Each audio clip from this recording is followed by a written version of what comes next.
Chapter 1512. The imperial court actually mobilized the army for a small prison head. It seems that Li Shimin has noticed something. Xinfeng County, Tianlong Temple. The iron-masked man stood with his hands behind his back and said in a deep voice. Dragon Chief, you mean Li Shimin knows that I killed Jin Wanfu? Du Yi stood behind the iron-masked man and couldn't help but ask. Humph. It's all because of you. The iron-masked man snorted and turned around. Tianlong Temple is no longer safe. Let the core disciples withdraw with me first. When everything is ready, I'll give Li Shimin a big surprise. He. Yes. Du Yi's face froze, and he quickly bowed to accept the order. Shoo. Xian Yin, what's going on? Where's Yihong? On an official road not far from Chang'an, Lu Dui led a group of imperial guards and just so happened to run into the right marquee army led by Dai Zhou. Lu Dui hurriedly reined in his warhorse, but when he saw that Yihong was not in the group, Lu Dui's heart sank and he asked. Replying to the temple head, Yihong encountered a group of unknown black-clothed men at the Shirley Slope. We were a step too late and he was killed. Those men in black all chose to commit suicide after being surrounded by us. Dai Zhou quickly jumped down from his horse, stepped forward, and bowed to Lu Dui with an ashamed expression. What? Yihong is dead? The assassins who killed him all committed suicide? Lu Dui's eyes widened in shock, and his face instantly sank. Previously, when he was in the Sweet Dew Hall, Li Er had told him that Yihong was a key figure in whether or not they could get rid of the Heavenly Dragon sect, but in less than half an hour, this key figure was actually killed. The case that was supposed to be solved suddenly became confusing again. How could he explain this to Li Er?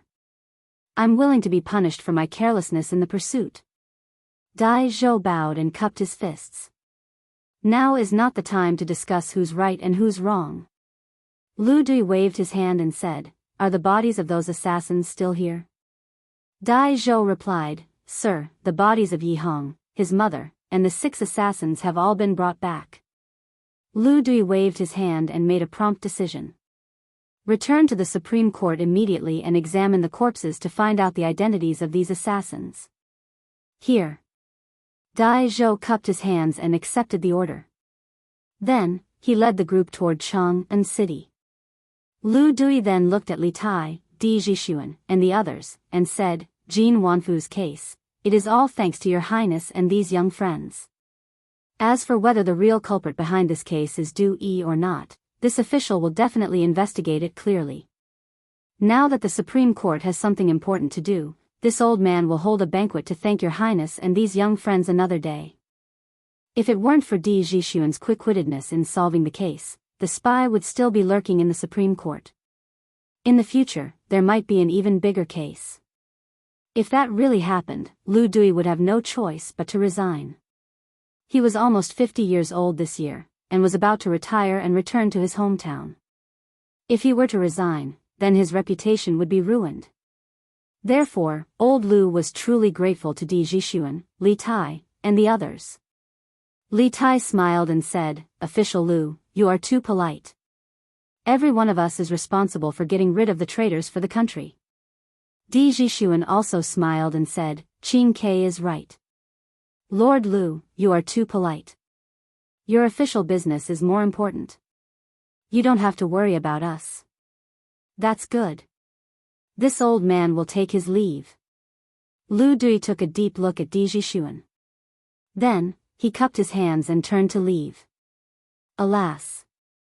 I didn't expect that after we finally found the accomplice, we couldn't find the real culprit. Now that Yihong is dead, even if we suspect Du Yi, we can't find any evidence. After saying goodbye to Lu Dui, Di Zhixuan and the others returned to Chang'an City unhappily. Walking on the main street, Di Zhixuan sighed with regret. Thinking back to his journey this morning, he had painstakingly unraveled the cocoon layer by layer, and finally found the real culprit. How wonderful was his reasoning. In the end, he fell at the last step. How could he not feel that it was a pity? Li Tai frowned and said, Zhixuan, don't you think that those assassins are very strange? Not only did they kill themselves when they were surrounded, they even killed themselves by swallowing poison after they were captured. They seem to be ready to commit suicide at any time. It's really strange. Di Jixuan's expression turned solemn. He nodded and said, "These people want to kill Yi Hong. It's very likely that Du Yi ordered them to do so. Moreover, from the way they act, it's very likely that they are death warriors trained by the dragon sect. But how could the dragon sect have death warriors? What kind of ulterior motive do they have? Qin Ke, I think these problems must be solved as soon as possible. Otherwise, the dragon sect will be a disaster for the Tang Empire sooner or later." Li Tai agreed and said, "Jixuan, you are right. The dragon sect doesn't seem to be good people. I believe that my father will definitely send people to investigate this matter. With my father around, no one can overturn this country." At the end, Li Tai's face was full of confidence. If it had been in the past, he might have only felt that Li Er was a good father to him. However, after studying outside the palace for over a year, what he had heard, seen, and learned gradually made him understand that Li Er was also a skilled and iron-blooded emperor. No one was a match for Li Er in terms of power and strategy, in terms of stabilizing the country and maintaining peace. Di Jixuan didn't answer. After a moment of silence, Sun Zifen, who was following behind them, suddenly said, Qin Ke, Jixuan, what's the deal with the magic that monk Du Yi used to turn water into ice? Have you figured it out?" Everyone was speechless. It turned out that the reason this guy didn't speak for a long time was not because he was thinking about the case, but because he was thinking about those tricks. After a long silence, Li Tai shook his head and said, "I don't know." Sun Zifen stared and said, "Then aren't you curious? Didn't you say you wanted to ask the Yamacho? Now that the case has been solved and the traitor has been caught, why don't you go and ask the Yamacho?" Li Tai thought for a moment. He had promised Li Zishuan that he would send the details of Jin Wanfu's case in the form of a telegram once the case was solved. Now that he was free, it was indeed time to send the telegram. "I left the telegram machine in the Supreme Judiciary. I have to get it back. After sending the telegram to the Yamacho, I have to go back to the workshop." After a moment of silence, Li Tai opened his mouth. He was now the deputy director of the Trump Card Project. Even if it was the weekend of the academy, he still had to work overtime in the workshop's research base. This morning, he just went back to the palace to greet Zhang Sun. As for the investigation, it was just a coincidence. Beep, beep, beep, beep, beep. Around 1:00 in the afternoon, in Prince Wei's mansion. The little fatty began to send a telegram to Li Zishuan in the study, while Sun Zifen, Di Jixuan, Yuqi Baolin, and the others waited expectantly for Li Zishuan's reply. "Young master. There's a telegram. Shirong County." Li Zishuan, who had just settled down in the county's inn, suddenly heard a beeping sound and a young man's shout outside the door. He pushed the door open and saw that it was Erniu. "Give it to me." Li Zishuan took the telegram machine and turned back into the room. After placing the telegram machine on the desk, he calmed himself down and began to send the telegram. "Got it, Yanhuang 001. After confirming his identity, the telegram machine rang again. Li Zishuan's strong spiritual power turned his brain into a powerful and responsive code translation machine. "Yamacho, the real murderer of Jin Wanfu, we suspect that it's the venerable Shajiadu of the dragon sect. This person is very good at illusions. After investigating that Yi Hong was the accomplice who brought the murderer into the Supreme Court's prison, Dai Zhou immediately led people to arrest Yi Hong. But in the end, we were still a step too late. Yi Hong was surrounded by a group of unknown black-clothed men on a slope 10 miles outside Chang'an City. In the end, Yi Hong was beheaded, and the assassins all committed suicide on the spot." After listening to Li Tai's narration, Li Zishuan learned that in less than half a month, so many things had happened in Chang'an City. Especially the new sect, the Dragon Sect, which aroused Li Zishuan's great vigilance. They used illusions and superstitions to confuse the people and recruit them into the sect, gradually increasing its power and prestige. Wasn't this a cult in modern times? Moreover, the dragon sect was very similar to the White Lotus sect of the late Ming dynasty. The White Lotus sect had some White Lotus mother, but he didn't expect the dragon sect to create a venerable. If this wasn't a high imitation of the White Lotus sect, then what was it? What did the White Lotus sect do? They rebelled against the imperial court. Then the hidden intention of the dragon sect in front of him was obvious. Li Zishuan dared to conclude that the dragon sect absolutely wanted to rebel against the imperial court. Besides, this morning, Di Zhishuan solved the case. After listening to Li Tai's description, Li Zishuan had to admire Di Zhishuan's observation and reasoning skills. Di Zhishuan was able to analyze such a hidden method of killing people with ice needles. It seemed that Di Renjia, who solved cases like a god in history, was likely to have inherited the talent from Di Zhishuan. Yamacho, this morning in Chang and City, Monk Du Yi performed the levitation skill and the water-to-ice technique.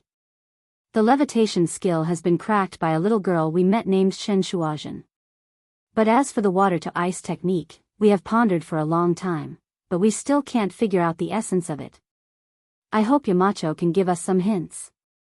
In the end, Li Tai still asked this question. After all, he was also very curious and wanted to know the answer. Li Zishuan, who was in the inn, was shocked after receiving the telegram.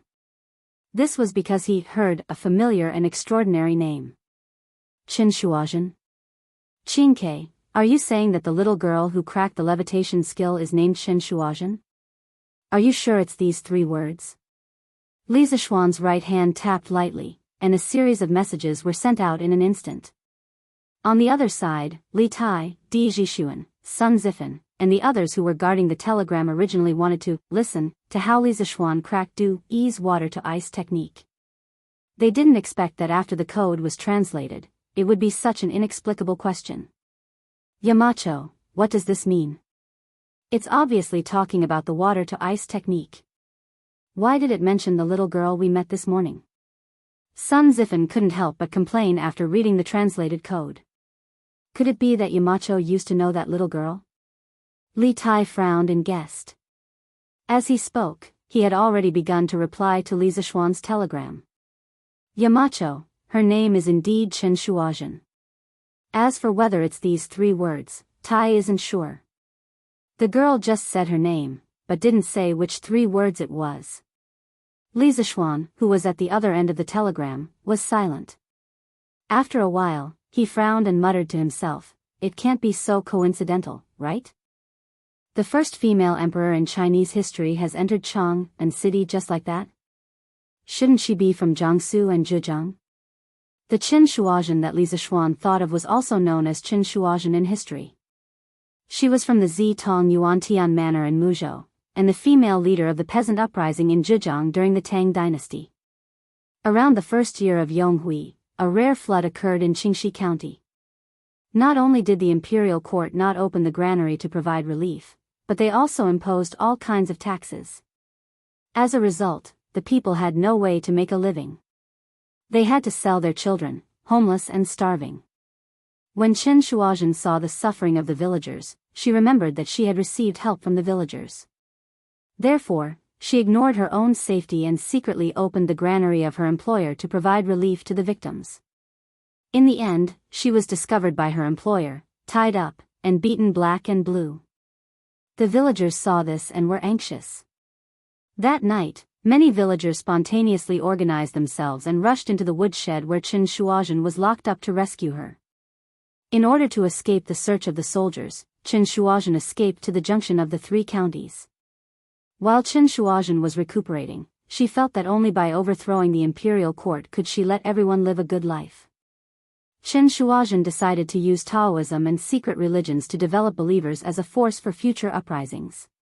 Later on, when the number of believers was about to increase, Qin Shuazhen officially announced an uprising at the beginning of the 10th month of the 4th year of Yonghui to fight against the government. She imitated the official system of the Tang dynasty and established a political regime. She appointed Zhang Shuyin as her servant and was in charge of various affairs. She was called the Emperor of Wuxia. In the history of China, countless women participated in peasant uprisings. However, there were very few women who were leaders. Chen Shuozhen was the only woman who was a leader and also called the emperor. She was called the emperor even earlier than Wu Zetian. Therefore, many historians called her the first female emperor in the history of China. Li Zishuan did not understand why such a demonic woman would appear in Chang'an so early. Could it be that because of his appearance, the lives of the people in the Zhejiang region became better? Was that why Chen Shuozhen was able to travel to Chang'an? Beep, beep, beep, Yamacho, what is the meaning of the art of turning water into ice? At this moment, the telegraph rang again. It was Li Tai on the other end of the telegraph. After waiting for a long time, Li Zishuan did not reply, so he sent another telegram to urge him again. Li Zishuan came back to his senses and replied, "The water in the Dujia bottle is probably distilled pure water. Because there are no impurities attached to it, it lacks the coagulants needed to freeze. Pure water will remain in a liquid state at a low temperature below the freezing point of water. However, once it comes into contact with the outside world, it will quickly freeze into ice particles. Qingke, you can do an experiment to verify this point." Chapter 15:13. In his previous life, Li Zishuan had encountered such a phenomenon. Sometimes in summer, the water in the freezer would not freeze for a long time, but when it was placed on the table or shaken by hand, it would freeze in 1 or 2 seconds. It was very magical. Later, Li Zishuan searched on the internet and found out that this kind of water was called supercooled water. It was because the water was too pure and lacked the required coagulants or other reasons that the water would not freeze when it was below 0 degrees Celsius. The state of supercooled water was very unstable. It would freeze instantly if it was disturbed slightly. This unstable state was called metastable state. If a small amount of solid matter was added, or the water was shaken gently, or the surrounding temperature was raised, the water would immediately crystallize and solidify. The purer the water, the more obvious the supercooled phenomenon. If it was high-purity water, it would only freeze when it was minus 40 degrees Celsius. In the same year as Li Zishuan, there was a cartoon called The Higher Brothers. In it, there was a segment about supercooled water. The two brothers came across a pond that did not freeze when it was below 0 degrees Celsius. The elder brother threw a stone into the water, and the whole pond quickly froze. Of course, this was only a theoretical situation. It was impossible in reality because the water quality of the pond was not that good. There would definitely be all kinds of impurities and plankton in the pond, which could be used as coagulants. Thus, the supercooled phenomenon would not appear. Therefore, when Li Tai asked this question today, Li Zishuan could answer it so quickly. On the other side of the telegraph, after the code sent by Li Zishuan was translated into Chinese, Li Tai, Sun Zifan, Di Zhishuan, and the others all widened their eyes in astonishment. Today, not only did they know the secret of making ice in summer, but they also knew how to turn water into ice. If this had happened in the past, it would have been the means of immortals in the eyes of the world. I knew that Du Yi was bluffing again. Now it seems that he was right. Li Tai shouted as he slapped his thigh. Di Zhishuan frowned and said, "Now, we can be absolutely sure that Du Yi is not the reincarnation of some deity or Buddha. His so-called immortal arts are just some kind of clever magic tricks that can be explained with engineering knowledge. Although we didn't catch Yi Hong alive this time, and we don't have sufficient evidence to prove that Du Yi is the real murderer of Jin Wanfu, we can expose the immortal arts that Du Yi showed to the world before, so that he can no longer deceive the world with the identity of the reincarnation of gods and Buddhas." One had to know that the Heavenly Dragon faction's members were spread all over the world. Some were businessmen, some were servants, and some were officials in the imperial court. The more members there were, the greater their ability to wreak havoc. This time, Du Yi took advantage of Yi Hongda's identity as the chief jailer of the Supreme Judiciary to sneak into the prison and kill people. Who knew whether or not he would enter the palace and assassinate under the lead of some palace attendants in the future? Therefore, the power of the Heavenly Dragon faction must be weakened. Otherwise, if we let it continue to develop, the influence of the Heavenly Dragon faction will spread all over the world, even to the various departments of the imperial court. That would be too terrifying. Hearing this, Li Tai's expression turned serious. After a moment of silence, he said, Jixuan, you are right.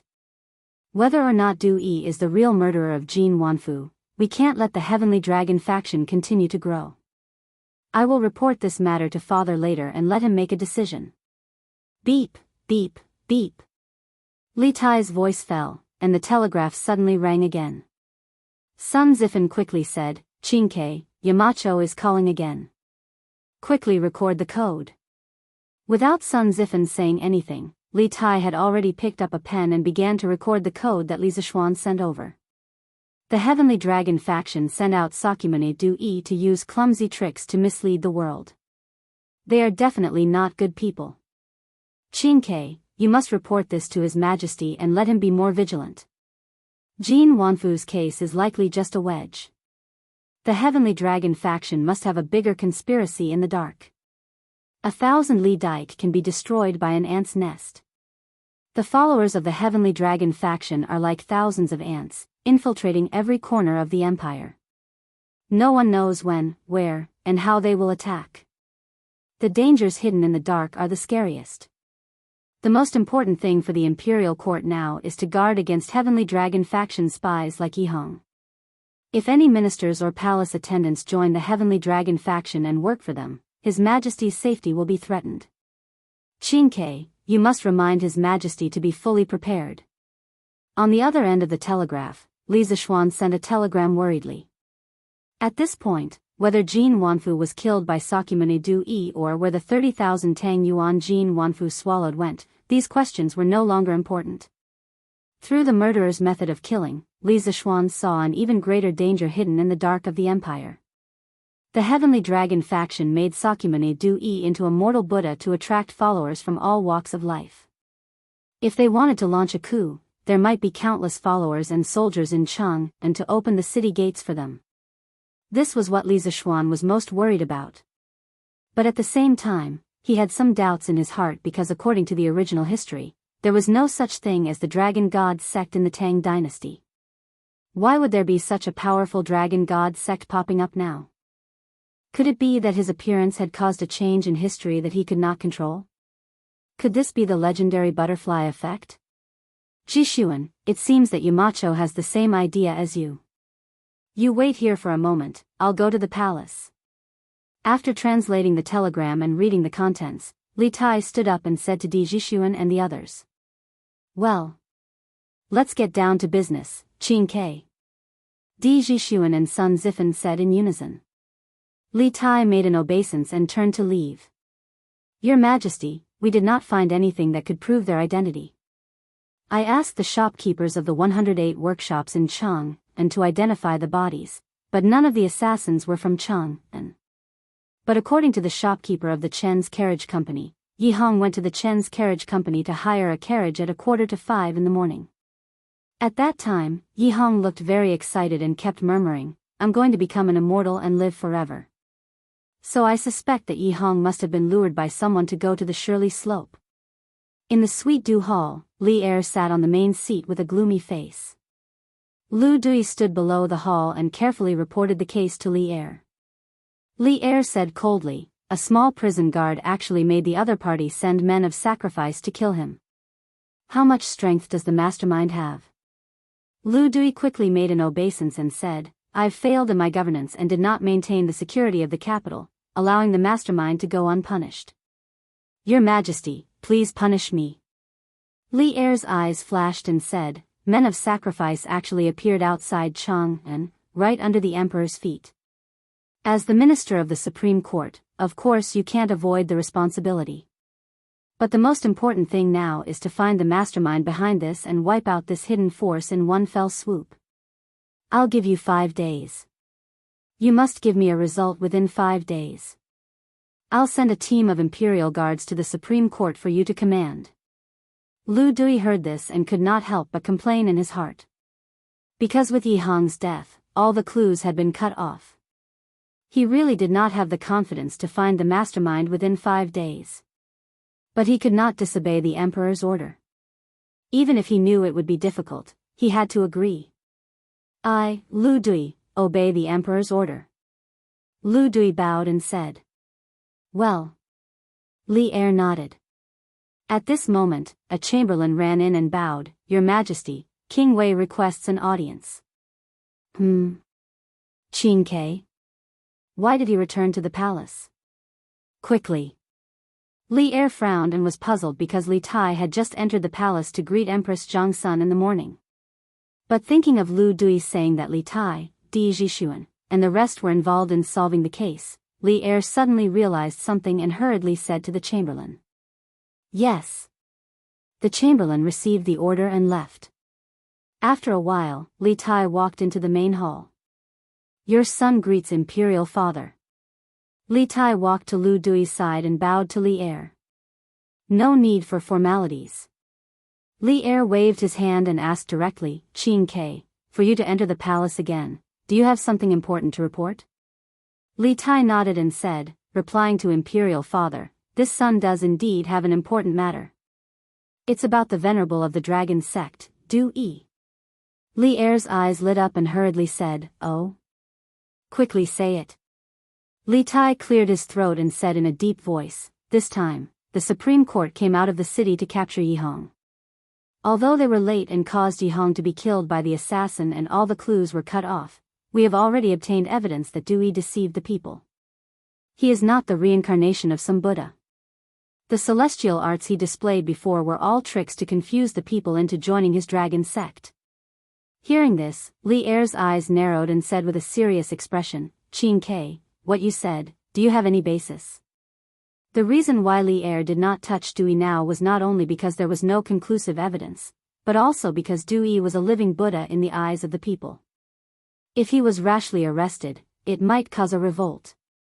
Now that Li Tai said that Du Yi's celestial arts were all tricks to deceive people, Li Er saw some opportunities to break the situation.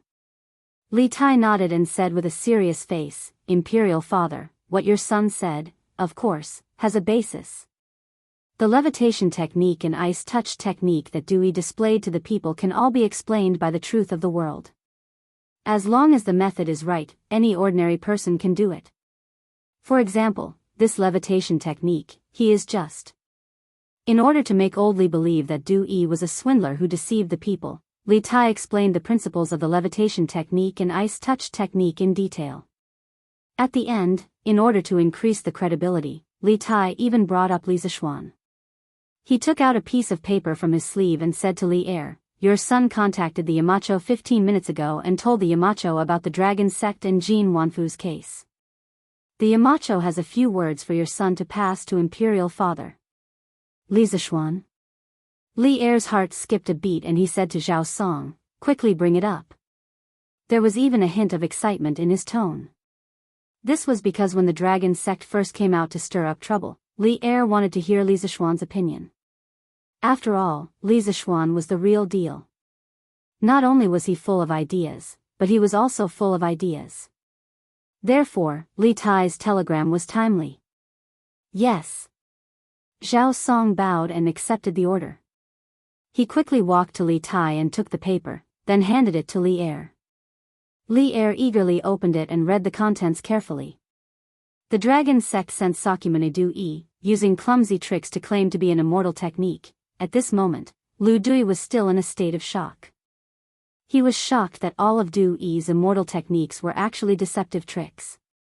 Of course, he was even more shocked that Li Tai and Li Zishuan were actually able to break through Du Yi's immortal techniques so quickly. After all, he'd pondered over the immortal techniques that Du Yi had executed in private on more than one occasion, but he hadn't been able to figure them out in the end. After a moment of silence in the hall, Li Er finally finished reading the contents of the paper. At this time, his old face had become incomparably gloomy. Obviously, Li Zishuan's words had struck a sensitive nerve in Li Er. "Minister Lu, immediately bring people to seal up the dragon sect and arrest the dragon head of the dragon sect as well as Sakyamuni Du Yi," Li Er said coldly. There was a hint of determination in his voice. At this moment, the iron-blooded emperor was back. Lu Dui raised his eyebrows and quickly cupped his hands. "Your Majesty, this old subject does not have any evidence of Sakyamuni Du Yi's crimes. I'm afraid that rashly arresting them will cause widespread criticism." How can there be no evidence? Regardless of whether Jin Wanfu was killed by Du Yi or not, just based on his clumsy tricks, falsely claiming to be God and Buddha, and misleading the people to join the dragon sect, he should be arrested. Li Er snorted coldly. Now that the mysterious veil on Du Yi's body had been removed, how could Li Er, who originally wanted to deal with the dragon sect, endure it? It was already good enough that he did not directly send an army to encircle and annihilate the dragon sect. How could he let Du Yi of the dragon sect continue to get away scot-free and bewitch the people? Lu Dui suddenly understood and quickly cupped his hands. This old subject obeys the decree. After saying that, he cupped his hands and left the hall. All right, Qing Ke, you can also leave. You have done well in this matter. As for the matter mentioned by Li Zishuan, you don't have to worry. This emperor will make arrangements. Rubbing the space between his eyebrows, Li Er looked at Li Tai and said warmly. Li Tai solemnly cupped his hands and said, then, this subject will take his leave. Imperial father and imperial mother must strengthen the guards in the palace and take care of yourselves. Li Er's heart warmed. He nodded and replied, N. You can go. Hearing this, Li Tai cupped his hands and left. Chapter 1514. Your Majesty, General Li has infiltrated the Heavenly Dragon sect and is thinking of a way to bring back a bowl of Jade Lake holy water for Divine Dr. Sun. In the Sweet Dew Hall, after hearing Li Er's order, Zhao Song said with some difficulty. Not too long ago, Li Er had given Li Junxian a secret mission.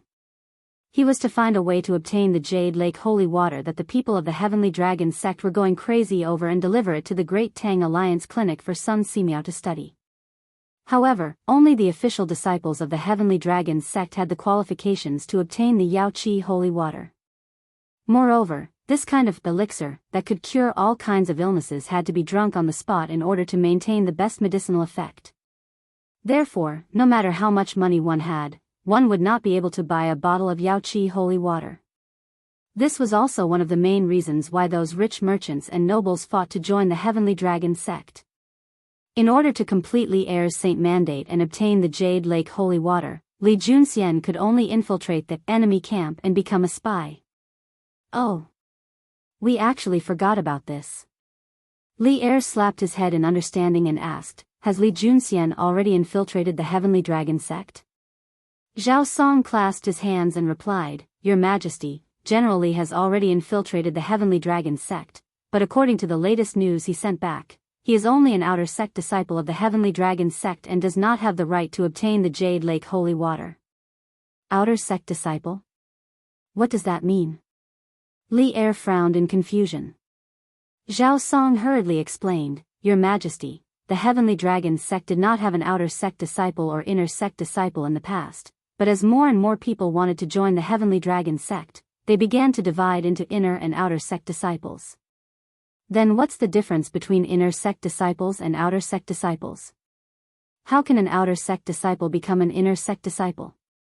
Li Er asked with a frown. Zhao Song replied, Your Majesty, in the Heavenly Dragon sect, only inner sect disciples can enjoy the Jade Lake holy water once every 3 days. Outer sect disciples can only enjoy it once every half a month. As for how an outer sect disciple can become an inner sect disciple, I heard that the Heavenly Dragon sect has a judge in charge of this matter. As long as you pay enough money, you can become an inner sect disciple at any time. If you don't have the money, you can only slowly become an inner sect disciple by completing missions. A small sect like the Heavenly Dragon sect is actually robbing the people of their wealth. Their greed is insatiable, and they have accumulated so much wealth. What are they trying to achieve? Li Er coldly snorted. Find a way to get in touch with Li Junxian and have him work with Lu Dui. Today, we must capture all the important members of the Heavenly Dragon sect. Zhao Song bowed and said, This old servant obeys. You must also pay attention to the investigation of the officials and eunuchs. I don't want Chang and to be in chaos. Li Er added. Here. Zhao Song's heart trembled as he replied. Quick. Surround the entire Heavenly Dragon temple. Don't let anyone escape. At 4 p.m., Lu Dui led a group of Supreme Court runners and 2,000 Imperial Army soldiers to the Heavenly Dragon Temple in Xinfen County. Lu Dui waved his hand and said coldly, "Here." More than 2,000 soldiers and runners answered in unison, then quickly divided into two groups and surrounded the newly renovated Heavenly Dragon Temple. Why would the army of the Imperial Court surround the Heavenly Dragon Temple? That's right. This Heavenly Dragon Temple has Master Du Yi, the reincarnation of a Buddha. Why are these soldiers surrounding the Heavenly Dragon Temple? This is disrespect to the Buddha. That's right. Why are you surrounding the Heavenly Dragon Temple? You will suffer the wrath of the heavens. Surprisingly, when the Imperial Army surrounded the Heavenly Dragon Temple, the first to stand up was not the monks of the Heavenly Dragon Temple, but the people outside the temple, or rather, the followers of the Heavenly Dragon sect. If it was in the past, they would definitely not have dared to speak up against the Imperial Army. However, at this moment, it was as if they were possessed. In their hearts, the Heavenly Dragon sect was their number one priority. They were willing to die for their beliefs. Lu Dui frowned and shouted, "This official is Lu Dui of the Supreme Court." Du Yi, the monk of the Heavenly Dragon sect, used secular tricks to confuse the people and claimed to be the reincarnation of a Buddha.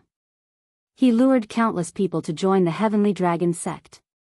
His intentions are punishable and the evidence is irrefutable. Today, this official is under the orders of the Emperor to capture Du Yi and the head of the Heavenly Dragon sect. Hearing this, the people outside the Heavenly Dragon Temple were silent for a moment. Then, someone raised a question, "What secular tricks?" Master Du Yi used immortal magic. He is the reincarnation of a Buddha. Your Excellency, you can't be disrespectful to the Buddha. That's right. No one can be disrespectful to the Buddha. Not even the Imperial Court. Yes, yes, yes. Withdraw immediately. The people who were silent for a moment soon became a pot of porridge.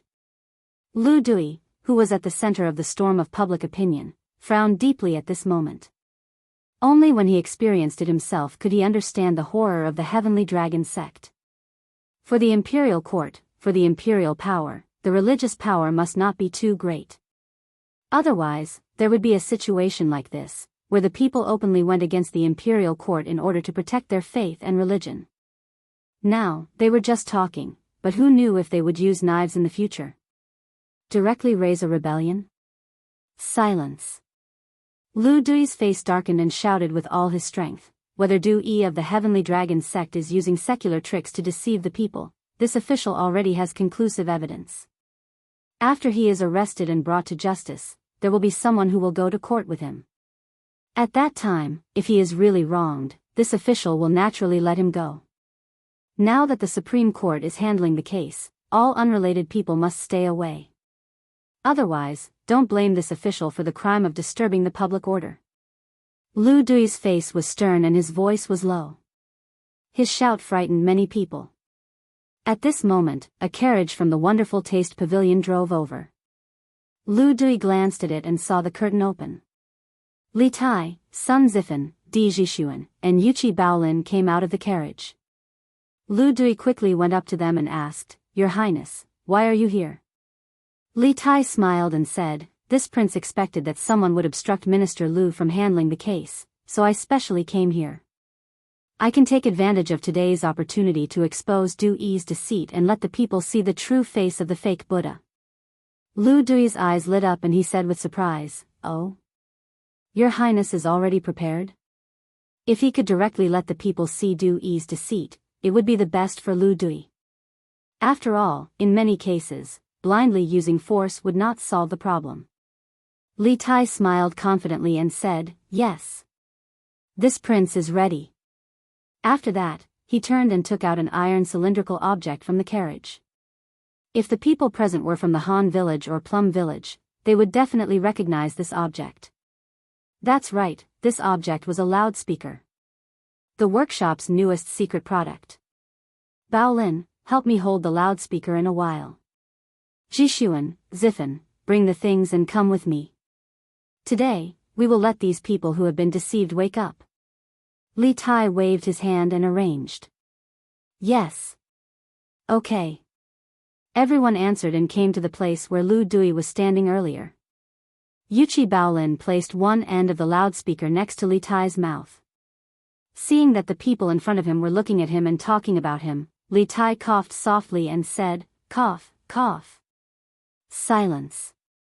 Silence.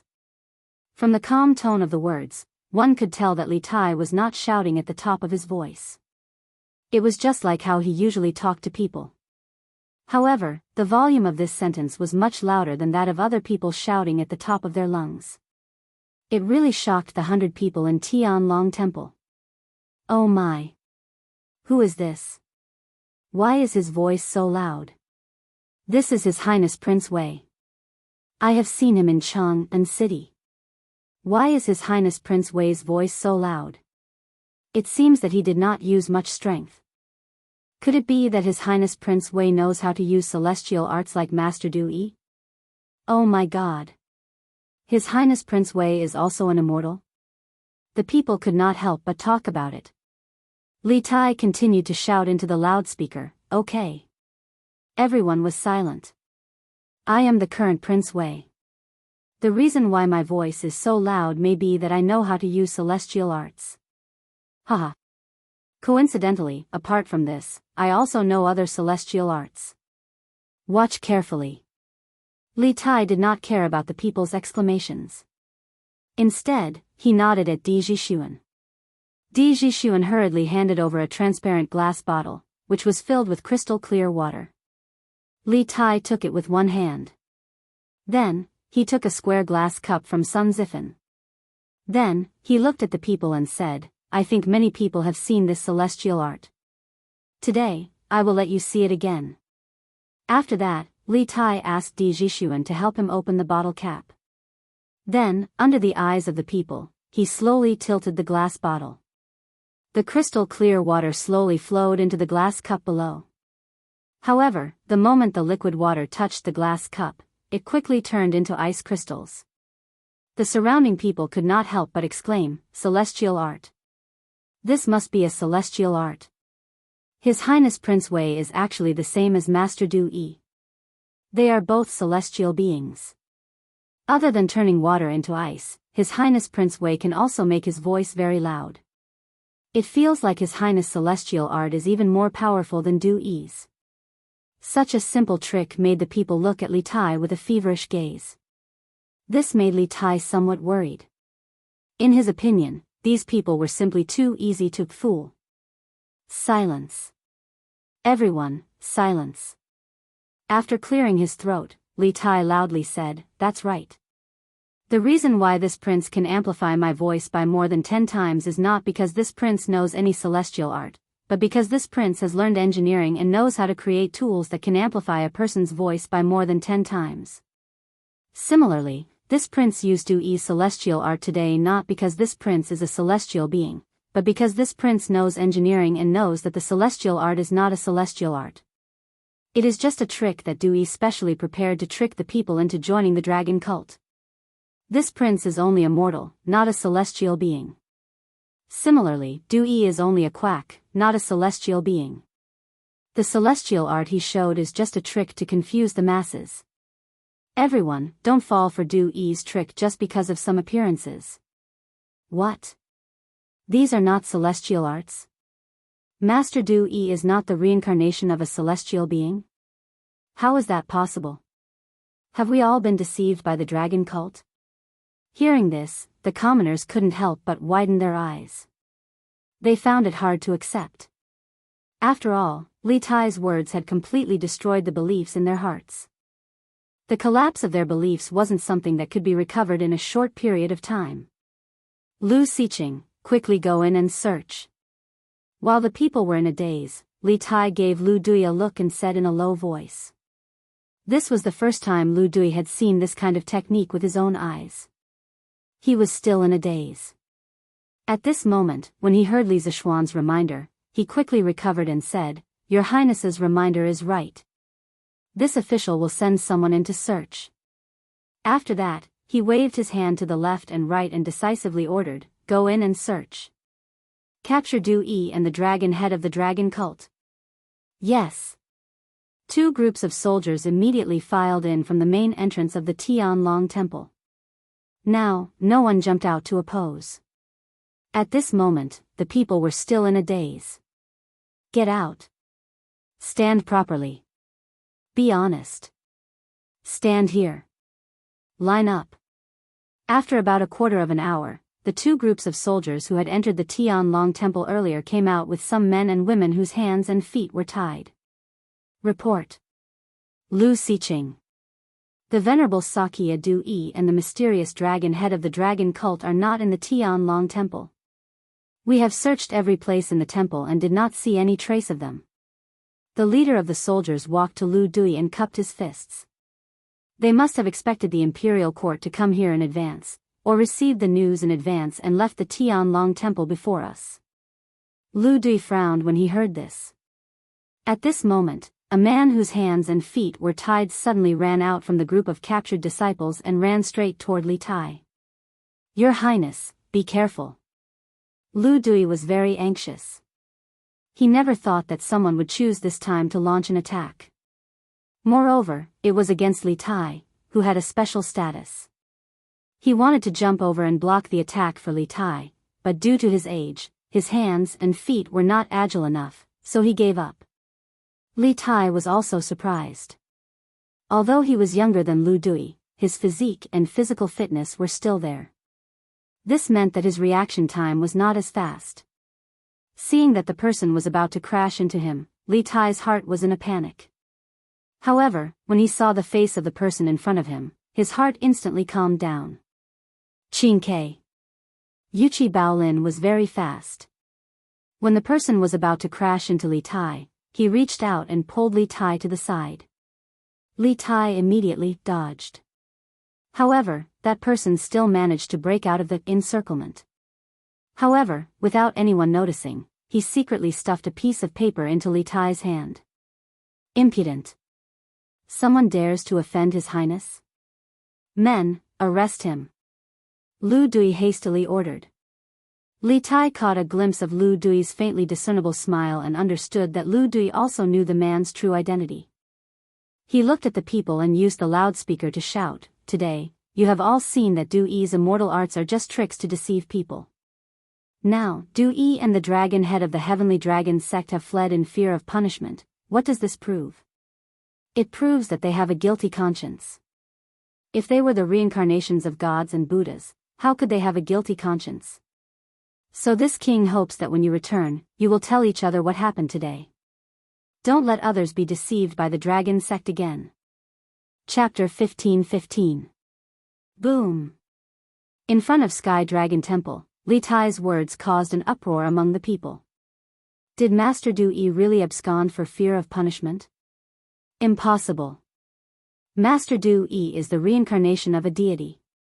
Why would he be afraid of the imperial court's army? Why would he flee? Master Du-yi must have left Sky Dragon Temple because of something. Reincarnation of a deity? Du-yi's ice-freezing technique and His Highness Duke of Wei have already shown it to prove that he's not the reincarnation of a deity. He wants to trick us into joining the Heavenly Dragon sect and then cheat us of our money. For the sake of becoming an inner disciple of the Heavenly Dragon sect, our village's Wang Shihu squandered away all the wealth his father left him. Sky Dragon sect isn't a good thing. That's right. Sky Dragon sect isn't a good thing. Our neighbor Shi Dazhuang sold his family's land in order to join Sky Dragon sect. Du-yi is a quack.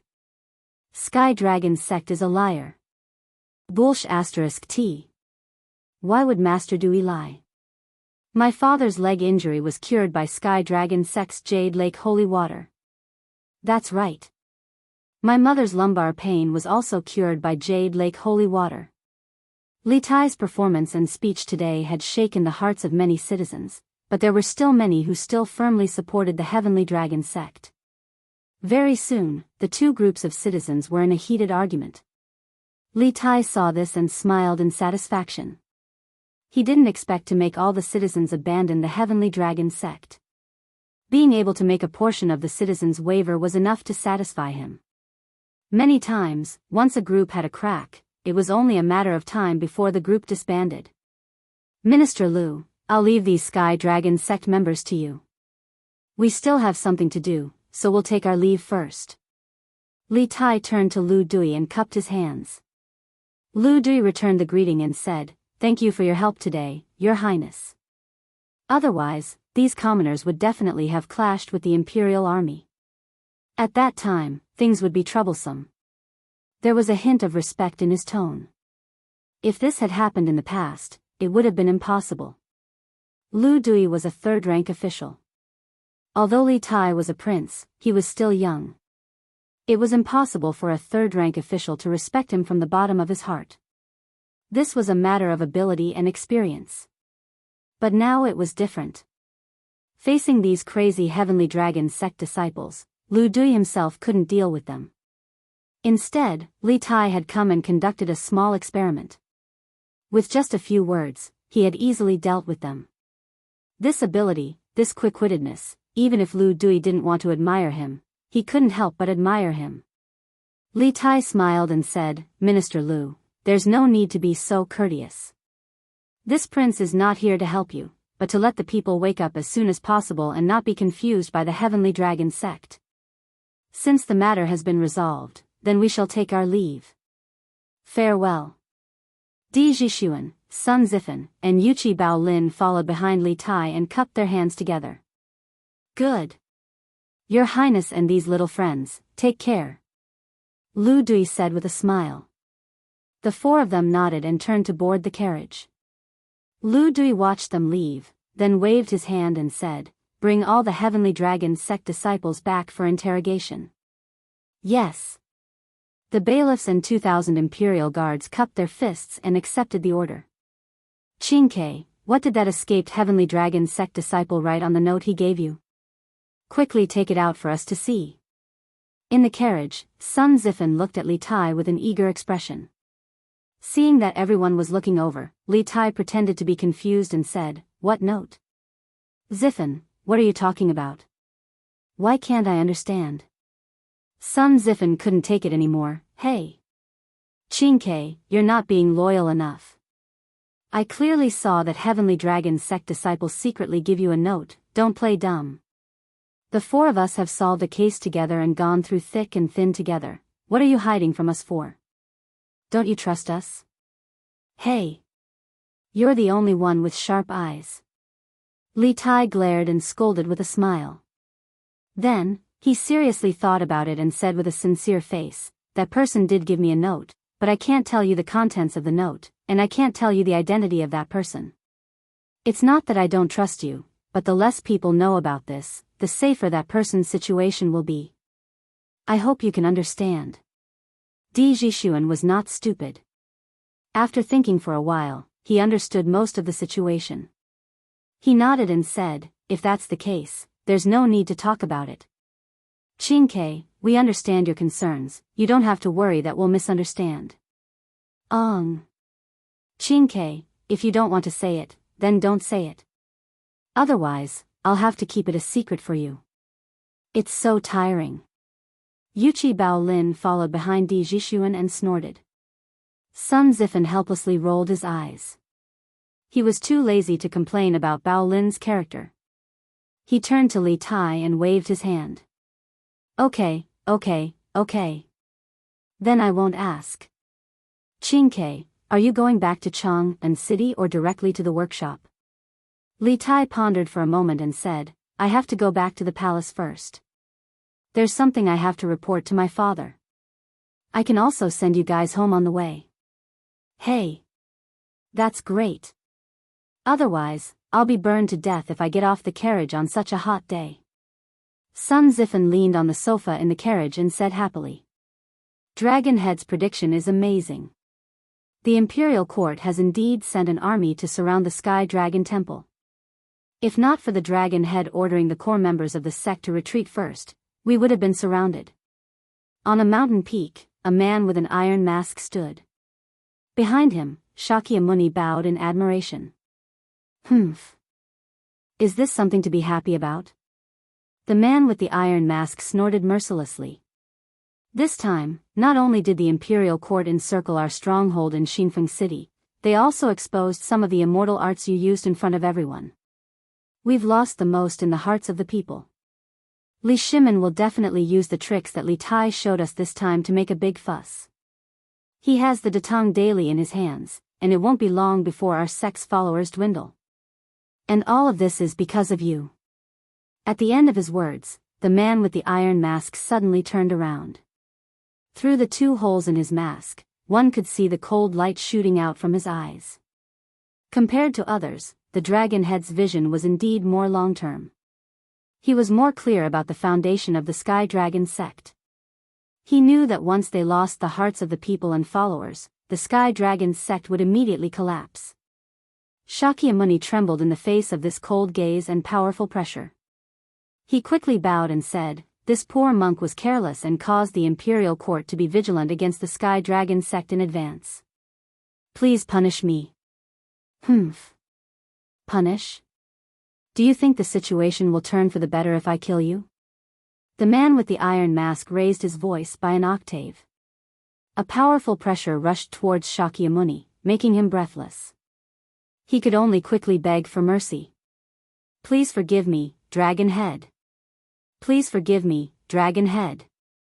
Humph. The man with the iron mask flicked his sleeves, then turned around and said coldly, "Now that things have come to this, the most important thing now is to act as soon as possible. The followers of the other 4 provinces will arrive in 2 days. Together, there will be 40 to 50,000 people. You will be in charge of receiving them. When the time is right, we will cooperate with the spies in Chang and City and directly attack Chang and City to take Li Shimin's head. At that time, even if the people know that your so-called immortal arts are tricks, so what? I will become their king. Who dares not to submit to me?" Ha ha ha.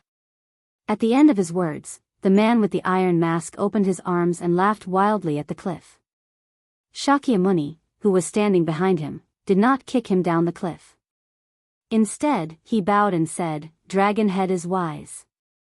This subordinate wishes the Dragon Head to complete your great cause as soon as possible and rule the world." Haha. I don't need you to flatter me. Yesterday, I asked you to calculate a good day. Did you calculate it? The man with the iron mask stopped laughing and asked. Dewey quickly cupped his hands and said, reporting to the Dragon Head, 5 days later, the weather will change and thunder will roll. It will be a good day. 5 days later. Good.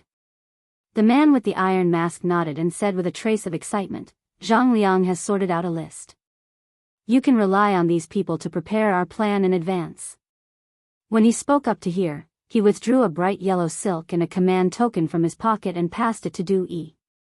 He said, besides that, I have a list of names here as well. If you have no other choice, then take this command token with you and seek their help. They'll definitely assist you in completing my plan. This time, you can't make any mistakes, or I will tear you into pieces. Do you hear me? Du Yi's body trembled and he solemnly took the silk and the token, saying, this subordinate obeys. There won't be any mistakes. Good. The man with the iron mask nodded and turned to look at the towering mountains and precipitous cliffs in front of him. He could not help but sigh, Snake Spirit Mountain, one man can hold the pass against 10,000. This is really a good place. It's a pity that Een Badian and Snake King were courting death by provoking Li Zishuan. Such a good sect is wasted. Now, this place has become the temporary residence of our Heavenly Dragon sect. Snake Spirit Mountain. The core members of the Heavenly Dragon sect had actually retreated to Snake Spirit Mountain. Dewey smiled, Dragon Head is wise. Last year, the Imperial Court sent an army to encircle Snake Spirit Mountain, and Li Zishuan used gunpowder to raise the peak of Snake Spirit Mountain to the ground. Now, no one will expect us to stay here. No matter how good the Imperial Court is, they won't be able to find us here. Kiki. The most dangerous place is the safest place. I will start from this Snake Spirit Mountain and conquer this world. The man with the iron mask laughed proudly. Report. At this moment, a Heavenly Dragon sect member behind the two ran over and bowed, reporting to Dragon Head, there is an outer disciple of our sect in Weinan County who is inquiring about the whereabouts of Dragon Head and Venerable One. He said that he has something extremely important to hand over to Dragon Head and Venerable One. We have locked him in the Wu Manor at the foot of the mountain. Dragon Head, please make the decision. Something extremely important? Dewey frowned slightly, his face full of displeasure. Why don't you just snatch it from him? Can't you see what the situation is now? If we are not careful, we will attract the Imperial Court's army. The disciple looked troubled. Venerable One, that person said that he didn't bring that thing with him. He will only take it out after he is sure that he can see Dragon Head. Humph. This person is so cunning. It is very likely that he was sent by the Imperial Court. Let's kill him before he knows where we are. Hearing this, a trace of viciousness flashed across Shijiadu's face as he coldly said. This, the disciple hesitated, not knowing if he should obey the order. Then, the man with the iron mask said, wait. After a pause, the man with the iron mask continued, take my order and bring that person up the mountain. Dragon Head, what if this person is a spy sent by the Imperial Court? Won't our whereabouts be exposed? Dewey hurriedly said. The man with the iron mask snorted, if this thing is extremely important to our heavenly dragon sect, what should we do? Besides, even if he is a spy from the Imperial Court, I don't believe that he can send a message to the Imperial Court under my nose. You, hurry up and go. With that, the man with the iron mask pointed at the disciple who gave the order. Yes. Dragon Head. The disciple received the order and left. As the sun set, a few men in gray clothes suddenly came to a village outside the mountains. They walked to a small dilapidated house beside the village and asked, is that kid still inside? The two young men guarding the door quickly said, still inside. Still inside. Brother Meng, wait a moment, we will bring that kid out. The man in the lead responded softly. The two young men pushed the door open and walked in. After a while, the two of them walked out with a handsome young man who was dressed somewhat shabbily. The man in the lead shouted, Li Junjian, you brat, quickly hand over the thing, or don't blame me for being rude. The man named Li Junjian raised his head and looked at the man with the surname Meng indifferently. He said without fear, I said, this thing is very important to me. I can only hand it to you, Dragon Head. I don't trust anyone else. You can kill me or cut me up, but it is impossible for me to hand over the thing. Yo. You're quite tough, brat. This young master likes your temperament. Let's go. Take your thing and come back with me to see Dragon Head. The man with the surname Meng laughed and said. Li Junjian was unmoved and said indifferently, humph. How do I know if you're lying to me? If I take out the thing and you want to snatch it, then I won't have a share of the credit at that time. I'm not going. Hey. You're quite cautious, brat. The man with the surname Meng laughed, then took out a token from his pocket and waved it in front of Li Junjian's eyes. He said, see? This is Dragon Head's personal token. Seeing this token is like seeing Dragon Head. Now do you believe that I was sent by Dragon Head to pick you up? Li Junjian looked at it seriously. After pondering for a moment, he said, okay. I'll go with you. But I have to take the thing out first. You're not allowed to follow me. The man with the surname Meng thought for a moment and said, okay. Then hurry up. I don't think you can escape from me. Chapter 15-16. Dragon Head, Li Junjian has arrived. The Heavenly Dragon sect member surnamed Meng led Li Junjian to the iron-masked man's thatched hut and bowed. Last year, Li Zishuan had used gunpowder to flatten the summit of Snake Spirit Mountain, so the huts that the 7 cultivators of Virtue sect had built on it were naturally gone. The Heavenly Dragon sect had only moved in at noon today, so there was no time to repair the huts, so they could only erect a few thatched huts. You're dismissed. The iron-masked man nodded and said indifferently. Yes. Dragon Head. The member surnamed Meng clasped his hands and left. I hear that you have something very important that you wish to hand over to this god? Take it out. Once the member left, only Du Yi, the iron-masked man, and Li Junjian were left in the hut. The iron-masked man turned to Li Junjian and sternly said, "Correct. But how do I know that you're the dragon head of my sect?" Li Junjian fearlessly raised his head to the iron-masked man. In truth, his mind was already in turmoil. He had never imagined that the Heavenly Dragon sect would choose to settle down on Snake Spirit Mountain. Yes, he knew that this place was called Snake Spirit Mountain because he had another identity, commander of the 100 Cavalry Department, Li Junxian. The name Li Junjian was just something he had made up on the spot to infiltrate the Heavenly Dragon sect. Although Li Junxian had not personally participated in last year's Snake Spirit Mountain battle, he had sent people to help Li Zishuan find the location of the 7 Cultivators of Virtue sect. It had been nearly a year since the 7 Cultivators of Virtue sect's destruction, and Snake Spirit Mountain had long ago vanished from the memory of the people. For the Heavenly Dragon sect to choose Snake Spirit Mountain as their base, Li Junxian had to admit that this was an excellent choice, as the people of the Imperial Court would never have thought of this place. Impudent. You dare to disrespect the dragon head in front of you. Du Yi, who was standing at the side, shouted, paying respects to the Venerable One. Li Junxian first clasped his fist and bowed to Du Yi, and then he bowed to the masked man. Since Venerable One says that Sir is the Dragon Chief, then Sir must be the Dragon Chief. This subordinate has never seen the Dragon Chief's true appearance, and the item in this subordinate's hands is of great importance. Thus, I had no choice but to confirm the Dragon Chief's identity.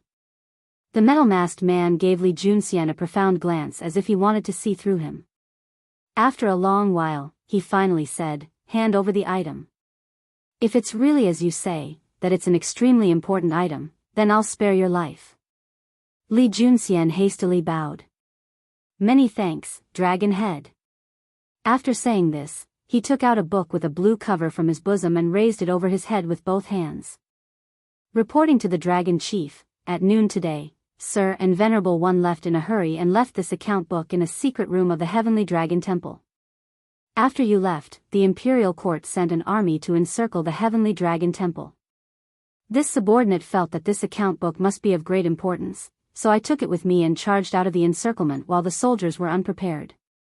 However, this subordinate was worried that something might happen to the account book with me, so I asked around for Dragon Chief's whereabouts, wanting to personally hand the account book to Sir. Now that I've finally met Sir, this subordinate can finally rest easy. The metal-masked man's eyes were like lightning bolts. He first coldly glanced at Du Yi, and then he turned to Li Junxian. You're saying that the item in your hands is the account book of my sect? Li Junxian bowed. Reporting to Venerable One, when this subordinate picked up the account book, I subconsciously flipped through a page and saw that it said that Jin Wanfu, the manager of the Yanhuang Bank of Xinfen County, had paid a tribute of 4,000 Tang Yuan in the second month and 5,000 Tang Yuan in the third month. Thus, this subordinate guessed that this was probably the account book of my sect. But this subordinate did not intentionally flip through it.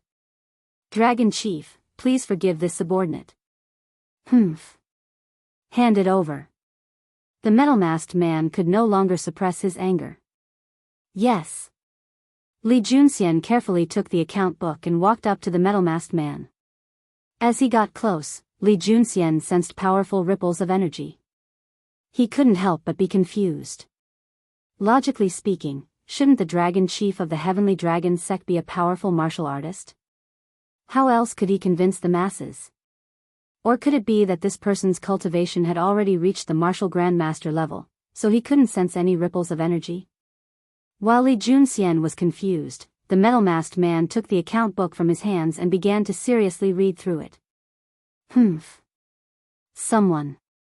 Bring Zhang Liang over. After a short while, the iron-masked man confirmed that the book in his hand was indeed the original version of the Dragon Sect's account book. He couldn't help but throw the book at Du Yi beside him. Yes. Dragon Chief. The Heavenly Dragon sect guard outside the thatched hut was confused, but he still bowed and received the order. A few moments later, a middle-aged scholar walked in and clasped his hands. Dragon Chief, you were looking for me? Although Li Junxian appeared unperturbed, his mind was in turmoil. He had met this Zhang Liang a few days ago, and this man had another identity. He was the judge of the Heavenly Dragon sect, responsible for managing the affairs of the sect's disciples.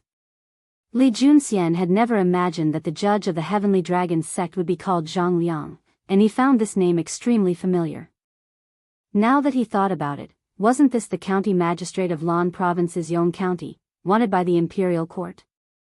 Li Junxian didn't know if the two were the same person, but this was enough to make him take him seriously. Let him see. Let him see the foolishness of his actions. The iron-masked man angrily pointed at Zhang Liang. If he knew the modern term, pig teammate, he would have mercilessly called Zhang Liang a pig teammate. This was because if this account book fell into the hands of the imperial court would be able to use the contents of the account book to search for a golden horse. Step by step, the Heavenly Dragon sect's wings would be cut off, and the Heavenly Dragon sect would become a bird without wings, unable to fly high even if it wanted to. Zhang Liang was at a loss. He didn't know why the iron-masked man was so angry. Du Yi came over and handed the account book to Zhang Liang. He whispered, "Magistrate Zhang, this account book is related to the life and death of Dragon sect. You can't be careless in the future." Zhang Liang looked at the book in his hand in alarm, and when he opened it and saw its contents, he said in disbelief, "Impossible. Impossible. I clearly carried this account book with me. How could it be here? Even at death's door, you're still playing dumb with this god.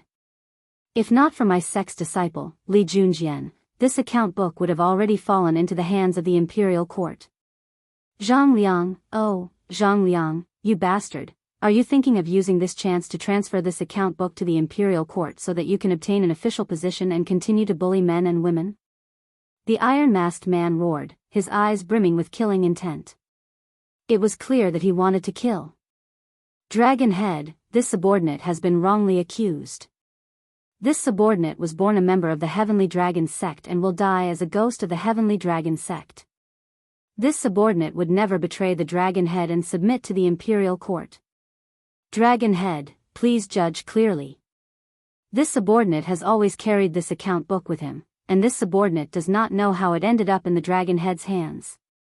Dragon Head, please judge clearly." Sensing the cold killing intent in the iron-masked man's eyes, Zhang Liang hurriedly got down on his knees and begged for mercy. You still refuse to admit your guilt? Li Junxian, tell me, where did you find this account book? The iron-masked man angrily harumphed as he turned to the silent Li Junxian. Let's return to the Dragon Head. This subordinate found this account book in the basement of the Heavenly Dragon Temple. Presumably, Lord Judge was careless and forgot to take it with him. Li Junxian stepped forward and clasped his fists. Nonsense. You're speaking nonsense. You're lying. This old man clearly remembers that I took the account book with me when I left. Stop making false accusations, or else don't blame this old man for being rude. Zhang Liang was exasperated when he heard this. Li Junxian pursed his lips, a timid expression on his face, but he did not retort. What he said just now was naturally a lie.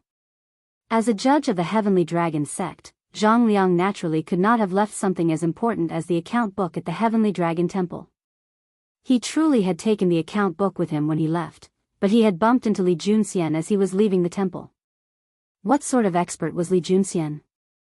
Wasn't it easy for him to steal something from a weak scholar who didn't know any martial arts? Thus, Li Junxian had managed to steal the account book that Zhang Liang had taken with him. Fortunately, Zhang Liang had been in a hurry and had not had time to carefully examine Li Junxian's appearance. Otherwise, he would definitely have suspected that Li Junxian had stolen his account book. Enough. The iron-masked man saw that Li Junxian did not retort as fear of Zhang Liang's authority and did not dare to retort. Thus, the iron-masked man angrily said, "You left the account book at the Heavenly Dragon Temple and almost caused my sect to suffer an enormous loss. Seeing that my sect member Li Junxian brought the account book back, this god will not kill you this time. Although I can spare you the death penalty, you cannot escape punishment. Men, drag Zhang Liang away and break 2 of his fingers as punishment. Yes.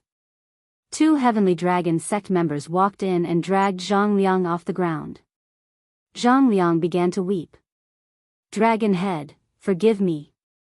Dragon Head, forgive me. The iron-masked man waved his hand, indicating that the 2 Heavenly Dragon sect members should hurry and take Zhang Liang away. A few moments later, a wretched scream came from outside. My hand. My finger. Inside the room, the iron-masked man turned his gaze to Li Junxian. After a long while, he said, Li Junxian, you said that you took the account book and escaped from the encirclement of soldiers. Does this mean that you know martial arts? Li Junxian's heart trembled as he hastily bowed and replying to the dragon head, this subordinate's family was poor when he was young, so he often followed his father into the mountains to hunt. As a result, he spent many years interacting with tigers and other vicious beasts. Thus, he has learned a few fighting techniques, but I don't think he knows martial arts. The iron-masked man chuckled, and then he glanced at Du Yi. Du Yi immediately understood, and then his staff howled toward Li Junxian's face. Li Junxian was already prepared. When the staff was less than a foot away, he rolled to the ground and narrowly dodged Du Yi's attack. Du Yi then smashed the staff at Li Junxian. Li Junxian seemed unable to dodge, but he leaped up from the ground like a carp and used both hands to meet the golden staff. Whoosh! The moment the staff touched Li Junxian's hands, Li Junxian vomited blood and dropped to one knee. The metal-masked man had been clenching his fists, his eyes flashing with killing intent, but when he saw Li Junxian vomit blood from being struck by Du Yi's staff, the killing intent in his eyes quickly dissipated. Heh! Not bad. You reacted very quickly. Du Yi chuckled as he helped Li Junxian up from the ground. That sudden probing just now had proved that Li Junxian truly did not know any profound martial arts. At most, his reaction speed was a little faster than an ordinary person's. This was completely in line with the physical constitution of a hunter. At the same time, it also proved that Li Junxian was not lying. Many thanks for Venerable One's leniency. Li Junxian wiped the blood from his mouth and then clasped his fist, reverently, at Du Yi, cough, cough. In truth, he had not vomited blood because of Du Yi's attack, but because he had used his own internal energy to lightly injure his internal organs, causing him to vomit blood. Du Yi was very satisfied with Li Junxian's attitude. He turned to the iron-masked man and gave an almost imperceptible nod, indicating that there was no problem with Li Junxian. After a few moments of silence, the iron-masked man said, Venerable Du Yi is fond of martial arts and likes to exchange pointers with anyone he meets. You must not secretly blame him for this. Li Junxian hurriedly said, Dragon Head's words are too serious. To be able to receive Venerable One's guidance in martial arts is the fortune of this subordinate's last life. How could this subordinate blame Venerable One? Haha. Good. The iron-masked man heartily laughed and then asked, Li Junxian, this one asks you, why did you join the Heavenly Dragon sect? Li Junxian's face immediately darkened. After a few moments of silence, he replying to Dragon Head, this subordinate joined the Heavenly Dragon sect only to ask for a bowl of Jade Lake holy water for my mother. When my mother gave birth to me, she fell ill and often suffered from abdominal pain. A few years ago, my father went hunting in the mountains and accidentally fell off a cliff. Now, only my mother and I are left in the family. I don't want my mother to be tormented by illness every day. Several days ago, this subordinate heard that the Jade Lake holy water of the Heavenly Dragon sect can cure all illnesses and that one can obtain it by joining the Heavenly Dragon sect. Thus, I joined the Heavenly Dragon sect. But I have no money and cannot become an inner sect disciple. I can only wait for half a month, when the sect distributes the Jade Lake holy water to the outer sect disciples. Li Junxian had naturally come up with this excuse before joining the Heavenly Dragon sect. The reason he had not spent money to become an inner sect disciple was that he was worried that he would attract too much attention and expose his true identity. The iron-masked man nodded and said, Good. I didn't know that Li Junxian was such a filial son. Since you brought back the account book, this one will directly promote you to an inner sect disciple of the Heavenly Dragon sect. Are you willing? Chapter 15-17. Many thanks, Dragon Head. Many thanks, Dragon Head. This subordinate is willing to go through water and tread on fire for the Heavenly Dragon sect.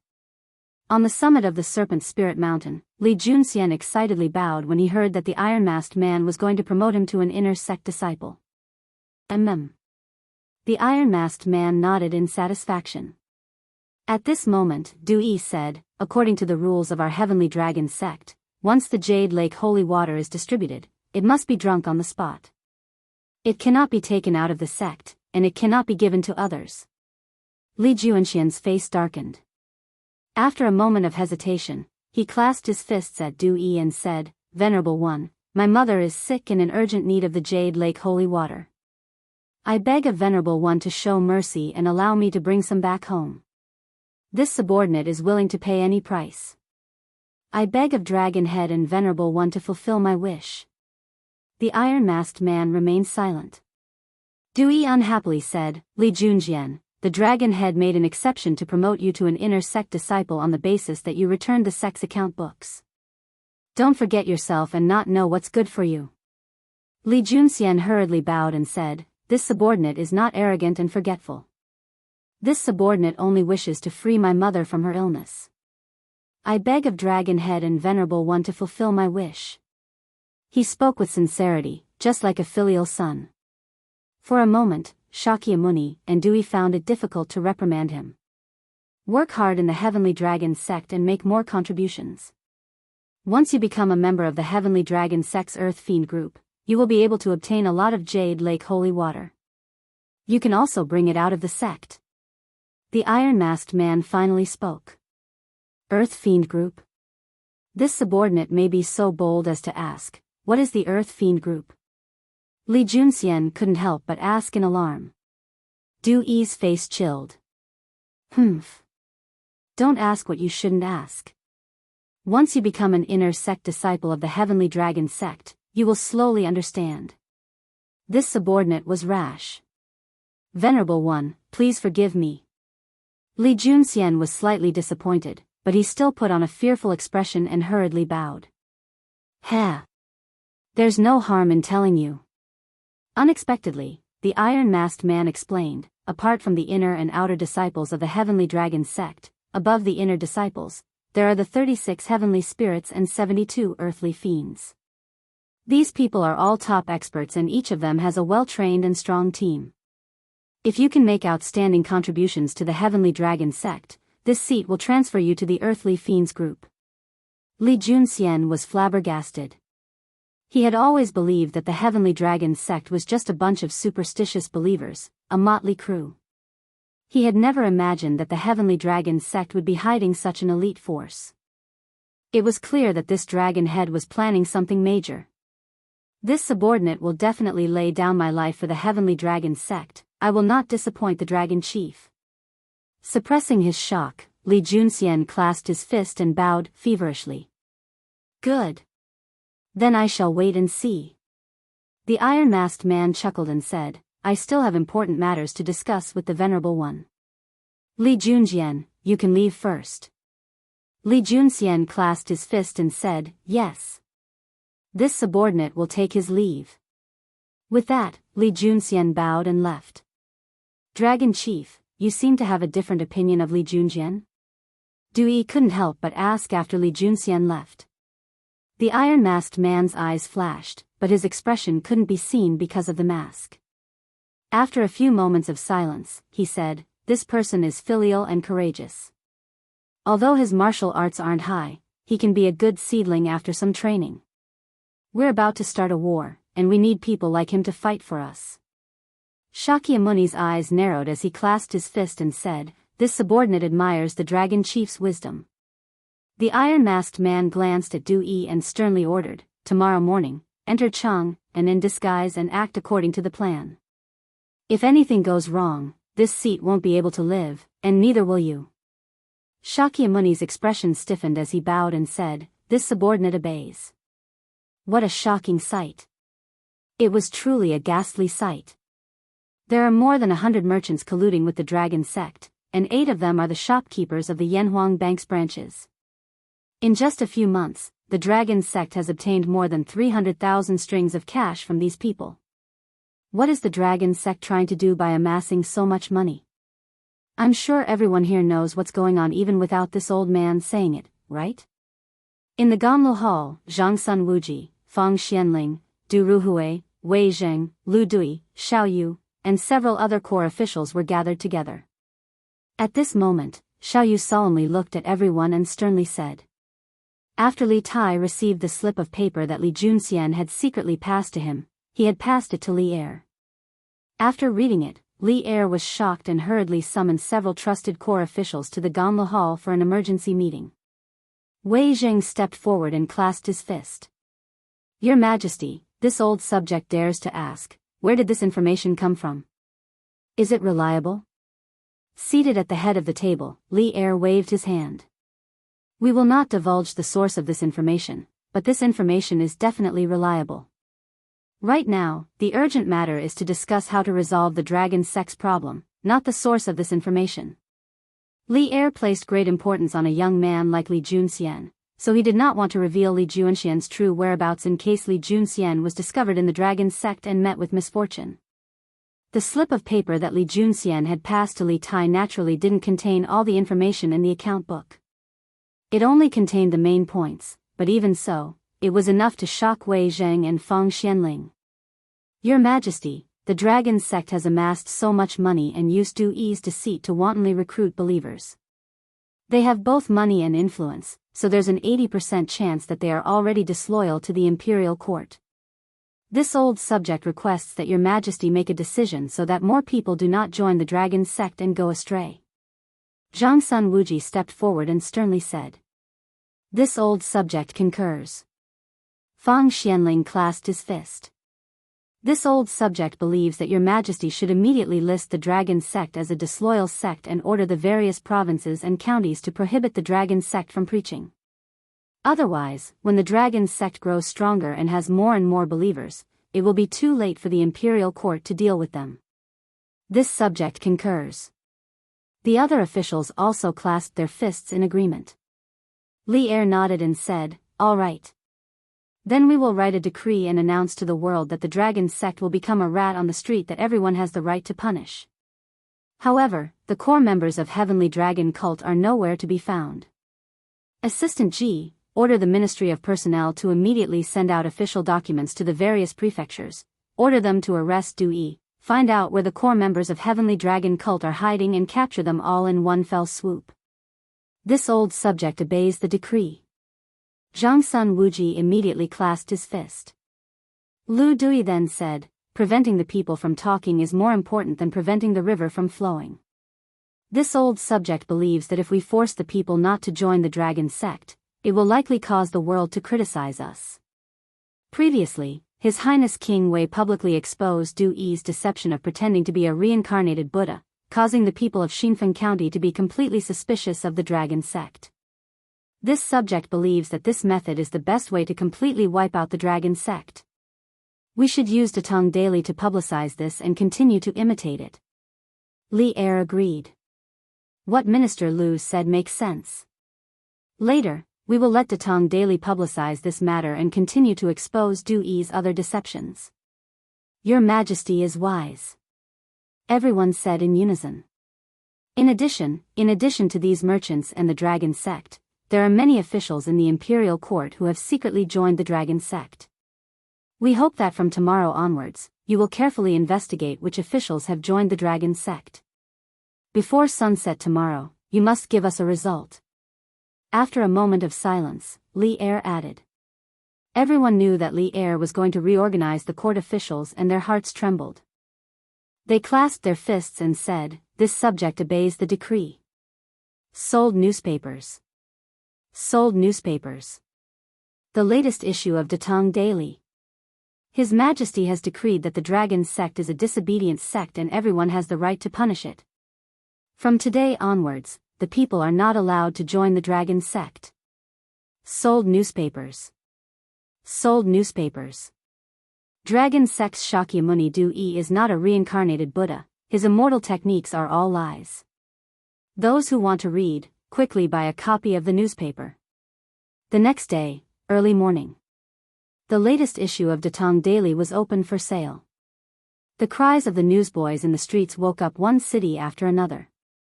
The people who woke up early were all shocked after hearing the contents of the newsboys' cries. What? His Majesty said that the dragon sect is a disobedient sect. Little doll, quickly give this young master a copy of Datong Daily. A young man who had just walked out of the shop with a somewhat lame leg heard the newsboy's cries and quickly stopped in his tracks and shouted at the newsboy. Speaking of which, he had recently planned to join the dragon sect to ask for the Jasper Lake holy water. He did not expect to hear the news that the dragon sect was defined as a disobedient sect by the imperial court. He could not help but be shocked. In fact, he was not the only one who was shocked. Recently, the dragon sect could be said to be incomparably popular around Chang'an City. From 70 to 80-year-old people to 6 to 7-year-old children, there was no one who did not know about the dragon sect. It was precisely because more people knew that the dragon sect was being encircled and annihilated by the imperial court that the people were even more shocked and incredulous. Dragon sect is a disobedient sect, how is this possible? Little doll, quickly give this old man a copy of Datong Daily. Du-yi's immortal techniques are all lies? Little doll, quickly. Quickly give me a copy too. In less than an hour, on the streets and alleys, almost everyone who had the means had a copy of the newspaper. As more and more people read the contents of the newspaper, the discussions between the people became more and more intense. If the dragon sect is a disobedient sect, then we can't join them anymore. If you don't want to join, then don't join, the dragon sect isn't anything good. Didn't you read the newspaper? The dragon sect recruited the people just to accumulate wealth. I heard that many people squandered their family fortune in order to become an inner disciple of the dragon sect. The dragon sect deserves to die. Humph. A bunch of nonsense. The dragon sect's Yao Qi holy water has saved who knows how many people. How can you make sarcastic remarks here? That's right. My father's leg disease was cured by the dragon sect's Yao Qi holy water. Then what about the newspaper saying that Du-yi's immortal techniques are all lies? What's going on? That's all nonsense, there's no proof. Bullshit. What nonsense was that? Yesterday I heard that His Highness Wei Wang used Du-yi's touch water ice technique in front of hundreds of people in Xinfeng County. It's not as mysterious and difficult as you think. Therefore, the immortal arts that Du-yi had used earlier were all lies. The dragon sect wants to cheat everyone of their money. Humph. There's still no proof. These must be made up by the Datong Daily. Which one of you saw His Highness Wei Wang use the touch water ice technique yesterday? Yes. I didn't see it. These things must be made up by the Datong Daily's reporters. Haha. I saw it. Not only did His Highness Wei Wang use the touch water ice technique in front of everyone, he also used an immortal instrument that can make the sound very loud. I think His Highness Wei Wang is the reincarnation of a Buddha. At that time, all the core disciples of Heavenly Dragon Temple had left in advance. If that's not running away, what else can it be? I believe in the dragon sect. I believe that the Venerable One is the reincarnation of a Buddha. I believe in the dragon sect. Fight the dragon sect. In a short period of time, the people expressed their opinions about the dragon sect. Some of the more radical ones almost started a fight. But without exception, there were people who stood firmly on the side of the dragon sect. Chapter 15:18. Greetings, Lord. At the peak of Snake Spirit Mountain, in the middle of the thatched hut, a burly middle-aged man in black walked in and bowed to the iron-masked man. Lord. He actually called the iron-masked man Lord. The iron-masked man's back was facing the door, but when he heard this, he quickly turned around and took 2 steps forward to personally help the middle-aged man up. We're all family, General Luo, there's no need to be so courteous. This attitude was completely different from before. Or rather, the iron-masked man's attitude was also very different from before. It was obvious that General Luo had a very important position in the Iron-Masked Man's heart. Etiquette cannot be ignored. It's one thing for Lord to think highly of me, but that doesn't stop me from respecting Lord. The man surnamed Luo said respectfully. The Iron-Masked Man said helplessly, General Luo's stubbornness is still the same as before. Since that's the case, I won't persuade you anymore. Have a seat. With that, he pointed to the bench at the side. Thank you, Lord. The man surnamed Luo cupped his hands and walked to the bench, sitting upright. After the Iron-Masked Man sat down, the man surnamed Luo asked, What orders does Lord have for calling me here today? The Iron-Masked Man chuckled. There are no orders, but there are some situations that I would like to understand from General Luo.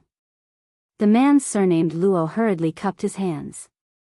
Please speak, Lord. The Iron-Masked Man pondered for a moment before saying, I just received news that Li Shimin has already designated the Dragon Sect as a disobedient sect, and announced to the world through Datong Daily that the common people are prohibited from joining the Dragon Sect. As a result, the Dragon Sect can no longer expand rapidly like before. General Luo, what do you think? The Iron-Masked Man was quite well informed. Snake Spirit Mountain was more than 30 miles away from the nearest county of Weinan County. The Datong Daily had just been released today, and he already knew about it. There must be someone in the city. Luo's face darkened and he said, My lord, the only evidence the imperial court has is that Du Yi used spells to deceive the people. Why would they suddenly go to war and label the Dragon Sect as a disobedient sect? The Iron-Masked Man shook his head. This king is also puzzled about this. I thought Li Shimin would wait until he had more evidence before making a move against the Dragon Sect. I didn't expect this day to come so soon. The man surnamed Luo frowned at first, then smiled in relief and said, My lord, there's no need to worry. Even if Li Shimin takes action in advance, it won't have much impact on our great cause. On my side, everything is ready. I'm just waiting for my lord's order, and the 20,000 troops can kill their way into Chang and city at any time. 20,000 soldiers. Who would have thought that the Heavenly Dragon Sect would secretly have 20,000 elite troops? It was no wonder that the Heavenly Dragon Sect would crazily amass wealth. After all, to raise 20,000 troops, the consumption of food and horses was not a small sum. Good. I've been waiting for General Luo to say this. The Iron-Masked Man suddenly stood up and clapped his hands. Since General Luo is so confident, then this king can rest assured.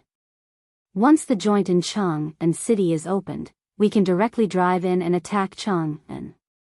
But before that, this king wants to give Li Shimin a surprise that will make him lose the hearts of the people. The man surnamed Luo was not interested in the surprise. He cupped his hands expressionlessly and said, The Heavenly Dragon Army awaits my lord's orders at any time. The Iron-Masked Man nodded. Actually, even if Li Shimin forbids the commoners from joining the Heavenly Dragon Sect, those who have already joined may not be willing to leave.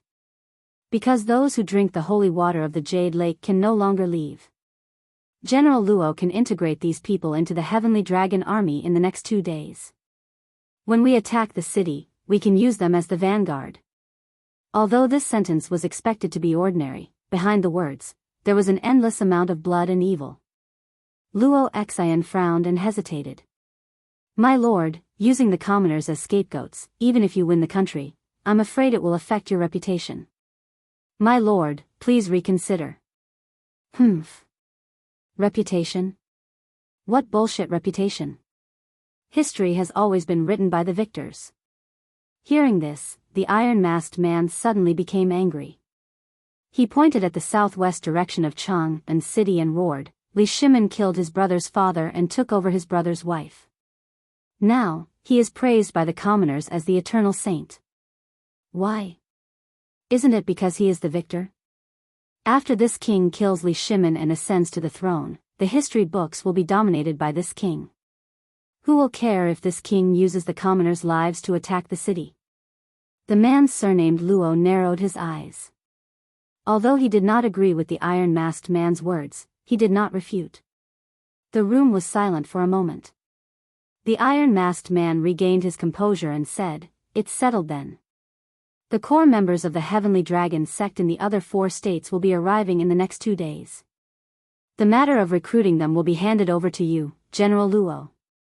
This king believes in your ability. You will definitely be able to organize an army of at least 50,000 people." The man surnamed Luo stood up and cupped his hands. "This general obeys." "Good. General Luo, please go ahead." The iron-masked man waved his hand and said, "Yunshan." The discussion of the Heavenly Dragon sect among the people could be said to be overwhelming. However, Yanhuang College seemed to be in a different world.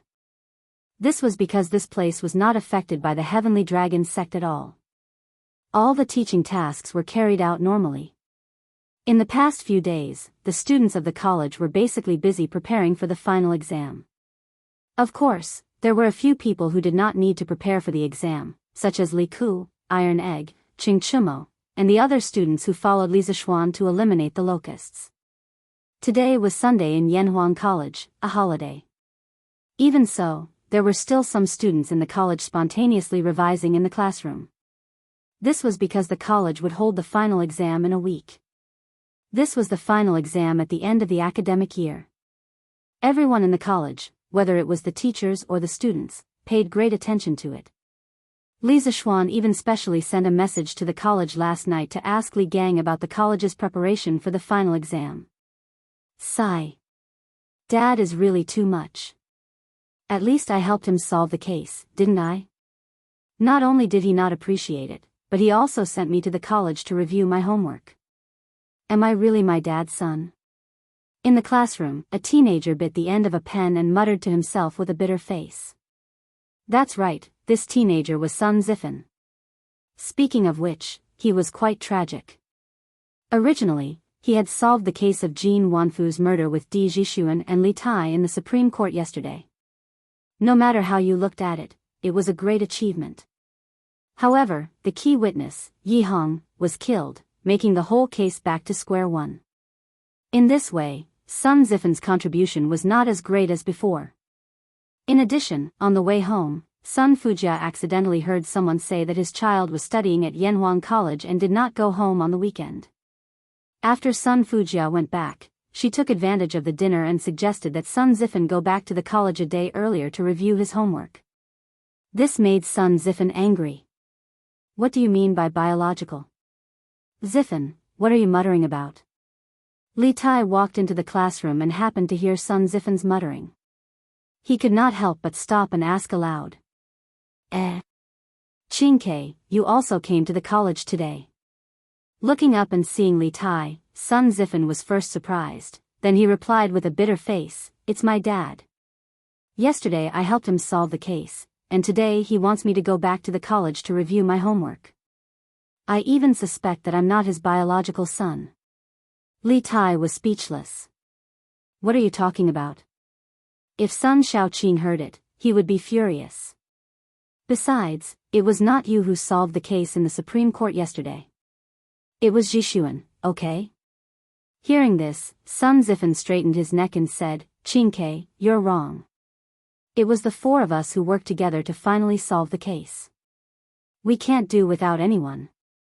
Facing this arrogant guy, Li Tai was too lazy to argue with him and went directly to his seat. Qingke, what do you mean by that? Am I wrong? Seeing that Li Tai ignored him, Sun Zifan quickly stood up and followed Li Tai to ask. Li Tai put the book in his hand on his seat and said impatiently, Fine. You're right. You better go back, don't disturb other people's revision." The reason why he said this was because there were a few other students in the classroom studying by themselves, such as Meng Wenhao and Wang Meng. Hey! That's more like it. Hearing this, Sun Zifan lowered his voice. Then he asked curiously, "Qingke, why did you come to the college to review your homework today? Didn't the Yamacho say that? As long as you can complete the ACE project well, you can get an excellent grade even if you don't take the final exam." When Li Zishuan appointed Li Tai as the vice president of the 2nd and 3rd ACE project, he conveyed to all the teachers in the college the idea of academics first, exams second. As long as one's research results were outstanding, it was fine even if they did not take the final exam. Under Li Zishuan's insistence, the college had set off a wave of research. Many students were actively involved in the research and development of the ACE project. Li Tai looked at Sun Zifan and said faintly, "I don't want to just get an excellent grade. I want to be first in the college." Sun Zifan was silent for a moment and said, "Damn. Forget I asked. You can study by yourself." After that, he turned around and prepared to roll back to his seat. However, he was stopped by Li Tai and said, "Zifan, wait. I've missed a lot of classes in the past 2 months. You heard everything. Come and help me make up for it." Sun Zifan thought for a moment. If the student he taught ended up doing much better than him, then as the master, wouldn't his face be very embarrassed? Thinking of this, he quickly shook his head and said, Who heard everything? I also skipped a lot of classes. Qingke, go find Wenhao." After saying that, this guy hurriedly slipped away. Li Tai gnashed his teeth in anger, but there was nothing he could do about this guy. Looking at the time, Yamacho should be back next week, right? In the conference room on the first floor of Guanghua Building, Li Gang, Yen Silu, and Mo Huai, the 3 giants of the college, gathered together and seemed to be discussing something. At this moment, Li Gang sighed and said. Yen Silu frowned and said, "Yamacho should start to return next week. However, if they want to return to Yunshan, they will probably be delayed on the road for some time. Therefore, Yamacho probably won't be able to make it in time for the college's final exam." Li Gang nodded and said, "Since they won't be able to make it in time, then we old guys have to arrange the final exam for Yamacho. Kong Gui, Mr. Mo, let's call Ma Zhou and the others over and recheck the final exam papers to see if there are any mistakes." Mo Huai nodded and said, "Yes. That's how it should be." After a moment of silence, Li Gang suddenly sighed and said, before Yamacho left, he entrusted the college to this old man. Although this old man didn't make any great contributions these days, I didn't let anything happen to the college. Seeing that Yamacho is about to return, this old man has been feeling uneasy recently. I have a feeling that something is going to happen to the college these days. Maybe it's because I'm old and have nothing to do, so I can't help but let my imagination run wild. After the students finish their final exam next week, this old man will officially retire. In the future, I will live in the Yunshan residence. If I have nothing to do, I will come to the college to see the students that this old man taught personally. Even if I die, I will have no regrets. The old man had taught 2 crown princes in his life, but in the end, both crown princes died in a coup. This broke the old man's heart, so he retired early. Li Zishuan's appearance gave him a second spring in his life. Seeing the college's children grow and become talents day by day, the old man was happy from the bottom of his heart. However, at the same time, he also wanted to protect these children. During the time that Li Zishuan was away, the old man had been worried sick for the college. The guards, logistics, and teaching of the college, no matter how big or small, he wanted to provide a stable learning environment for the students. Haha. Wenji, you have a good plan. This old man also dreams of living in Yunshan in the future and watching the college's children become talents day by day. This old man will have no regrets even if he dies. Hearing this, Yen Silu agreed. Mo Huai was silent for a moment, then said, "The 2 of you are highly respected, and Yanhuang College can't do without you. However, the 2 of you are already old and have reached the age where you can enjoy your remaining years. This old man has no face to persuade the 2 of you to continue teaching in the college. I only hope that the 2 of you can live to 100 years old and see the college's students benefit the people." Li Gang chuckled and said, "Haha. Thank you for your auspicious words. This old man also wants to see that day." Mo Huai nodded.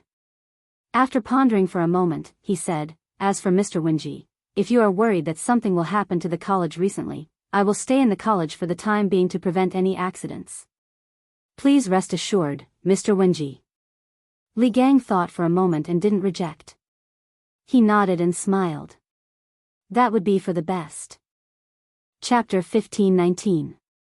Li Gang had gone through the trials and hardships of 2 dynasties. He had experienced the peace of the world and the turmoil of the world. His sense of danger was definitely more sensitive than that of ordinary people. Although Mo Huai didn't believe in metaphysics, he still didn't dare to take the old teacher's words to heart. Therefore, he made the decision to live in the academy recently. The sun slowly set in the west, and the day was about to pass just like that. The students who stayed in the academy to review their homework on the weekend walked out of the teaching building and prepared to eat in the cafeteria. Most of the children who went home on the weekend had already returned to the academy. Since the beginning of this month, the academy had evening self-study every Sunday night. The students had to rush back to the academy before sunset. All of this was ultimately because the academy now had electric lights. Today, the students who felt that the electric lights were quite fresh now somewhat hated them. Because if there were no electric lights, how could they have evening self-study? Facing the afterglow of the setting sun, the students walked in groups of 3 to 5, chatting and laughing together. What a harmonious scene in the academy. After an hour, the sun finally gave up its last trace of resistance and completely fell from the west. The sky became dark. The electric lights all over Yanhuang College also lit up. The top of the mountain was brightly lit. From afar, it looked like a celestial palace above the clouds. It was gorgeous and resplendent. The other places are as dark as ink, but this place is brightly lit as if it's daytime. Yanhuang College is indeed a magical place. In a pine forest to the west of the Cloud Mountain, a mysterious man in a black robe stood on the tallest and largest pine tree. He crossed his arms in front of his chest and looked down at the brightly lit academy in the distance. He muttered to himself. His voice was a little hoarse, as if his vocal cords were about to crack. His condescending posture was like a giant eagle hovering in the sky staring at its prey on the ground.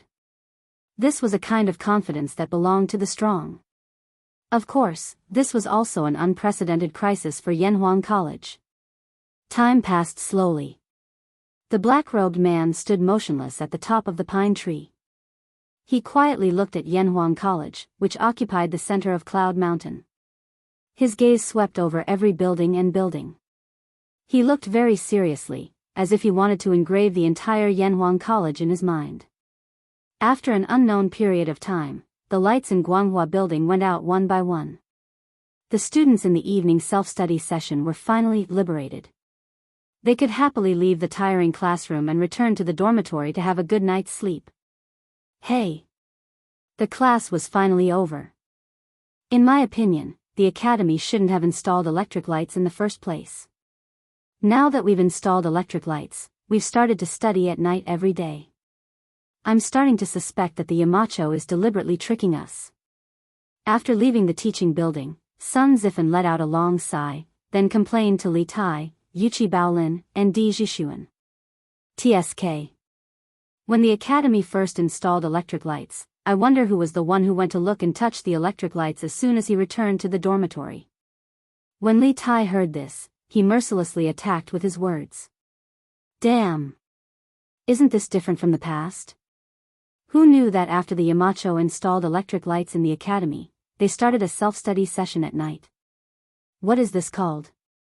Isn't this giving us a sweet date first, then giving us a slap in the face? Sun Zifan straightened his neck and said. Li Tai shook his head and said, you should think about it this way. If there's no self-study session at night, why would the Yamacho install electric lights in the academy? Could it be that they're for you to sleep in? Are they afraid that you won't be able to sleep in the dormitory because it's too dark? Sun Zifan opened his mouth and said in a daze, damn. Qingke, now that you've said it, it does make sense. In front of the Yamacho, we're still too inexperienced. In other words, he was saying that Li Zishuan was a sly old fox. Li Zishuan, who was thousands of miles away, sneezed again and thought to himself, which little bastard is scolding me again? It can't be those little bastards in the academy, right? Needless to say, this subconscious guess of his was indeed correct. Coo. At this moment, there was a strange noise among the group. After looking at each other, they finally locked their eyes on Yuchi Baolin. Yuchi Baolin rubbed his stomach with one hand and scratched his head with the other. He said embarrassedly, I'm hungry. Qingke, why don't you guys go back first? I'll go to Aroma's shop to buy some food. Hey. Let's have supper. I'll go too. Hearing this, Sun Zifan hurriedly said excitedly. Li Tai thought for a while and said, then I'll go too. Jishuan, do you want to go too? He had been very busy in the workshop recently, and it was rare for him to come back to the academy today. How could he not reward himself with a good supper? No one is allowed to go. Go back to the dormitory and rest. Don't violate the academy's rules. Di Jishuan opened his mouth and was about to speak when a person walked toward them and said sternly. Greetings, Mr. Mo. Li Tai looked up and saw that it was Mo Huai. He was shocked and hurriedly cupped his hands in greeting. Others might not know Mo Huai's true identity, but Li Tai did. Not only was Mo Huai a big shot of the Mo family, but he was also the academy's guardian angel. Last year, when the bearded guest caused havoc in Cloud Mountain, if it wasn't for Mo Huai, Li Zishuan definitely wouldn't have been able to handle it alone. Therefore, Li Tai still respected Mo Huai. Greetings, Mr. Mo. At this time, the rest of the people also reacted and saluted one after another. Mo Huai nodded and said earnestly, since you're done with your self-study, you should go back and rest early. You're not allowed to wander around the academy late at night. Yes. Mr. Mo. They did not dare to talk back and replied in unison. Then, they cupped their hands and hurried toward the dormitory. Why is Mr. Mo patrolling the academy personally tonight? I don't remember him doing it before. Or have I left the academy for too long and the academy is too perverted? After walking some distance, Li Tai asked in a low voice, somewhat puzzled. Di Jishuan thought for a while and replied, I'm also very curious. Mr. Mo has always been in charge of experimental research in the academy, but he has never personally trained anyone. It's so late, why is he still at the academy? Sigh. What a pity about my supper. Sun Zifan could not be bothered to think about this. He only had good food in his heart, so he could not help but sigh. Everyone was speechless. They covered their faces and walked forward, too lazy to be associated with this guy. As for Mo Huai, who they mentioned, he was still standing in the same place and did not move a step. Because just now, he suddenly felt that he was being watched. His whole body tensed up, and he gathered all his internal force and stood in place, fully alert. At the same time, he began to use his perception as a guru. Mo Huai did not believe that it was just an illusion. He believed that it was his intuition. The intuition of a guru at the peak. Time passed by slowly. Mo Huai's nerves were strained, and he stood on the spot without moving at all. He'd originally chosen to stay in the academy tonight for the sake of making Li Gang feel at ease so that he could take precautions. However, he'd never imagined that the academy would really be slightly unusual tonight. Specifically speaking, it wasn't the academy that was unusual, but the area in the west of the academy was extremely unusual. Quiet. It was too quiet. It was the middle of summer, and it was inevitable that there would be some insects and birds in the woods at night. But tonight, there was nothing. He could only vaguely hear some wind. In addition, Mo Huai suddenly felt that he was being spied on. Everything showed that the academy was definitely abnormal tonight. Swoosh. Suddenly, Mo Huai opened his eyes. A pair of sharp eyes looked directly at the pine forest in the west. His gaze seemed to pierce the night sky and see the entire pine forest clearly. But unfortunately, his eyes did not have night vision. Moreover, he was in the light now, but the pine forest in the west of the academy was in the dark. It was too difficult for him to see if there was anything abnormal in the pine forest in the light and in the dark. But at this time, if one looked at it from a god's perspective, they would find that Mo Huai's eyes just happened to meet Black Robe's eyes. Their eyes met, but there were no sparks of friendship. There was only, I can see you, but you can't see me. After a long time, Mo Huai did not find anything abnormal. He could only look away and then slowly leave the place. This person is quite interesting. Yanhuang College has a deep foundation and actually has a martial arts master at the peak of the guru realm. He must be the big son of the Mo family, right? At this moment, the mysterious black robe at the top of the pine forest looked at Mo Huai's back and sighed softly with his hoarse voice. Although Mo Huai was far away, Black Robe did not immediately go down. Instead, he stood on the top of the tree and waited silently. At this time, he was like a very patient lone wolf, quietly waiting in the dark for the best opportunity to kill his prey. After another hour, except for the street lamps on both sides of the main road, all the lights in all the houses in the academy were turned off. At this time, Black Robe bent his knees and then used the rebound force from the bottom of his feet to leap into the air. He flew straight in the direction of the academy, or more accurately, in the direction of Guanghua Tower. Bang! A moment later, the black-robed man landed in front of the Guanghua Tower and made a dull thud on the ground. The sound was neither loud nor soft and could only be heard for about 2 meters. Of course, this was not the main point. The main point was that the Guanghua Tower of the academy was about a mile away from the pine forest in the west of the academy. However, this mysterious black-robed man, standing on the top of a tree, leaped lightly and crossed the distance of more than a mile. With such strength and lightness skill, he was definitely a top master. After landing, Black Robe went straight to the front door of Guanghua Tower. The teaching building of the academy was usually locked at 9:45 every night. Therefore, even if Black Robe came to the front door of Guanghua Tower, he could not enter.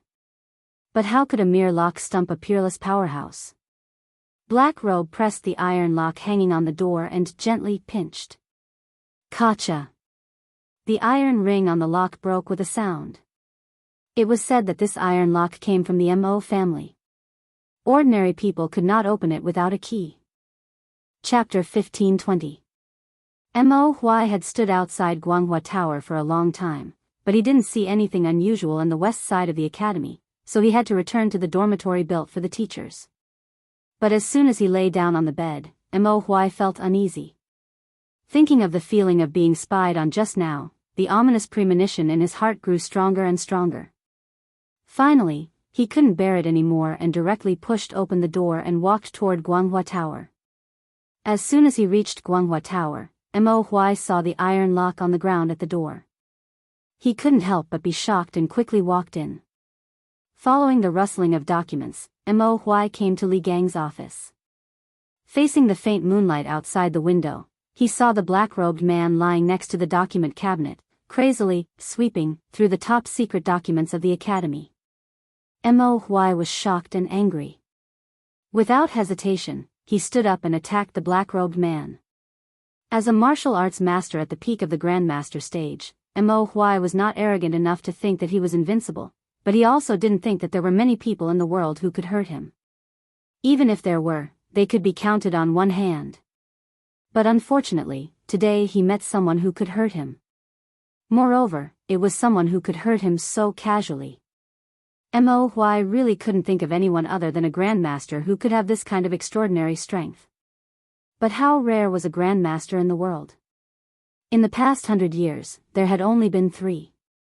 The publicly recognized number 1 person in the world, spiritual master Ling Su, who was also Li Zishuan's master. The other was Abbot Xian Kong of the Shaolin Temple, who did not care about worldly affairs. The last one was the mysterious Tujue state preceptor, Wuxia. Thinking of this, Mo Huai wiped the blood from the corner of his mouth, looked at the black-robed man, and asked word by word, "You are Wuxia?" With the death of spiritual master Ling Su last year, there were only 2 grandmasters in the world, and Abbot Xian Kong of the Shaolin Temple would definitely not be interested in the technical information of Yanhuang College. The only explanation was that the man in front of him was the state preceptor Wu Jie. Ho ho! Good eyesight. But even if you know, what can you do? You will die tonight. Everyone below the grandmaster level is an ant. The black-robed man looked at Mo Huai with a ridiculing expression as he spoke indifferently. However, there was a burning killing intent hidden in his indifferent tone. You really are the Tuju's state teacher. What audacity! This is the Great Tang, not a place for a Turk like you to behave atrociously. When Mo Huai heard this, his eyes widened in shock. Who could have imagined that the state teacher, second only to the Turks and above all, would sneak into the Great Tang alone, and even come so close to the capital? In the eyes of ordinary people, what else could this be but seeking death? Humph. Even so what? Other than you, no one else on Cloud Mountain has the ability to resist me. As long as this old man is willing, there won't be anyone left alive on Cloud Mountain tonight. Wuxia waved his hand and said casually. Although these words were very inhumane, Mo Huai had to admit that Wuxia was telling the truth. Although Yanhuang College had guards, those guards were only at the Qi transformation stage and were completely useless in front of a martial grandmaster. They didn't even have the ability to block a martial grandmaster for a moment. Thus, if Wu Jie really wanted to go on a killing spree in Yanhuang College, no one would be able to stop him. But even so, what could they do? Although Mo Huai was a patriarch of the Mo clan, he had spent nearly a year at Yanhuang College and had long since become a part of the academy. When the students saw him, they would respectfully call him Mr. Mo. He enjoyed this kind of life. He liked the children of the academy, and tonight, he would fight for them. Even if he died, he would not regret it. As long as this Mo still has a breath left, I will not allow you to harm a single student of the academy. Moreover, there are several thousand elites arranged by His Majesty at the base of Cloud Mountain. As long as this Mo can hold out until reinforcements arrive, you, the state teacher of the Turks, can only be buried in the Central Plains. Mo Huai straightened his body, his posture once more as tall and straight as a pine tree. He looked fearlessly at Wu Jie, his face resolute. These words were not made up to disturb Wu Jie's mental state. Li Er really had arranged for more than 2,000 Imperial Army soldiers at the base of Cloud Mountain. Not only were there soldiers at Cloud Mountain, but also at the Curious Pavilion. Their purpose was to protect the newest technology developed by the Academy. As long as they fought, they would alarm the sleeping teachers and students of the Academy, and someone would definitely come down the mountain to report. Mo Huai only needed to delay Wu Jie for a short period of time. This was very difficult, because the gap between Peak Grandmaster and Martial Grandmaster was simply too great. This was a chasm that almost all cultivators could not cross. If one could cross it, they would be above others, but if they couldn't, they would be nothing more than ants in the eyes of those above them. But no matter how difficult it was, Mo Huai had no choice but to stand. Behind him were more than 600 students, the future of the academy, and even the future of the Great Tang. For the sake of the words Mr. Mo, that the children often called out, Mo Huai had no choice but to put his life on the line. Humph. Do you think you can hold out until reinforcements arrive? Wu Jie coldly snorted, and then he disappeared from where he stood. A moment later, he was right in front of Mo Huai. Peng peng peng. Wu Jie's palms flashed, and in the dim moonlight, one could only see a series of afterimages in the air. In the blink of an eye, Wu Jie's palms fiercely slammed towards Mo Huai's chest. Mo Huai's nerves tensed, and his hair stood on end. He didn't dare to be careless, because in the exchange just now, he had already experienced the strength of his opponent. This was a master who was not only fast, but also powerful. He didn't dare, nor did he have the qualifications, to use his own body to meet force with force. At this critical moment, Mo Huai channeled all the inner energy in his body into his legs. The Mo family's lightness godly steps was fully utilized by Mo Huai as he retreated rapidly. After exiting Li Gang's office, he kicked the door frame and used the rebounding force to head towards the other direction of the corridor, which was the direction of Guanghua Building's main entrance. He wanted to pull the battlefield to an open area so that he could use more space and delay Wu Jie for a while. In addition, only by fighting outside could they cause a big commotion and wake up the sleeping students and teachers so that they could go down the mountain to call for reinforcements. Although Wu Jie knew what Mo Huai was planning, he didn't care because he didn't think Mo Huai could withstand his next move.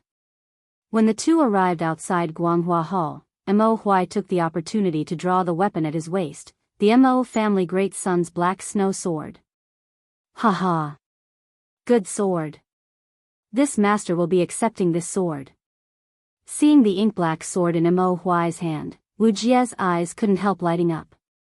Letting out a hoarse laugh, he also pulled out a weapon from behind his back. Only then did Mo Huai notice that Wuxia had always been carrying a weapon on his back.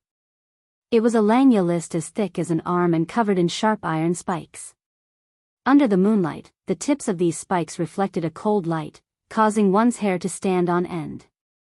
Pulling out his mace, Wuxia didn't hesitate, taking 2 steps forward and leaping into the air.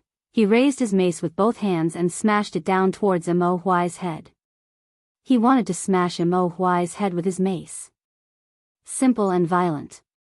Compared to the dazzling sword skills, blade skills, and palm skills of the Central Plains cultivators, Wuxia's moves were very simple and direct, but even so, almost no one could resist his moves. It was precisely because of their simplicity that they were pure. Pure moves coupled with pure strength, this combination was even more difficult to resist. Black Snow Sword Cry, only the heart moves, harmony under the heavens. Mo family sword style, love not offense. Facing Wuxia's extremely pure and powerful move, Mo Huai didn't choose to dodge because he knew he couldn't. So, Mo Huai directly used the Mo family sword style's most famous sword style, love not offense. This was the Mo family's strongest defensive sword style, and at the same time, it was also the core ideology of MOZ. As soon as this sword style was used, the air seemed to stagnate and the mace in Wuxia's hand seemed to slow down a bit. Wuxia's brow furrowed slightly, but he still swung his mace towards Mo Huai. Although he felt that Mo Huai's sword style was a bit strange, he didn't take it to heart because he believed in his own strength. Reality proved that he had the qualifications to be so confident. Just as Mo Huai completed his sword move, the mace smashed heavily onto Ink Snow Sword. The chi and blood in Mo Huai's chest suddenly stagnated, and he quickly retreated. Then, he felt a sweet taste in his throat and spat out another mouthful of blood. Not enough. It's still not enough. Mo Huai anxiously shouted in his heart. Thinking back to when the dragon-bearded guest had come to Yun Shan to cause trouble, Mo Huai had only used this love impartiality sword skill to block the dragon-bearded guest's storm-like attacks. But now that he had displayed this sword skill with all his strength, it seemed so fragile in front of Wuxia, causing Mo Huai's heart to sink. Mo Huai's heart ached when he saw the small dents on the inky snow sword caused by Wuxia's mace. This inky snow sword was Mo's personal sword in the past, and it had been passed down for nearly 1,000 years. In the world's famous sword manual, the inky snow sword could be considered one of the top 10 swords. 1,000 years of wind and frost hadn't left a single mark on this sword, but today, it had been damaged by a Turk. Mo Huai's heart was both pained and sad. He felt that he had let down the Mo family's divine ancestor. But he did not regret it. Today, in order to protect the Academy's secrets, in order to protect the Academy's future, he had to stand up. Judging from the current situation, he had to fight with all his might. Otherwise, he would die before the reinforcements could reach the mountain. Humph. Eat this teacher's staff again. Wuxia hadn't expected that Mo Huai would be able to block his move, and he couldn't help but feel angry. Before Mo Huai could react, he soared into the air and swung his mace at Mo Huai's head again. Once again, he used the same move. At his level of martial arts, the moves were no longer important. Whatever moves were convenient to use, whatever moves were the most useful, he would just use them. There was no need to think too much about it. Simple and straightforward. There were some moves that could be used all the time. But if Li Zixuan had been present when he said, "Eat this teacher's staff again," even though the situation was critical, he would have laughed. He even wanted to ask Wuxia, "Are you a clown sent by the monkeys?" Chapter 1521. What a strange sword skill. Yanhuang Academy, in front of Guanghua Tower, Wuxia's full-strength attack was reduced by half by Mo Huai's ink snow sword. This made him a little dissatisfied, but at the same time, he was also a little surprised. Being experienced and knowledgeable, he almost instantly understood that there was something wrong with Mo Huai's sword technique. Mo Huai sighed lightly, but didn't say anything because he wasn't feeling well at the moment. Although he had reduced a large part of Wu Jie's attack, the gap in strength between the two of them was too great. Even if he had reduced a portion of the force, the remaining force was enough to make him suffer. Coupled with the fact that Mo Huai had already suffered heavy injuries in the previous rounds, it was already a miracle that he was still standing. He didn't know if he could block Wu Jie's next attack with his Taiji sword skill. However, it was also thanks to Li Zishuan's Taiji sword skill, otherwise, he would have already fallen. Let's see how many more rounds you can last under this master's hands. Wu Jie's eyes were like lightning as he saw through Mo Huai's current physical condition. With a cold snort, he soared into the sky and smashed his mace towards Mo Huai's head. The same move was used again by Wu Jie, causing Mo Huai to grumble in his heart. At the same time, a Taiji sword skill flashed through his mind. Taiji sword skill's 38th form, Phoenix Wing Spread. This time, Mo Huai had enough time to prepare his sword. He stepped back, circled his sword, and fell to the ground to avoid the mace. His body was at an extreme angle to the ground, and his left hand formed a sword finger to support his body. Then, his right hand raised his sword and sucked the mace in. Because he had more time to prepare than last time, Mo Huai's ink snow sword really sucked Wu Jie's mace this time. Taiji sword skill was a sword skill that allowed the weak to defeat the strong. It had nothing to do with one's internal strength, but rather the depth of one's understanding of Taiji. Mo Huai being able to use the 38th form of Taiji sword skill to this extent proved that he had a very deep understanding of Taiji. Of course, this wasn't the end. Next, Mo Huai's entire body rotated 180 degrees around his feet, and with the force of this rotation, he soared into the air like a phoenix spreading its wings, carrying his mace and launching a probing counterattack towards Wu Jie. At the same time, Mo Huai also used the Mahist family's famous skill, Love Without Offense. The air instantly became stagnant, and the two sword techniques fused together. There seemed to be a subtle, chemical reaction. The power of Love Without Offense became even greater, and the attack power of the Taiji sword, Phoenix Spreads Its Wings, became even stronger. Wu Jie's eyes couldn't help narrowing. Of course, he wasn't afraid.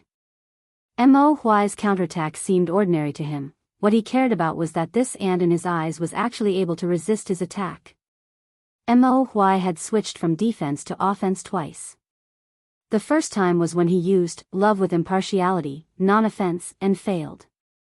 The second time was when Mo Huai used Love with Impartiality, non-offense, and Phoenix Spreads Its Wings, and he succeeded.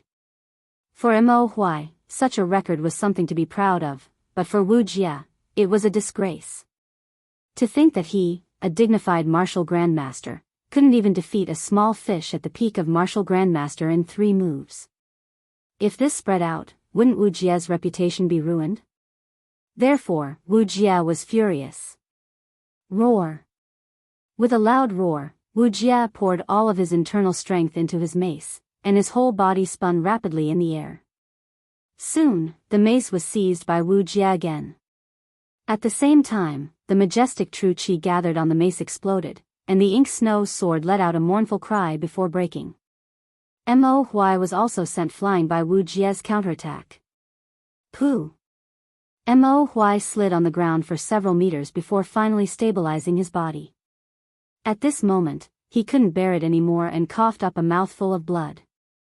Wu Jie's counterattack had directly injured Mo Huai's internal organs. The situation on the battlefield was really changing rapidly. At first, Mo Huai was at a complete disadvantage, but later, Mo Huai used his Tai Chi sword and was finally able to barely resist Wu Jie's attacks. He even faintly turned from defense to offense and launched a counterattack. However, his counterattack failed, and in the blink of an eye, he was forced back by Wu Jie's super powerful internal strength and was directly injured. Ho ho! What other moves do you have now? After Wu Jie landed, he flashed and appeared in front of Mo Huai. He looked down at Mo Huai condescendingly and said in a hoarse voice, as if he was pronouncing Mo Huai's death sentence. Mo Huai looked at the broken sword in his hand with some sadness. He used all of his strength to stand up from the ground and said with a tragic expression, "My ink snow sword is broken, and the Mo family's great master is dead. Today, this old master will not rest until you die." "Ha! You overestimate yourself." Wu Jia sneered and swept the mace in his hand directly towards Mo Huai's chest. The ink snow sword in Mo Huai's hand was broken, so he definitely couldn't use it to block. He took half a step back with his right leg and drew a circle with his hands, starting the Tai Chi fist. He was going to use the Tai Chi fist to block the mace with his bare hands. Wu Jia's mace directly landed on Mo Huai's chest. Then, Mo Huai's whole body bent backwards, and his hands moved with the flow of true Qi, guiding the mace to the right of his back. Wu Jia's killing blow was like hitting cotton, making him feel like he couldn't exert any strength. Who is so bold to cause trouble in Yanhuang College? Quickly take him down. At this moment, just when Mo Huai was about to completely collapse, a group of Yanhuang College guards, led by Mo Zhong and Mo Yun, finally rushed over after hearing the commotion. More than 20 college guards surrounded Wu Jia and Mo Huai. After seeing Mo Huai covered in blood, Mo Zhong and Mo Yun couldn't help but be shocked. They hurried forward to support Mo Huai and asked, "Great Master, what happened to you? Are you okay?" Mo Huai waved his hand and said, "Don't worry about me. This person is the Tuju's imperial teacher, Wu Jia. Quickly go down the mountain and deploy the troops. I'll hold him down here." In order to allow Mo Zhong and Mo Yun to carry out the order as soon as possible, Mo Huai forced himself to act as if nothing had happened. However, the fresh blood on his clothes had already betrayed him. Even an idiot would know that he was currently heavily injured. What? He's the Tuju's imperial teacher? Mo Zhong's eyes widened, a huge wave of shock surging in his heart. When he finally reacted, he hurriedly shouted at Mo Yun, "Go down the mountain and deploy the troops. I'll stay here and help Great Master deal with Wu Jia." Although he knew that he would undoubtedly die if he faced Wu Jia, in the face of life and death, Mo Zhong did not hesitate to sacrifice himself to protect his brother. "No. Big brother, go and deploy the troops. I'll protect Great Master." Mo Yun's eyes were red as he shouted crazily. Mo Zhong was flustered and exasperated, "Get out of here. Don't cause trouble here. Go and get reinforcements." "Humph. None of you will leave the mountain tonight, you'll stay here forever." Wu Jia, who was standing on the opposite side, couldn't help sneering. Saying so, he no longer spoke any nonsense and directly raised his mace and smashed it towards Mo Zhong, Mo Yun, and the others. "Back off." Mo Huai used all his strength to push Mo Zhong and Mo Yun away, while he took the opportunity to pull out the long sword at Mo Zhong's waist and slashed at the mace that Wu Jia swung at him. Because Mo Huai's preparation time for this move was too short, coupled with the fact that he was seriously injured and his strength was much weaker than before, Wu Jia's attack landed solidly on Mo Huai's Moon Hall and sent him flying to the front door of Guanghua Hall. Terrifying. This kind of strength, in the eyes of Mo Zhong, Mo Yun, and the others, was simply shocking. In the past, Mo Huai was a god in their hearts, but now, the god in their hearts had been easily knocked down from the clouds by another person. This gave them a clear understanding of Wu Jia's tyrannical strength. Pung! Mo Huai fell heavily to the ground, sending up a cloud of dust, and could no longer stand up. "Juzi!" Mo Zhong screamed at the top of his lungs, then shouted to Mo Yun behind him, "Quick! Go down the mountain and deploy the troops, or else Juzi and I will be killed by you." In order to get Mo Yun to agree as soon as possible, Mo Zhong had no choice but to threaten him. "Big brother, take good care of Juzi, I'll go down the mountain and deploy the troops." Mo Yun wiped his tears and made a prompt decision.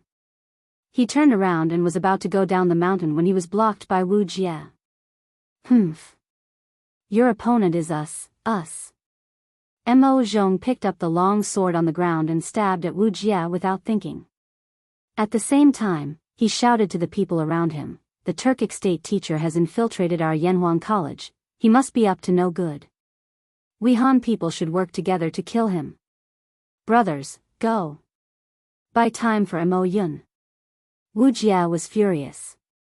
He didn't expect that a weakling like Mo Zhong, who couldn't even be considered an ant, would dare to stab him with a sword. In his eyes, this was simply a humiliation. Therefore, Wu Jia didn't hesitate to smash the mace in his hand towards Mo Zhong. Pooh! Mo Zhong didn't have Mo Huai's profound internal strength, nor did he have Mo Huai's understanding of the Taiji sword. Facing Wu Jia's angry attack, he couldn't even put up a decent defensive move and was sent flying by the mace. Big brother. Mo Yun, who had just run 2 steps forward, took a peek and suddenly felt like his courage was being torn apart. He and Mo Zhong were blood brothers, and at this moment, he only wanted to rush forward and fight Wu Jia to the death.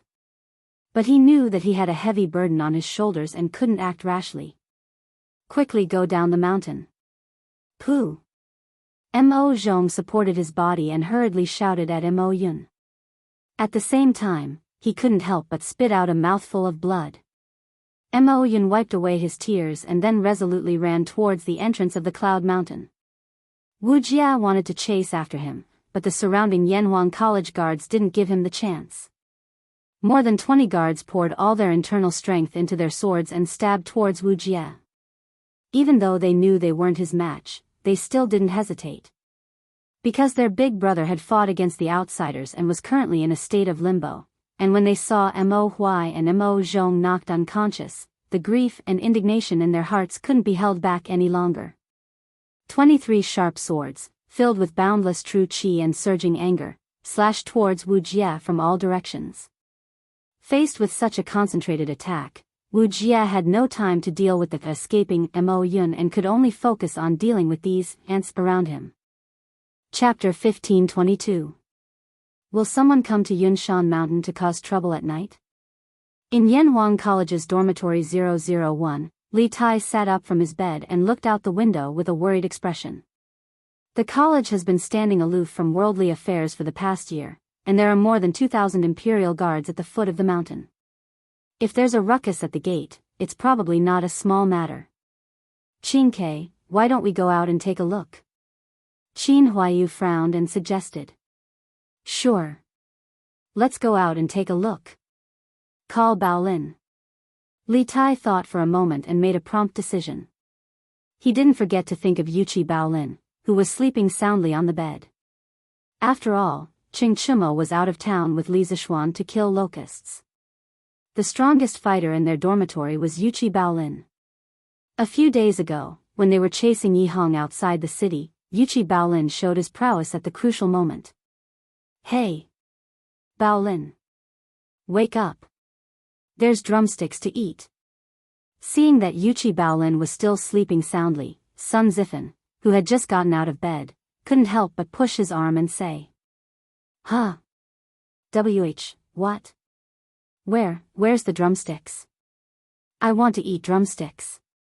Yuqi Baolin sniffled and propped his fat body up from the bed. He closed his eyes and said in a daze.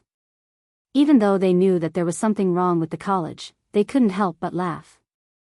Li Tai said angrily, the drumsticks are right in front of the gate. If you want to eat, put on your clothes quickly. Pfft. Sun Zifen tried hard to hold back his laughter, but in the end, he couldn't hold it in and laughed out loud. Li Tai waved his hand in annoyance and said, stop talking nonsense. Let's go. After saying that, he took the lead, opened the dormitory door, and walked out. It was summer and they didn't have much to wear. After a while, Yuqi Baolin, Qin Huayu, Sun Zifen and the others followed them out of the dormitory area. However, they didn't see a single academy guard on night patrol. Li Tai couldn't help but frown. How strange. Along the way, he didn't see a single person. Usually, the academy would have guards on night patrol to prevent the students from not sleeping and wandering around the dormitory. What happened tonight? Qin Huayu frowned and listened for a moment. He said, Qingke, it seems that there are fighting sounds at the gate of the academy. I'm afraid the academy is in big trouble. Let's go and take a look. Remember, we have to observe the situation clearly before deciding whether to go out and help or go down the mountain to call for reinforcements. Qin Huaiyu had a quiet personality and was very calm in the face of trouble. In an instant, he understood the severity of the situation and hurriedly said in a low voice. Yuqi Baolin was already awake. As a warrior, his hearing was sharper and he could hear the fighting sounds at the front of the academy even more clearly. After Qin Huaiyu finished speaking, Yuqi Baolin said anxiously, "There are people fighting at the gate of the academy. That person is very strong." I also heard Mr. Mo's voice. "Qin Huaiyu, Zifen, don't go. I'll go save Mr. Mo alone." After saying that, Yuqi Baolin didn't wait for them to react. He took a big stride and ran quickly in the direction of Guanghua Tower. "Hey! Baolin, wait!" Li Tai's heart sank. By the time he reacted and wanted to stop Yuqi Baolin, the latter had already run far away. He was puzzled. "A great master." Baolin said that person is a great master. "I heard from Yamacho that Mr. Mo's martial cultivation has reached the peak of the Grandmaster realm. Few people in the world can compare to him. Could it be that even Mr. Mo can't deal with this great master? Then who is this person?" Qin Huaiyu thought for a moment and said, "Qin, none of us know martial arts. If Mr. Mo can't deal with this great master, we'll just be adding to the trouble if we go. Why don't we climb over the side wall and go down the mountain to get reinforcements? I heard from my father that His Majesty has arranged for 2,000 Imperial Guards at the foot of the Cloud Mountain to ambush us." Li Tai nodded, then shook his head. "Why go through so much trouble? Zifen, I remember that you hid 2 fireworks under your bed, didn't you?"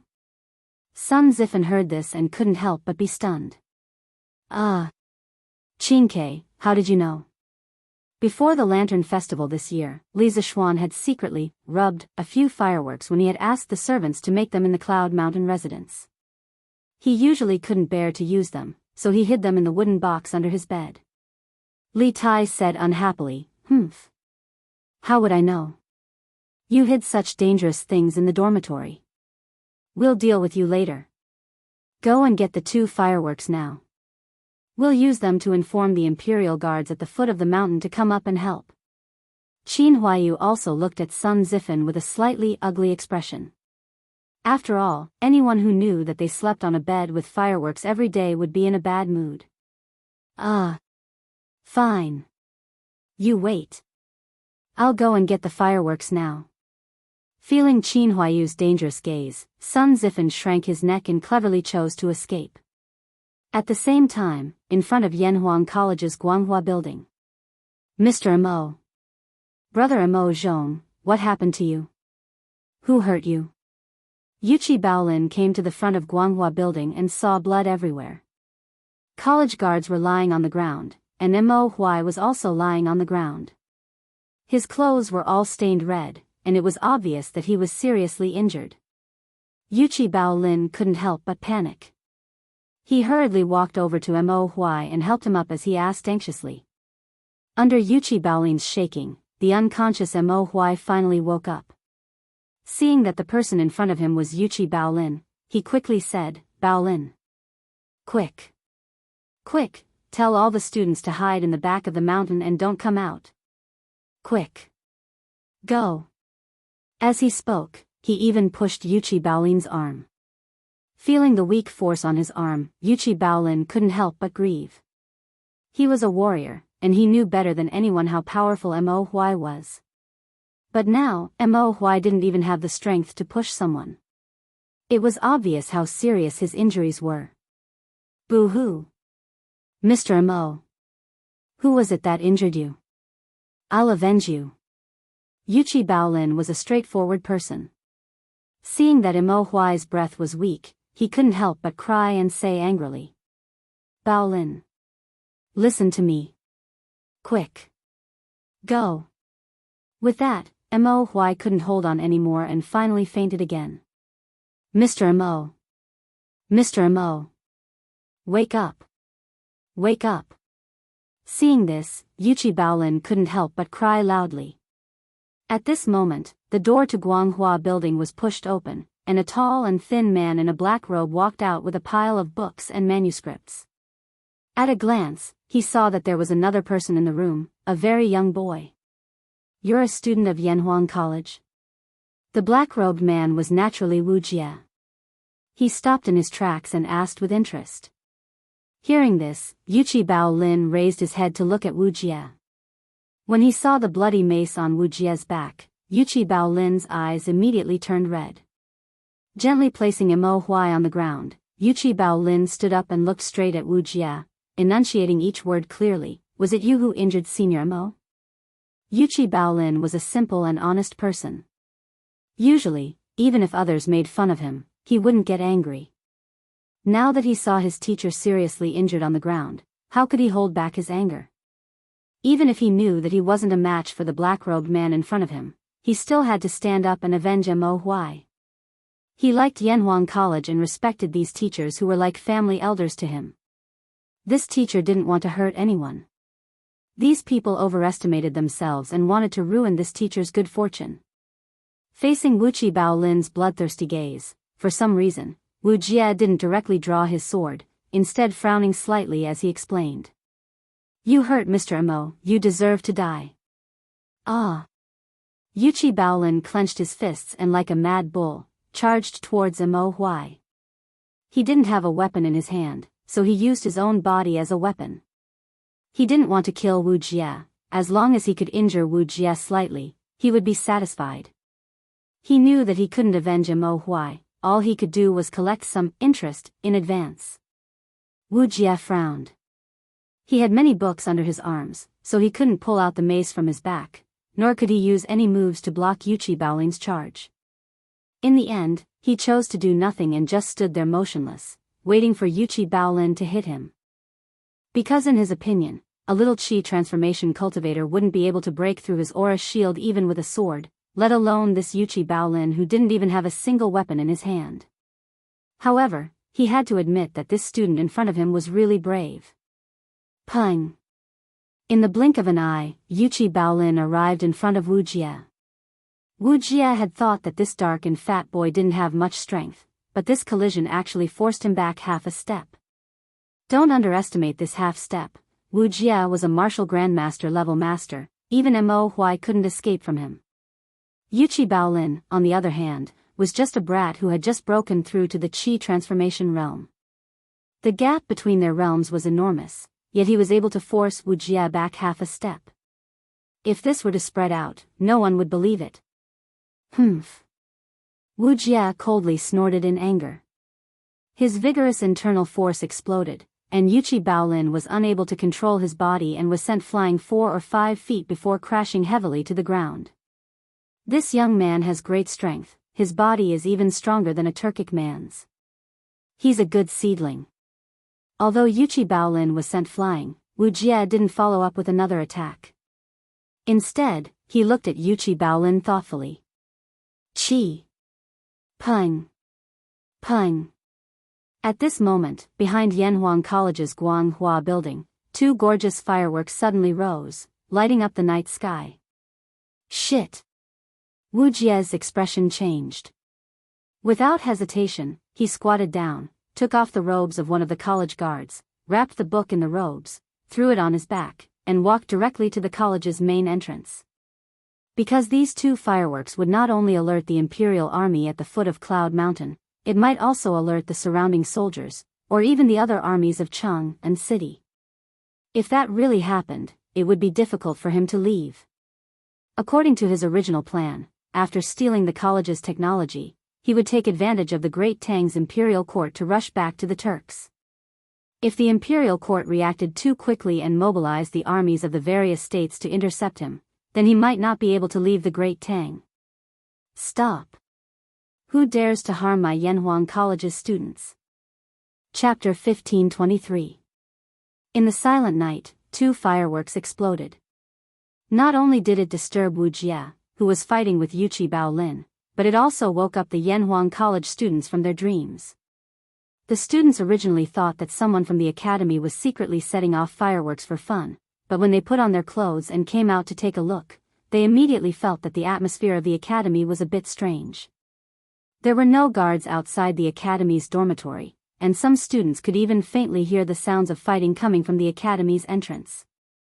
Thus, the students who were woken up walked out of their dormitory and headed towards Guanghua Building. When they were about to reach Guanghua Building, they met Li Tai's group.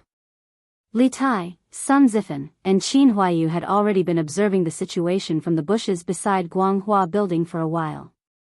When they saw more students coming, they hurriedly had the students squat down to avoid being discovered by Wuxia.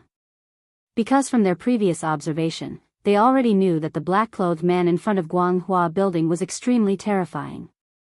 If they went up, they wouldn't be of any help, and would only be delivering their heads. Thus, when they saw the students coming, Li Tai had them quietly hide behind the bushes for the time being. But when they saw Li Gang arrive, and the black-clothed man had the intention to make a move against Li Gang, they couldn't bear it anymore. They all stood up with Li Tai, wanting to protect Li Gang. Not to mention Li Gang's prestige in the Tang dynasty's literary world, just in Yanhuang College, his prestige was unmatched. There was no student or teacher who didn't respect him. Moreover, the old teacher was the teacher of 2 crown princes.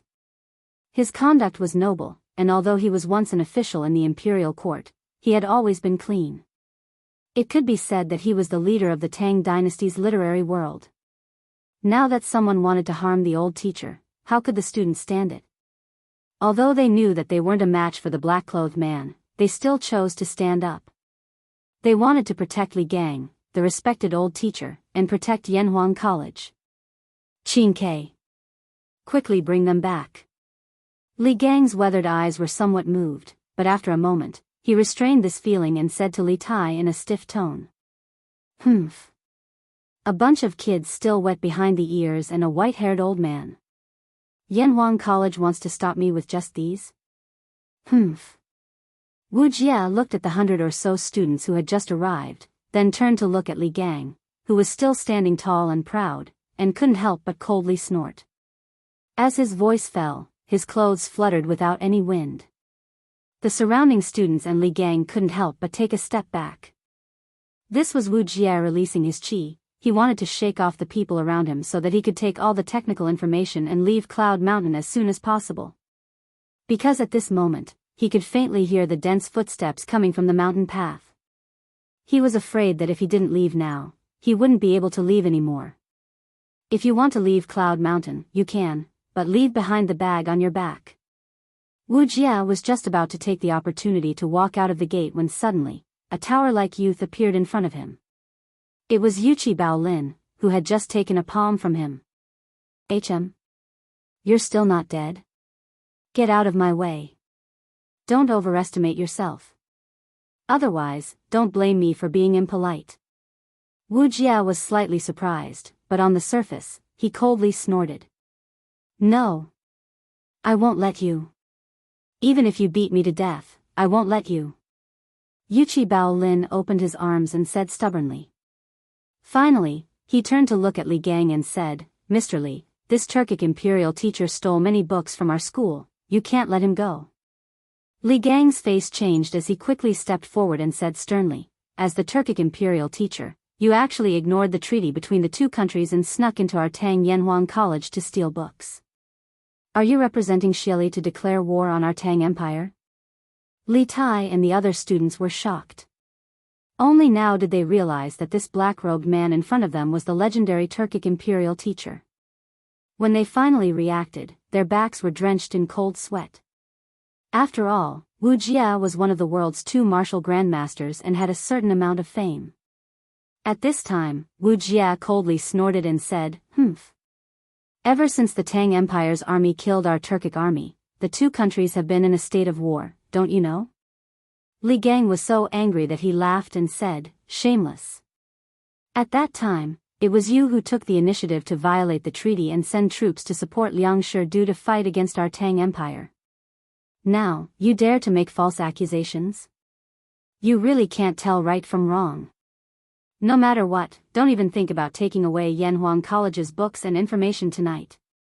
So what if I want to take it away? With just the few of you, how can you stop me? Wuxia snorted and raised his foot to charge at Yuchi Baolin. Humph. If you want to take away the books of the academy, you'll have to step over this Li Gang's corpse. Li Tai shouted in grief and indignation. The books and information of the academy were the result of Li Zishuan and the teachers and students of the academy. Moreover, these books and information contained the technologies of powerful countries and powerful armies. If the imperial teacher of the Turkic Empire stole them, it would be an immeasurable loss to the Great Tang. In addition, before Li Zishuan left, he had entrusted the entire academy to Li Gang. Therefore, the old teacher absolutely could not allow Wu Jie to steal the hard work of Li Zishuan and the teachers and students of the academy. He would rather die than let it happen. The old teacher would use his life to fulfill the responsibility on his shoulders. Teacher Wenji, let me. I'll fight with him. Yuchi Baolin strode forward and stood in front of Li Gang. Protect Teacher Wenji. Li Tai also quickly stepped in front of Li Gang. Protect Teacher Wenji. The other students followed suit and stood over as well. All of you, get out of the way. At this moment, Li Gang pushed through the crowd and said. Although his voice was soft, it was firm. Although the students were unwilling, they still involuntarily opened a path. Li Gang walked to the front of the students, his hands clasped behind his back. Facing the murderous Wu Jia, he showed no fear and righteously said, this old master was originally a scholar, familiar with the 4 books and 5 classics, familiar with the records of the grand historian, and the Book of Han. Writing nourishes one's chi, reading poetry nourishes one's spirit. I only have a few plain clothes and no money. Only the hundreds of students are my greatest capital in this life. This old master respects the heavens and earth, respects morality, and fears the hearts of the people. You are just a barbarian martial artist, how could I be threatened by you? I know that my martial arts are high and I am invincible, but today, I want to see what you can do to me. Chapter 1524. Thundercloud Overlord Mace. In the open space in front of Yanhuang College, Wu Jie, who had been attacked by more than 2,000 Imperial Army soldiers, was finally enraged. The momentum around his body suddenly changed, and the mace in his hand began to glow with the light of thunder. A powerful and magnificent true qi exploded, and all the Imperial Army soldiers around Wu Jie were sent flying. At the very beginning, the mace was not called a mace, but a mace. This weapon had a very long history. It was a weapon with 3 sharp edges and 2 protruding parts. It was widely used in the spring and autumn period and the Warring States period. In the novel, Water Margin, the fiery thunderbolt Qin Ming used this weapon to become famous all over the world. After sending several hundred Imperial Army soldiers flying, Wu Jie aggressively waved his mace and flew towards the 2 brothers, Dugu Xian and Dugu Feiying. To catch the thief, first catch the leader. Wu Jie was very clear that if he wanted to get rid of this annoying group of Imperial Army soldiers as soon as possible, he would have to cripple the top 2 fighters. Otherwise, if he tried to escape, he would definitely be pursued and harassed by the 2 masters, Dugu Xian and Dugu Feiying. At the time, he was still a little surprised by Dugu Xian's cultivation. Dugu Xian looked to be in his 20s, and a grandmaster in his 20s was considered rare in the entire world. He had not expected that besides the monster Li Zishuan, there would be such a character in the younger generation of the Great Tang. However, he was only slightly surprised. He didn't even put Mo Huai, a peak grandmaster, in his eyes, let alone Dugu Xian, a rookie, who had just entered the grandmaster realm. At this moment, dark clouds covered the dim crescent moon, and the night became even darker. Everyone could clearly see that the mace in Wu Jie's hand was flashing with lightning as he viciously swung it towards Dugu Xian's head. Big brother, be careful. Dugu Feiying's eyebrows jumped as he hurriedly shouted. At the same time, 5 Xian leaf-throwing daggers flew out, locking onto Wu Jie's limbs and heart. In the past, Dugu Feiying could only use 3 mystic leaf-flying daggers at the same time. But after a year of training, Dugu Feiying's flying dagger technique had improved by leaps and bounds.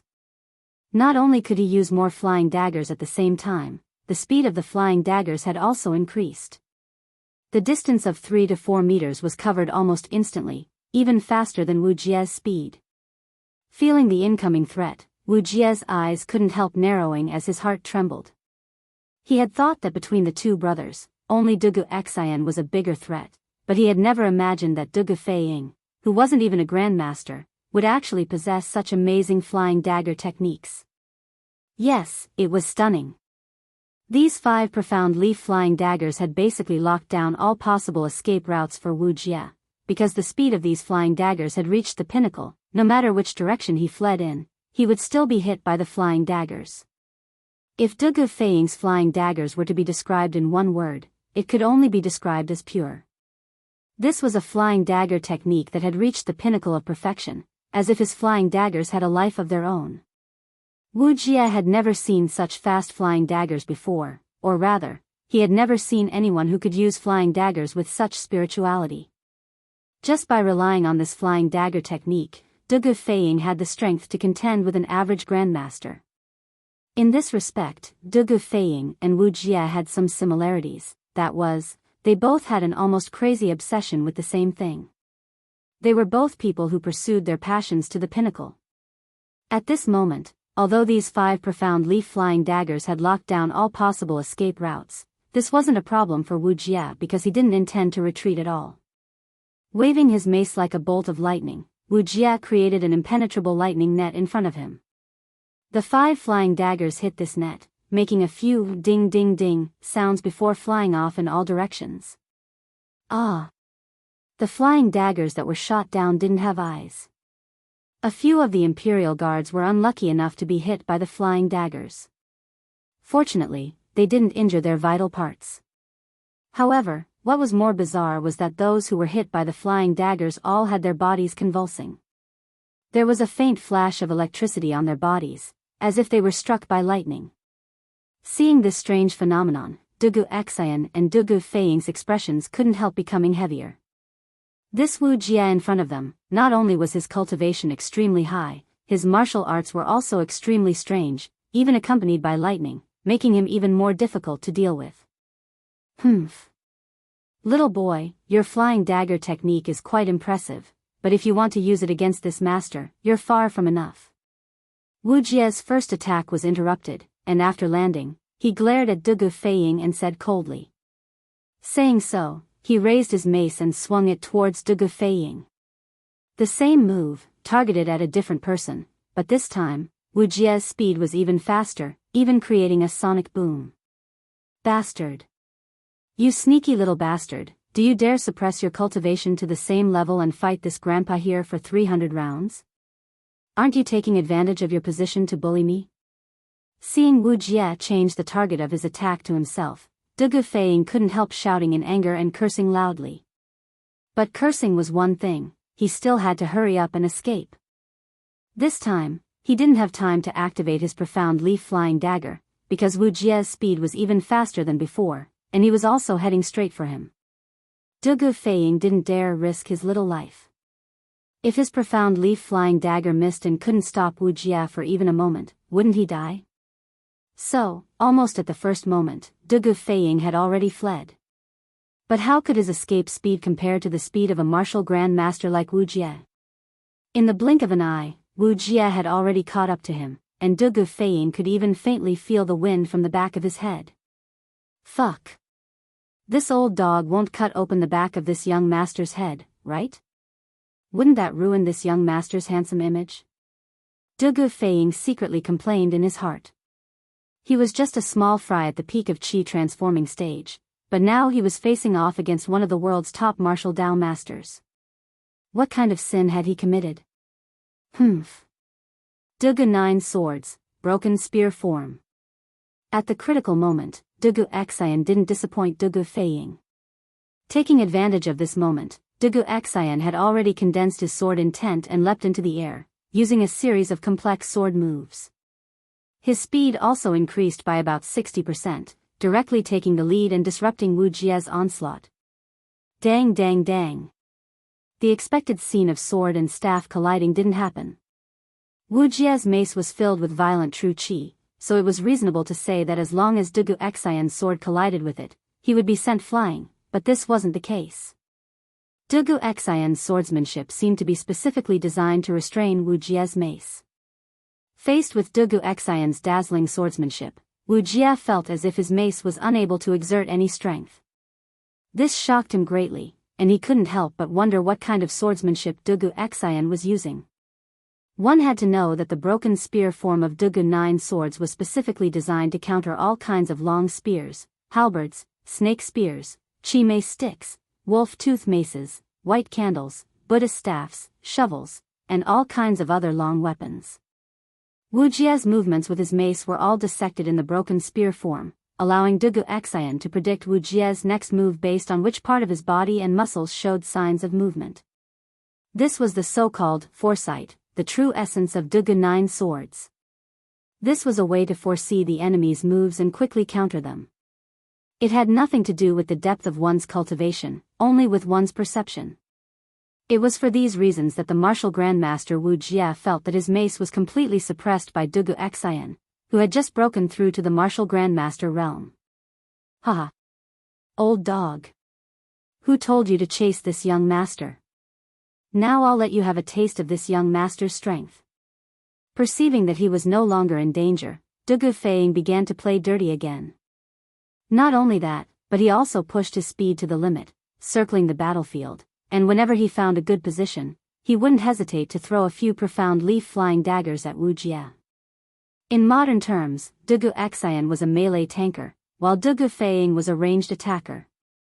Under the exquisite coordination of these two brothers, they were actually able to faintly resist Wu Jia's fierce offensive, but this was only temporary because Dugu Xian felt that he couldn't hold on any longer. Every time the long sword in his hand collided with Wu Jia's mace, he could clearly feel a bolt of lightning pass through his right hand. At first, he was able to grit his teeth and resist, but as the number of times he was struck increased, he was gradually reaching his limit. He felt that if he was struck by Wu Jia a few more times, his right hand would lose all feeling. Although Dugu Xian had suppressed Wu Jia in terms of moves, in terms of strength, Dugu Xian was directly suppressed by Wu Jia. After all, the difference in cultivation between the two was too great. Moreover, Wu Jia's true qi seemed to contain a trace of the power of lightning. This was simply too strange, something that Dugu Xian had never even heard of before. All soldiers listen to my order, continue to form the formation and kill the Tujue imperial teacher. Taking advantage of the gap between retreating, Your Majesty. Your Majesty. There's an urgent report from Cloud Mountain. Late at night, Imperial Palace West Court. Zhao Song hurriedly arrived at Empress Jianghu's bedroom in the Lijing Palace, carefully poking his head inside and shouting. If it wasn't for an urgent matter, even if you beat him to death, he wouldn't have come here to disturb Li Heir and Empress Jianghu's sweet dreams. After all, an emperor was also a person, and anyone who was disturbed while hugging their wife to sleep would naturally be angry. And once an emperor was angry, the consequences would be more serious. Therefore, in the entire imperial palace, basically no one dared to knock on Li Heir and Empress Jianghu's door at this time. Zhao Song was more senior, and in addition to the urgent matter, he dared to do so. After a long silence in the bedroom, Li Heir's voice finally came. What's the matter? Your Majesty, half an hour ago, 2 fireworks rose from Cloud Mountain. At first, this old servant thought that it was just a child playing around, but just now, General Dugu sent a messenger to Chang and City on a fast horse, saying that Yanhuang College was attacked by a great grandmaster expert and requested for Your Majesty to send troops to help as soon as possible. Zhao Song said with a worried face. Dugu Xian, who was guarding at the foot of the Cloud Mountain, had received Moyun's report that the academy had been attacked by the Tujue nation master. He hurriedly led his men up the Cloud Mountain to rescue the academy. At the same time, he also sent 2 soldiers to Chang and on horseback to ask for help. Firstly, Dugu Xian had never faced a great grandmaster expert before, so he wasn't sure if the 2,000 people he brought with him could take down Wu Jia. Secondly, the Tujue imperial teacher, who was second only to one person, suddenly appeared near the Great Tang's capital. This could easily lead people to think that there were Tujue troops in other places nearby, so to be safe, Dugu Xian had to ask for help from Chang and City. Chapter 1525. Humph. Junior. How does it feel to be struck by lightning? This master wants to see just how long you can last. On the summit of Cloud Mountain, more than 2,000 Imperial Army soldiers had surrounded Wuxia, but they couldn't display the full power of the Mo sword array because Wuxia was currently launching a fierce barrage of attacks towards Dugu Xian. The two of them were locked in a fierce battle, flying up and down, and the bystanders simply couldn't intervene. Even Dugu Feiying, who had been looking for opportunities to throw flying daggers, didn't dare to intervene because the battle between the two was too intense. If he threw a dagger, it was very likely that it would hit Dugu Xian's face. The two of them had fought for an unknown number of rounds, and Dugu Xian's right hand was gradually becoming numb. Seeing this, Wuxia couldn't help calling out coldly. He had deliberately kept a very close distance from Dugu Xian in order to prevent himself from being surrounded by more than 2,000 Imperial Army soldiers.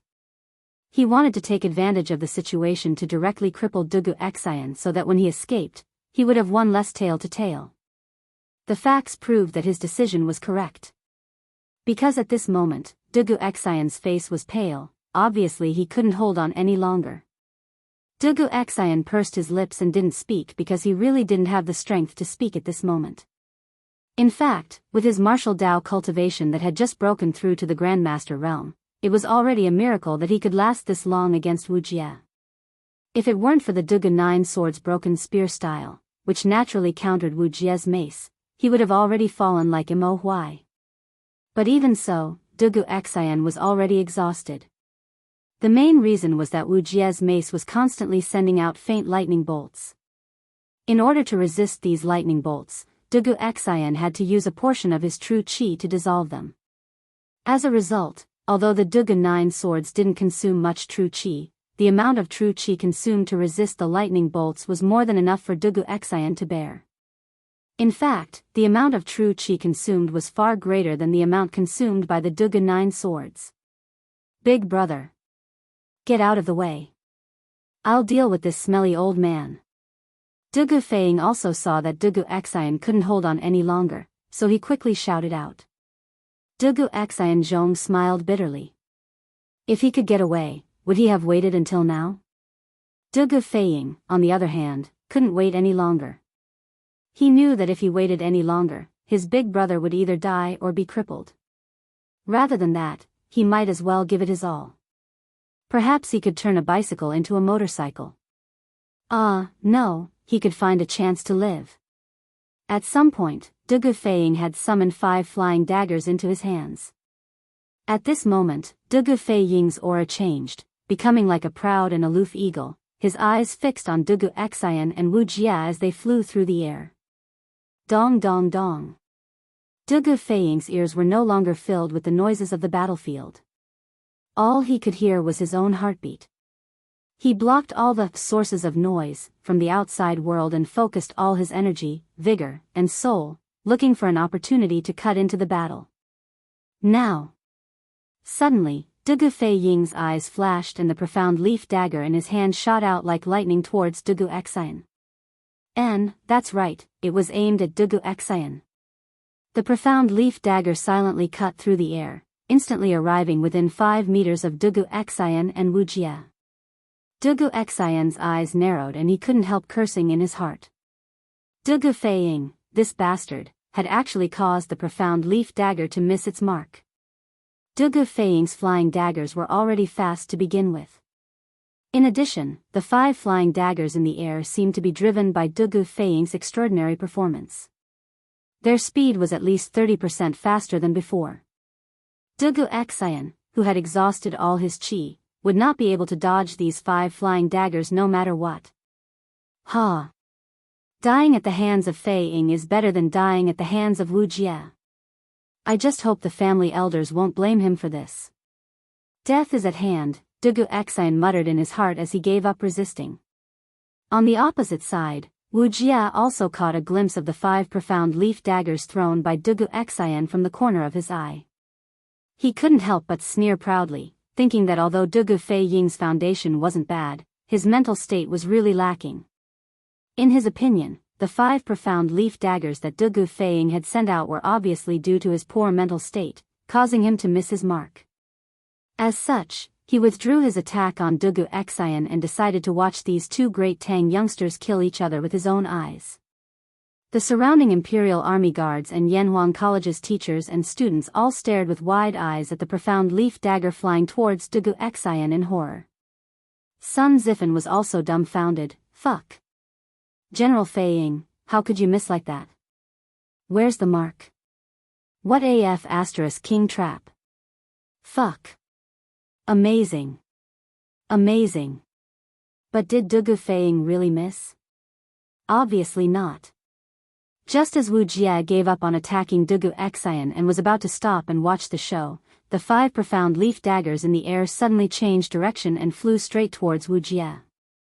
Wu Jie was stunned at first, but when he reacted, he hurriedly swung his mace to block the incoming profound leaf daggers, but it was already too late. Ding ding ding. Pu pu. Of the 5 profound leaf daggers, 3 of them were knocked away by the mace, but there were still 2 profound leaf daggers that couldn't be blocked. One of them cut Wu Jie's shoulder, while the other cut Wu Jie's trousers. Silence. The previously noisy Yanhuang College entrance suddenly fell into a dead silence. Everyone except Wu Jie stared at Dugu Fei Ying with wide eyes, their faces filled with disbelief. Although Wu Jie only suffered a minor injury, in this world, martial grandmasters were almost invincible existences. As long as they weren't surrounded by an army, almost no one could injure a martial grandmaster. But now, Dugu Fei Ying, a little brat who hadn't even reached the martial grandmaster realm, had actually injured the dignified martial grandmaster Wu Jie. If this news were to spread, wouldn't it cause an uproar? Ah. Shameless Junior, you dare to sneak attack this martial grandmaster. Feeling the sharp pain in his shoulder, Wu Jie couldn't help but feel shocked. How long had it been since he was last injured? But now, not only was he injured, but he was also injured by a 20-year-old junior who hadn't even reached the martial grandmaster realm. This was simply a great humiliation. Bah! What sneak attack? This young master was just playing with profound leaf daggers in broad daylight. If you don't have the ability to dodge, who can you blame? Seeing that the profound leaf daggers that he had condensed all of his spiritual strength had successfully hit their target, Dugu Fei Ying felt a little smug. Facing Wu Jie's anger, he retorted. Junior. This martial grandmaster will kill you today. Wu Jie's eyes widened in anger, his aura rising once again. Dugu Xian, who had taken the opportunity to withdraw from the battle, couldn't help but feel shocked. He discovered that Wu Jie hadn't even used his full strength just now. The current Wu Jie was more than twice as terrifying as before. Fei Ying, be careful. Imperial guards, quickly get into formation. Dugu Xian hurriedly shouted. Yes. The Imperial guards who had already formed a formation quickly moved towards Wu Jie, but Wu Jie didn't care about them at all. He directly rushed forward, wanting to smash Dugu Fei Ying's head with his club. Fast. At this time, Wu Jie's speed was as fast as lightning. Just a moment ago, he was still 100 feet away from Dugu Fei Ying, but in the next moment, he was already above Dugu Fei Ying's head.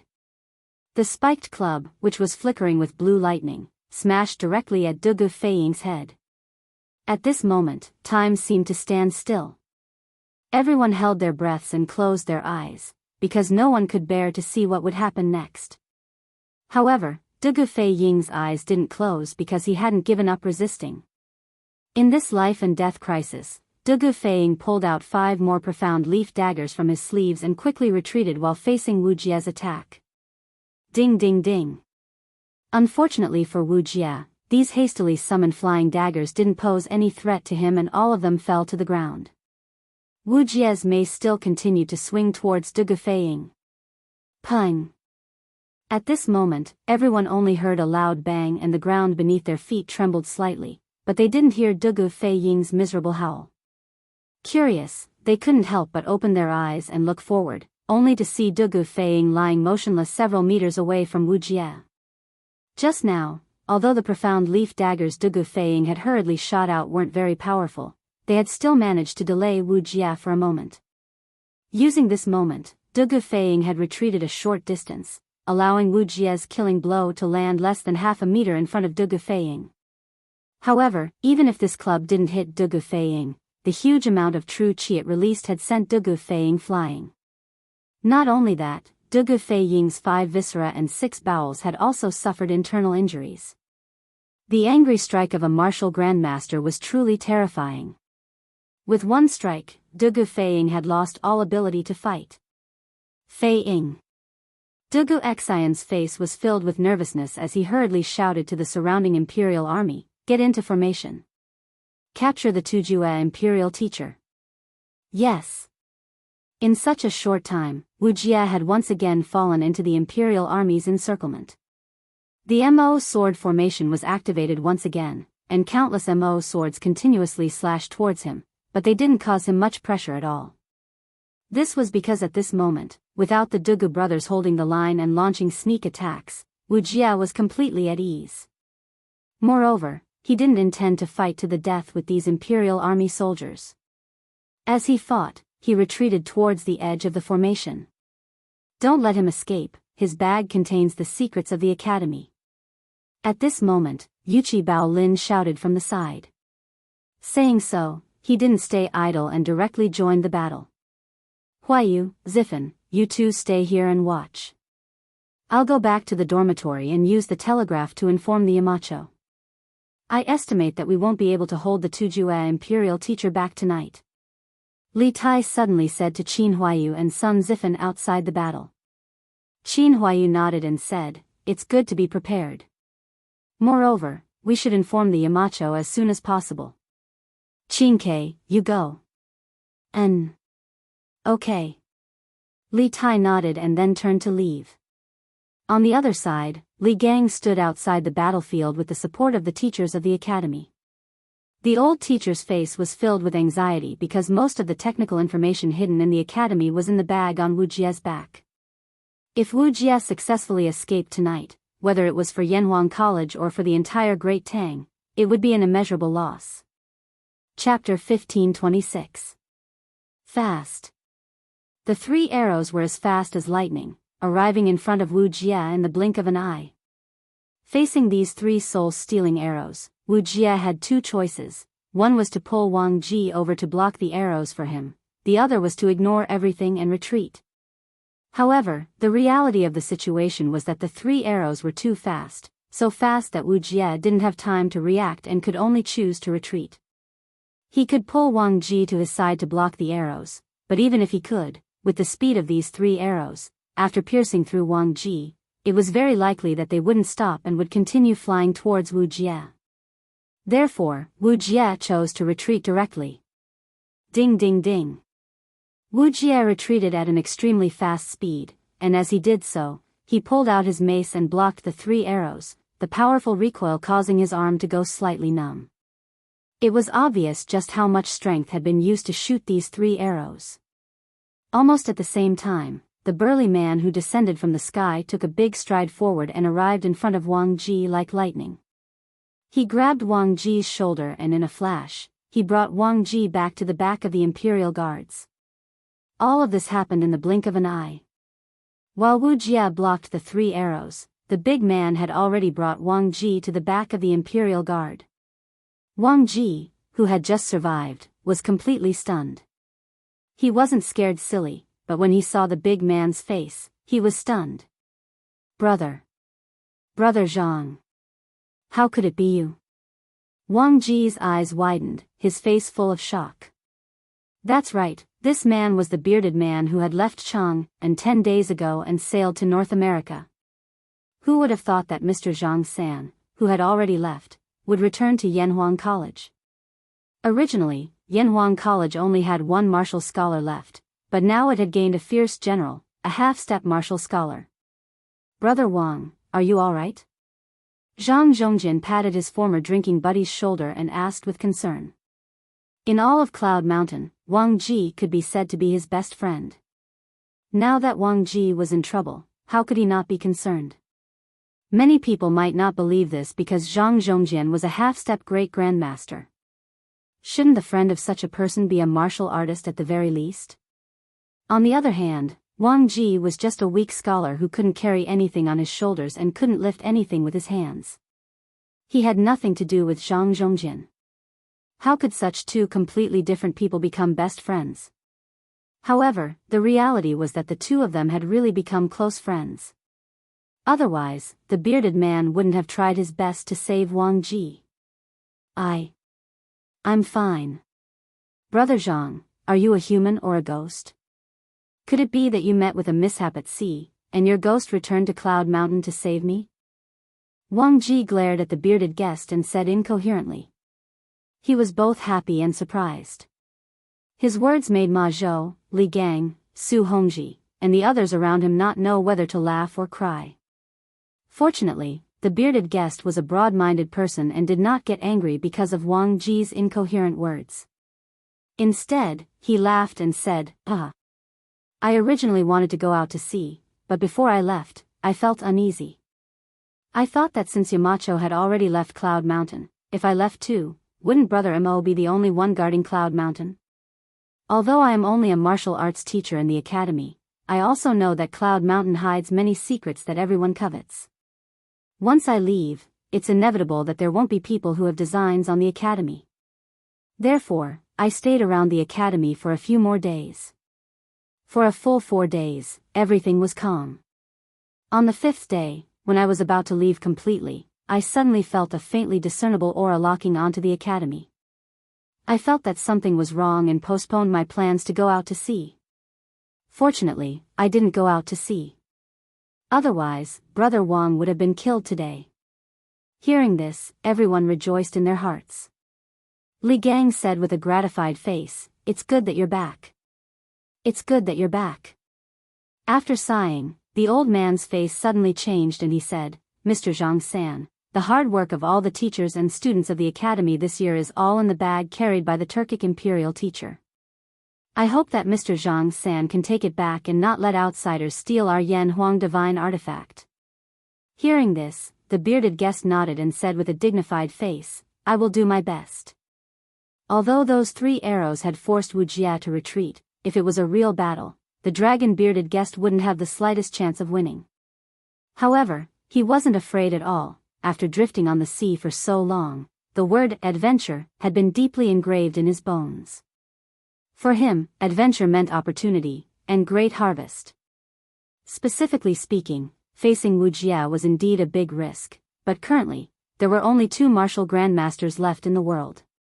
To be able to exchange blows with a martial grandmaster was a rare opportunity in the bearded guest's eyes. Moreover, the abbot of the Shaolin Temple didn't care about worldly affairs and only knew how to pray and recite scriptures all day long. He, the bearded guest, couldn't directly challenge him. Now that Wu Jia had taken the initiative to deliver himself to his door, to the bearded guest, this was an excellent opportunity to hone his martial arts and improve himself. If he could gain some enlightenment in this battle, he would very likely directly step into the martial grandmaster realm. However, although the harvest was great, the risk was also great, because if he made a mistake, he could very well die. Half-step martial grandmaster? You're Zhang Zhongjin? Wu Jia, who had just stabilized himself, couldn't help but raise his eyebrows and ask the bearded guest. Obviously, before attacking Cloudy Mountain, he had done a certain amount of research on the peak strength of Cloudy Mountain. It's this one. Zhang Zhongjin stepped forward and laughed heroically. The dignified imperial teacher of the Turks, one of the world's top masters, actually likes to take advantage of other people's perilous state and steal their chickens and dogs. If this were to spread out, wouldn't the world laugh their heads off? Wu Jia coldly snorted, "Winners are kings while losers are bandits. In this world there are only 2 kinds of people, those who succeed and those who fail. As long as the Turks can become stronger, this imperial teacher can kill all those who don't even have the strength to truss a chicken. You dare? Blood sea tyrannical saber." The bearded guest roared, directly unsheathing the saber on his back and leaping towards Wu Jia. Facing someone whose cultivation was higher than his, the bearded guest actually chose to take the initiative to attack. This kind of courage, was truly something few people could match. Bold. Wu Jia was furious. Although the bearded guest's cultivation was higher than Mo Huai's, in the eyes of a martial grandmaster, he was at most a wolf that was slightly stronger than an ant. A small wolf actually dared to take the initiative to attack him, a fierce tiger. Wasn't this simply looking down on him? How could he possibly endure this? Thunder Overlord Saber. Wuxia raised his mace and roared, causing the clouds to change color. The mace carried an even more powerful chi and lightning as it fiercely smashed towards the bearded guest's saber. This was an ultimate collision of strength, without any fancy moves, just the most simple of head-on clashes. Dang! The saber and mace collided, and a loud metallic sound exploded in front of Yanhuang College, truly deafening. All the Imperial Guards and Yanhuang College teachers and students present couldn't help but cover their ears, their faces filled with pain. Immediately after, Wu Jia and the bearded guest were both pushed back by the powerful force of this collision, but the bearded guest only retreated 10 steps while Wu Jia only retreated 4.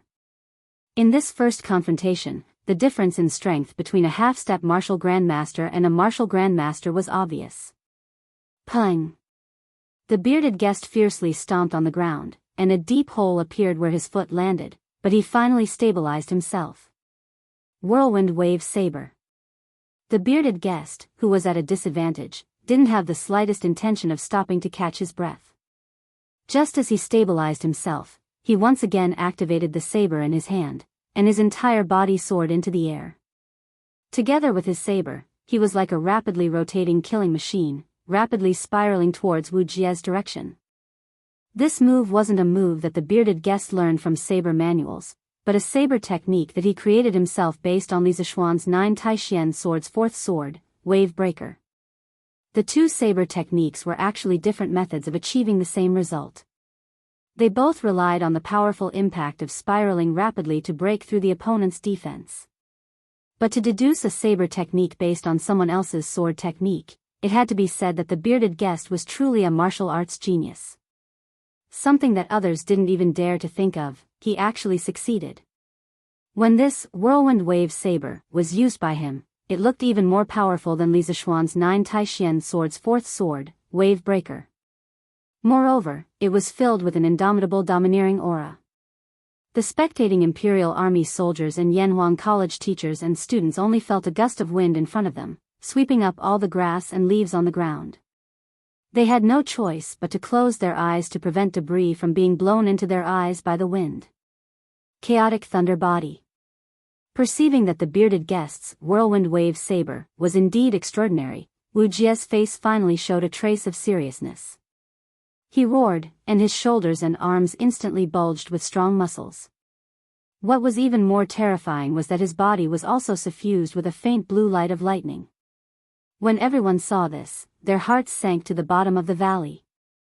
Even a fool could see that the current Wu Jia was even stronger than before, so strong that it made people feel despair. The most important thing was that up until now, no one knew where Wu Jia's limit was. How many cards did he still have up his sleeves? This person's strength was like a bottomless pit, unfathomable. Wu Jia's momentum rapidly rose, and at the same time, he didn't stay idle. His whole body soared into the air, and he viciously smashed his mace towards the whirlwind. Smash! In Wu Jia's world, there seemed to be only one action, simple and violent. In his hands, the mace was simply used as a sledgehammer. He didn't have any fancy moves, nor did he have any secret of using softness to conquer strength. His world only needed this kind of powerful strength, so powerful that no one could resist. Pung! Another deafening sound rang out, but this time, it was even more serious than the previous one. Chapter 1527. Beep, beep, beep. Taiyuan Prefecture, an inn in Shouyang County. Li Zishuan had just fallen asleep in the dead of night when a series of rapid, d-d-d, sounds suddenly came from a metal box on the table. Li Zishuan, who was in the middle of his sleep, was immediately roused from his slumber. He rushed to the front of the table in a flash. Qingke? Why is this child sending me a telegram at this hour? After verifying the sender's identity through the header code, Li Zishuan couldn't help but frown. It was almost 11 p.m. at this time. In modern times, this time wasn't considered late. Many 996 coders hadn't even gotten off work yet. However, in ancient times, most people would be asleep at this time. Suddenly, he thought of a possibility.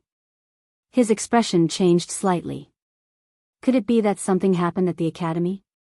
Li Zishuan hurriedly sent a string of codes to verify his identity. He then asked, "Qingke, why are you sending me a message so late at night? Is there something urgent?" After sending the message, Li Zishuan waited anxiously for a long time. However, he still didn't receive a message from Li Tai. It couldn't be helped. There was a huge difference between their reaction speed and the speed at which their brains processed information. Li Zishuan didn't need to flip through the password book to translate and send the message, but Li Tai couldn't do that. As a result, Li Zishuan had to wait even longer. It was just like when one was typing fast and the other was typing slow on QQ. This feeling made Li Zishuan a little unhappy. He thought to himself that after dealing with the locust plague, he should hurry up and start the development of a telephone. With a telephone, communication wouldn't be as inefficient as it was now. Hundreds of miles away, Li Tai immediately translated the message after receiving it. Then, he hurriedly sent another message to the password book. Yamacho, Turkic state preceptor Wu Jia attacked the academy tonight. Mr. Mo was seriously injured. The academy's guards also suffered heavy casualties. Mr. Li Gang suffered light injuries. Wu Jia stole all the academy's confidential documents. Currently, General Dugu is leading 2,000 imperial guards to surround Wu Jia at the mountain pass. Mr. Zhang San, who was originally far away, suddenly returned to the academy to provide support. However, Wu Jia is too strong. This student feels that the Yamacho's people aren't enough to stop him. Please return to Yunshan as soon as possible. Beep, beep. After waiting for a long time, Li Zishuan, who was far away in Shouyang County, finally received a message from Li Tai. However, after translating the message in his mind, Li Zishuan's expression. Turkic state preceptor attacked Yanhuang College at night and stole all the academy's confidential documents. Mr. Mo was seriously injured, Mr. Li suffered light injuries, and Yanhuang College's guards suffered heavy casualties. In front of Li Zishuan's eyes, a bloody scene appeared. He didn't really care about the academy's confidential documents. What he cared about were the people. Everyone in the academy was important to him. Mo Huai was like that, and you were even more so. As long as the people in the academy were fine, those so-called confidential documents would be lost. As long as there were people, the Yanhuang Academy would be able to create things with a higher level of technology. In the past year, Yanhuang College had mainly developed basic science. Although there were some confidential documents, they weren't of a high level. Even if they were leaked, the other party might not be able to understand them. Even if they saw them and imitated some of the more basic scientific products, Li Zishuan wasn't afraid. He firmly believed that Yanhuang College would become the origin of the world's science. The development of science and technology here would always be faster than other places. Seeing that there were people injured or even killed because of the academy's confidential documents, Li Zishuan felt extremely pained. Did the imperial court send reinforcements? Although he was extremely anxious, as the saying goes, distant water couldn't quench a present thirst. Li Zishuan could only ask about the specific situation first through a telegram. After a long time, Li Tai sent a message and replied, before General Dugu led the army to climb Yunshan. He sent a messenger back to Cheng and to ask for reinforcements. The reinforcements sent by my father should be on their way now. But now that both Generals Dugu are seriously injured, it's still unknown whether Mr. Zhang San can hold on until reinforcements arrive. After receiving the message, Li Zishuan's expression changed. After a while, he gritted his teeth and tapped his finger lightly to send the message, quickly carry away the seriously injured for treatment. The academy's confidential documents are lost. As long as I'm here, as long as the Yanhuang College's teachers and students are here, these documents can be rewritten. The academy can also create greater glory. Human lives are important. There's no need to let Mr. Zhang San die to save Wu Jia to avoid accidents. In addition, I'll immediately set off and return to Chang'an. Li Zishuan was actually very surprised by the sudden appearance of the bearded guest.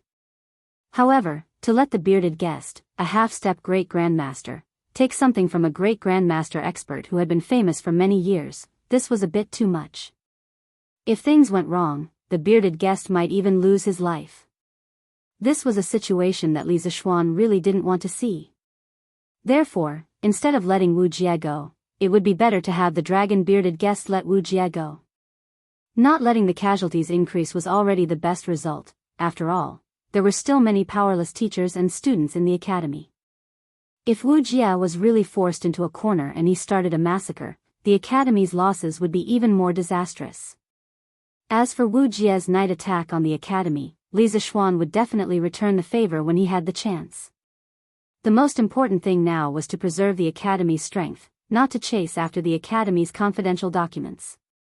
On the other side, after Li Tai translated the code, he couldn't help but be silent for a moment. Then, he replied, Tai will go and pass on the Yamacho's instructions.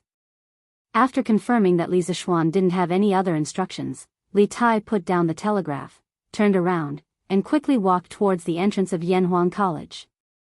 Roar! At the entrance of the academy, the bearded guest lost again and again, but the more he fought, the more excited he became. At this time, he was already in a state of excitement. Although his clothes were torn and he had many injuries on his body, he didn't suffer any fatal injuries. At most, he just consumed a bit of his true qi. Emperor Tsunami Blade. At this time, the bearded guest first used the lion's roar technique, then used his strongest skill, Emperor Tsunami Blade. In today's battle with Wu Jie, the dragon-bearded guest had finally experienced a feeling of contentment. Although he had been suppressed in terms of cultivation, this kind of opportunity to fight across realms and display his full strength was a rare opportunity for him to encounter. The lion's roar technique carried a powerful sound wave that indiscriminately penetrated the eardrums of everyone present. Everyone quickly covered their ears. They saw the bearded guest swing his blade 3 times in a row in Wu Jie's direction. 3 seemingly solid blade qi flew towards Wu Jie like a chain of giant waves on the sea. The bearded guest didn't stay idle at this time.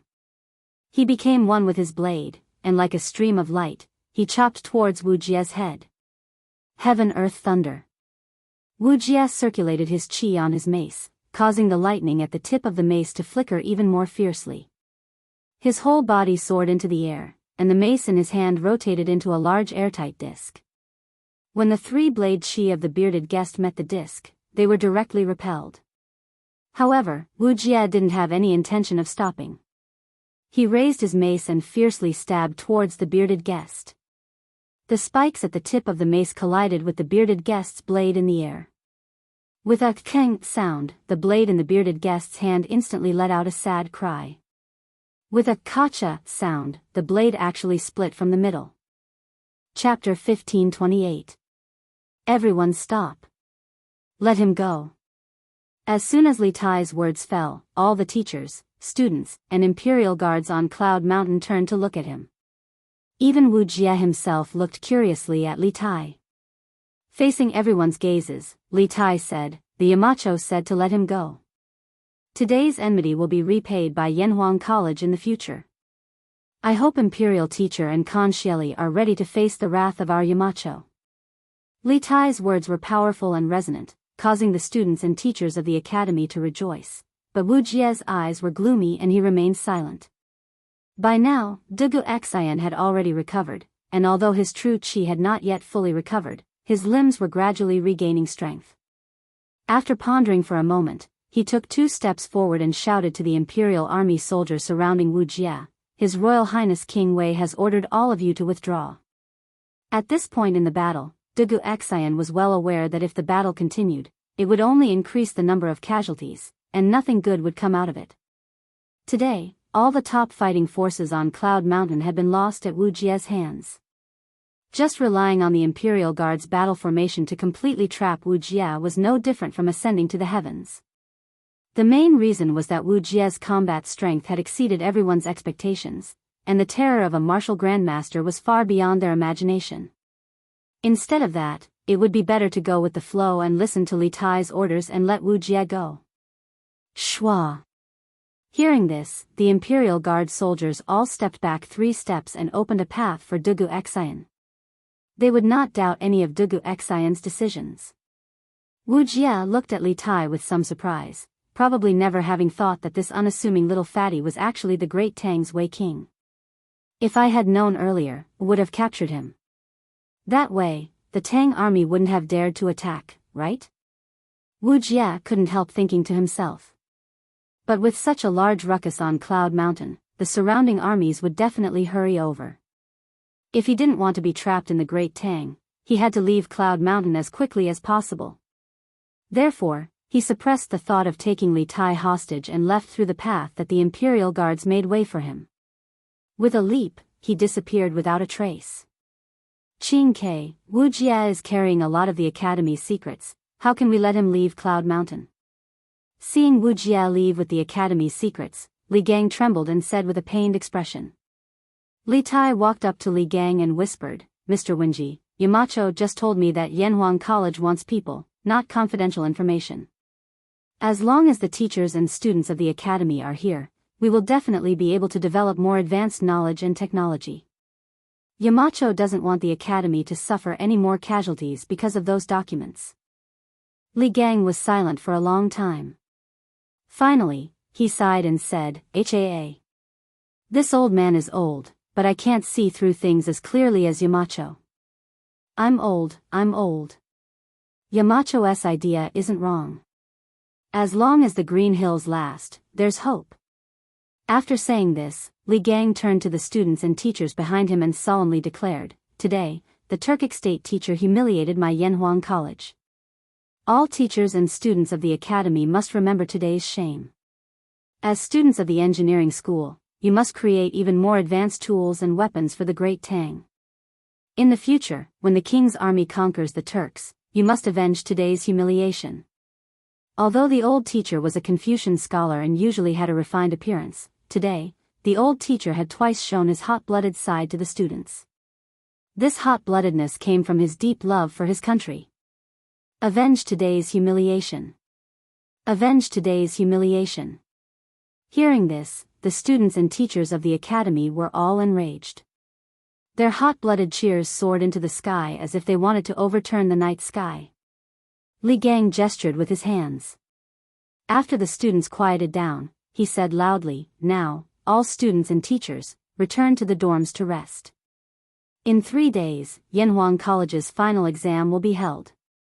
Only then will this old man know your determination to avenge today's humiliation." "Yes. Teacher Wenji." The students responded loudly and encouraged themselves in their hearts.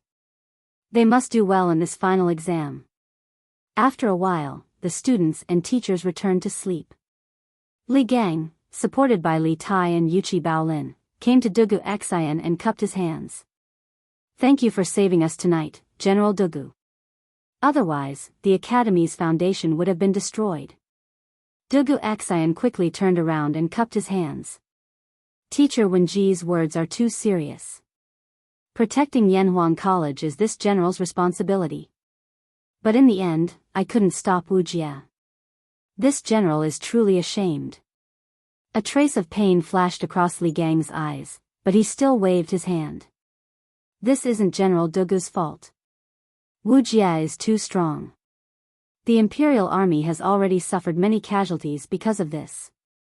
The most important thing now is to send Mr. Mo and the others to Dr. Sun for treatment as soon as possible. I'll have to trouble General Dugu to send people to help move the injured.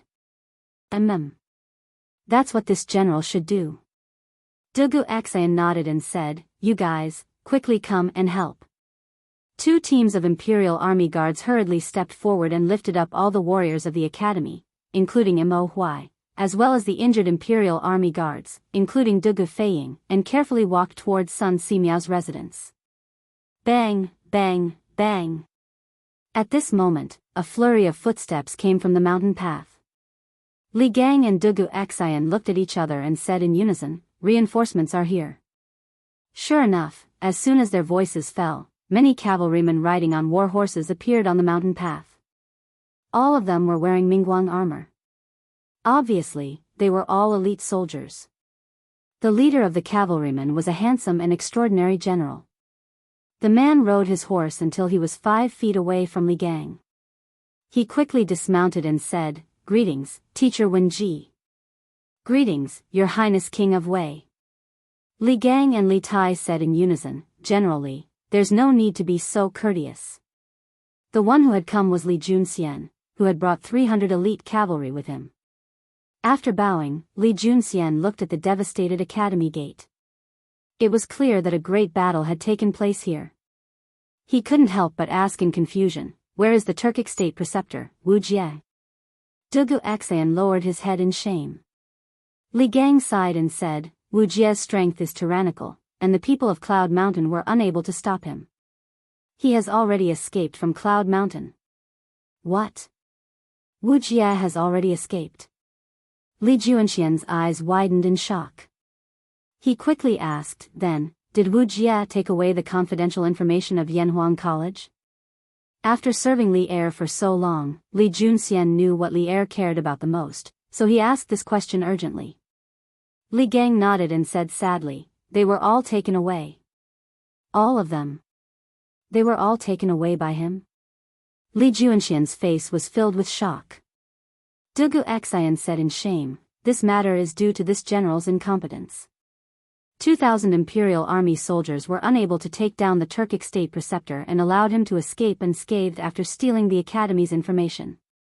When this general returns to Chang'an, he will definitely ask for His Majesty's forgiveness. Li Junxian was just about to console him when Li Tai said, "General Dugu, there is no need to blame yourself. Since this king had you release the Turks, this king will naturally personally explain this matter to Imperial Father." Li Junxian was so frightened that he almost staggered. His mind was in turmoil. The mighty king of Wei had intentionally released the Turkic state preceptor. If this news were to spread, it was inevitable that people would label Li Tai as a traitor. But seeing how confident Li Tai was, Li Junxian didn't ask any more questions. After all, Li Tai was Li Er's son. Even if he had made a mistake, it should be handled by the imperial clan's ancestral temple, not by him. Thus, he cupped his fist and said, "Since Wu Jie has already left Cloud Mountain, this general will lead some men in pursuit and see if we can recover the Academy's secret information." Li Tai nodded. Then General Li, you must be careful. Li Junxian grunted and then hurriedly turned around and led the 300 horsemen down the mountain. "Young master, it's so late. Where are you going?" Taiyuan Prefecture, Shouyang County, in an inn, Li Zishuan had simply packed his luggage and was carrying a bundle as he knocked on the door of the room next door. Hu Hanyun sleepily opened the door. When he saw Li Zishuan fully dressed and carrying a bundle, old Hu couldn't help but ask in confusion. Li Zishuan expressionlessly said, "Uncle Hu, something urgent has cropped up at the academy. I must return now. This way, I'll have to trouble you to take care of the children in the Sky Rooster Brigade and bring them to meet up with Little Ku Sky Rooster Brigade." Hu Hanyun couldn't help but be shocked by these words. "Young master, how is the academy? What urgent matter has cropped up?" Li Zishuan shook his head. "Uncle Hu, you don't need to worry about this. I will take care of it myself. But after I leave, I'll have to trouble you with the children." Hu Hanyun had already recovered from his shock. He helplessly nodded and said, "Young master, be at ease. I, old Hu, will definitely take good care of the children. Young master can leave without worry." Then I'm relieved." Li Zishuan nodded and turned to leave.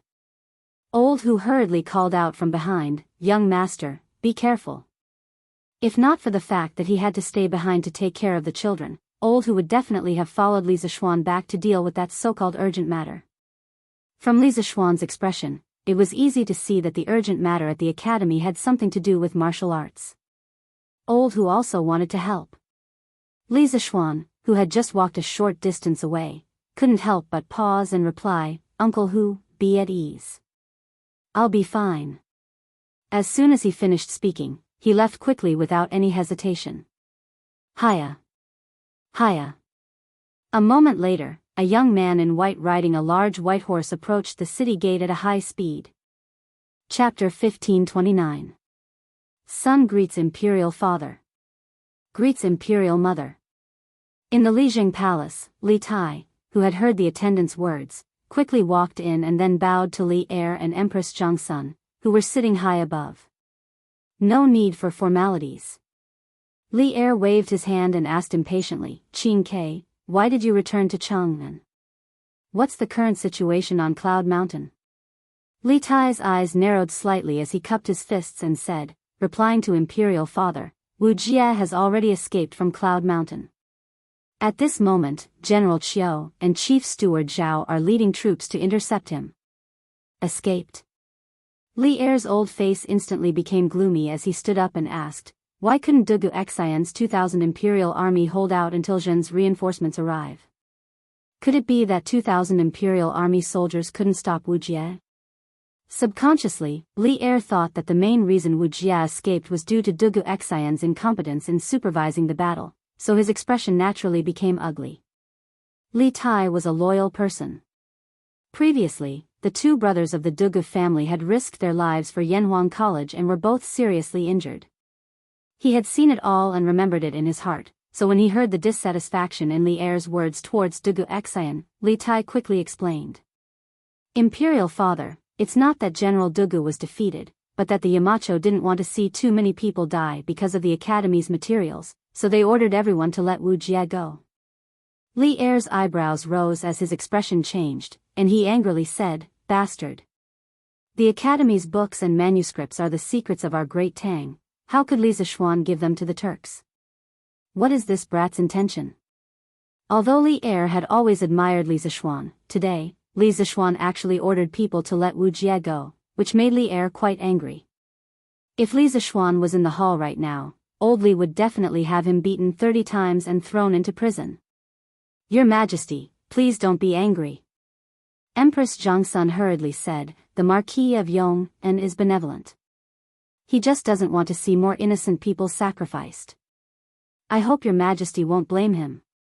Empress Jiangsun didn't have any ill feelings towards Li Zishuan's actions. On the contrary, she faintly admired Li Zishuan. In her opinion, people with a kind heart would be at ease to use. Li Er snorted and said unhappily, what innocent sacrifice? Pedantic. For the sake of preventing these books from reaching the Turks, even the sacrifice of 5,000 people was worth it. If we allow the Turks to grasp the advanced technology of Yanhuang College, in the future when the Great Tang and the Turks go to war, there will be dozens of times more soldiers dying on the battlefield. Emperors were always ruthless, but at the same time, Li Zishuan was also farsighted. It was hard to say who was right or wrong between him and Li Zishuan. It could only be said that both of them had their own considerations. In Li Er's eyes, the books and information of the academy were more important than anything else. This was because he had seen the magic of the telegraph and the terror of gunpowder. He deeply understood that if the technology of the academy fell into the hands of the Turks, it would bring a devastating disaster to the Great Tang. After a moment of silence, Li Tai cupped his hands and said, Imperial Father, Yamacho said on the telegraph that it doesn't matter if the secret documents of the academy are lost. As long as he is here, as long as the teachers and students of Yanhuang College are here, these documents can be rewritten. The academy can also achieve greater glory. In tonight's battle, Teacher Mo and Teacher Zhang San were both seriously injured. More than 10 guards of the academy were killed or injured. Many students were also injured. Even Teacher Wen Ji was slightly injured. If Yamacho didn't give the order to let Wu Jie leave, with Wu Jie's strength, if he wanted to make a move on the weak students and teachers of the academy, no one would be able to stop him. The teachers and students of the academy would definitely suffer heavy losses. As long as there's life, there's hope. Yamacho said that today's hatred, when he comes back, he will definitely repay it double. At that time, the two Dugu generals, Teacher Mo and Teacher Zhang San of the academy were all seriously injured. If they continued to force Wu Jie to stay, there would definitely be rivers of blood on Yunshan Mountain. Therefore, this son feels that Yamacho's actions are not inappropriate. Imperial Father, please understand. After saying this, Li Tai bowed deeply. The hall instantly quieted down. Li Tai stared at Li Tai. After a while, he said in a bad mood, "Qingke, it hasn't even been a year since you entered Yanhuang College, and you're already speaking up for that brat Li Zishuan? You even dare to disobey this emperor's orders?" At this moment, old Li's mood was very complicated. On one hand, he felt that what Li Tai said was not completely unreasonable. In the current situation of Yunshan Mountain, if they forced Wu Jia to stay, it was likely that Wu Jia would become desperate and make a move on the weak students and teachers of the academy. But on the other hand, old Li also felt a little jealous. This little fatty in front of him was his most beloved son, but now he was speaking up for someone else. As a father, how could he be happy?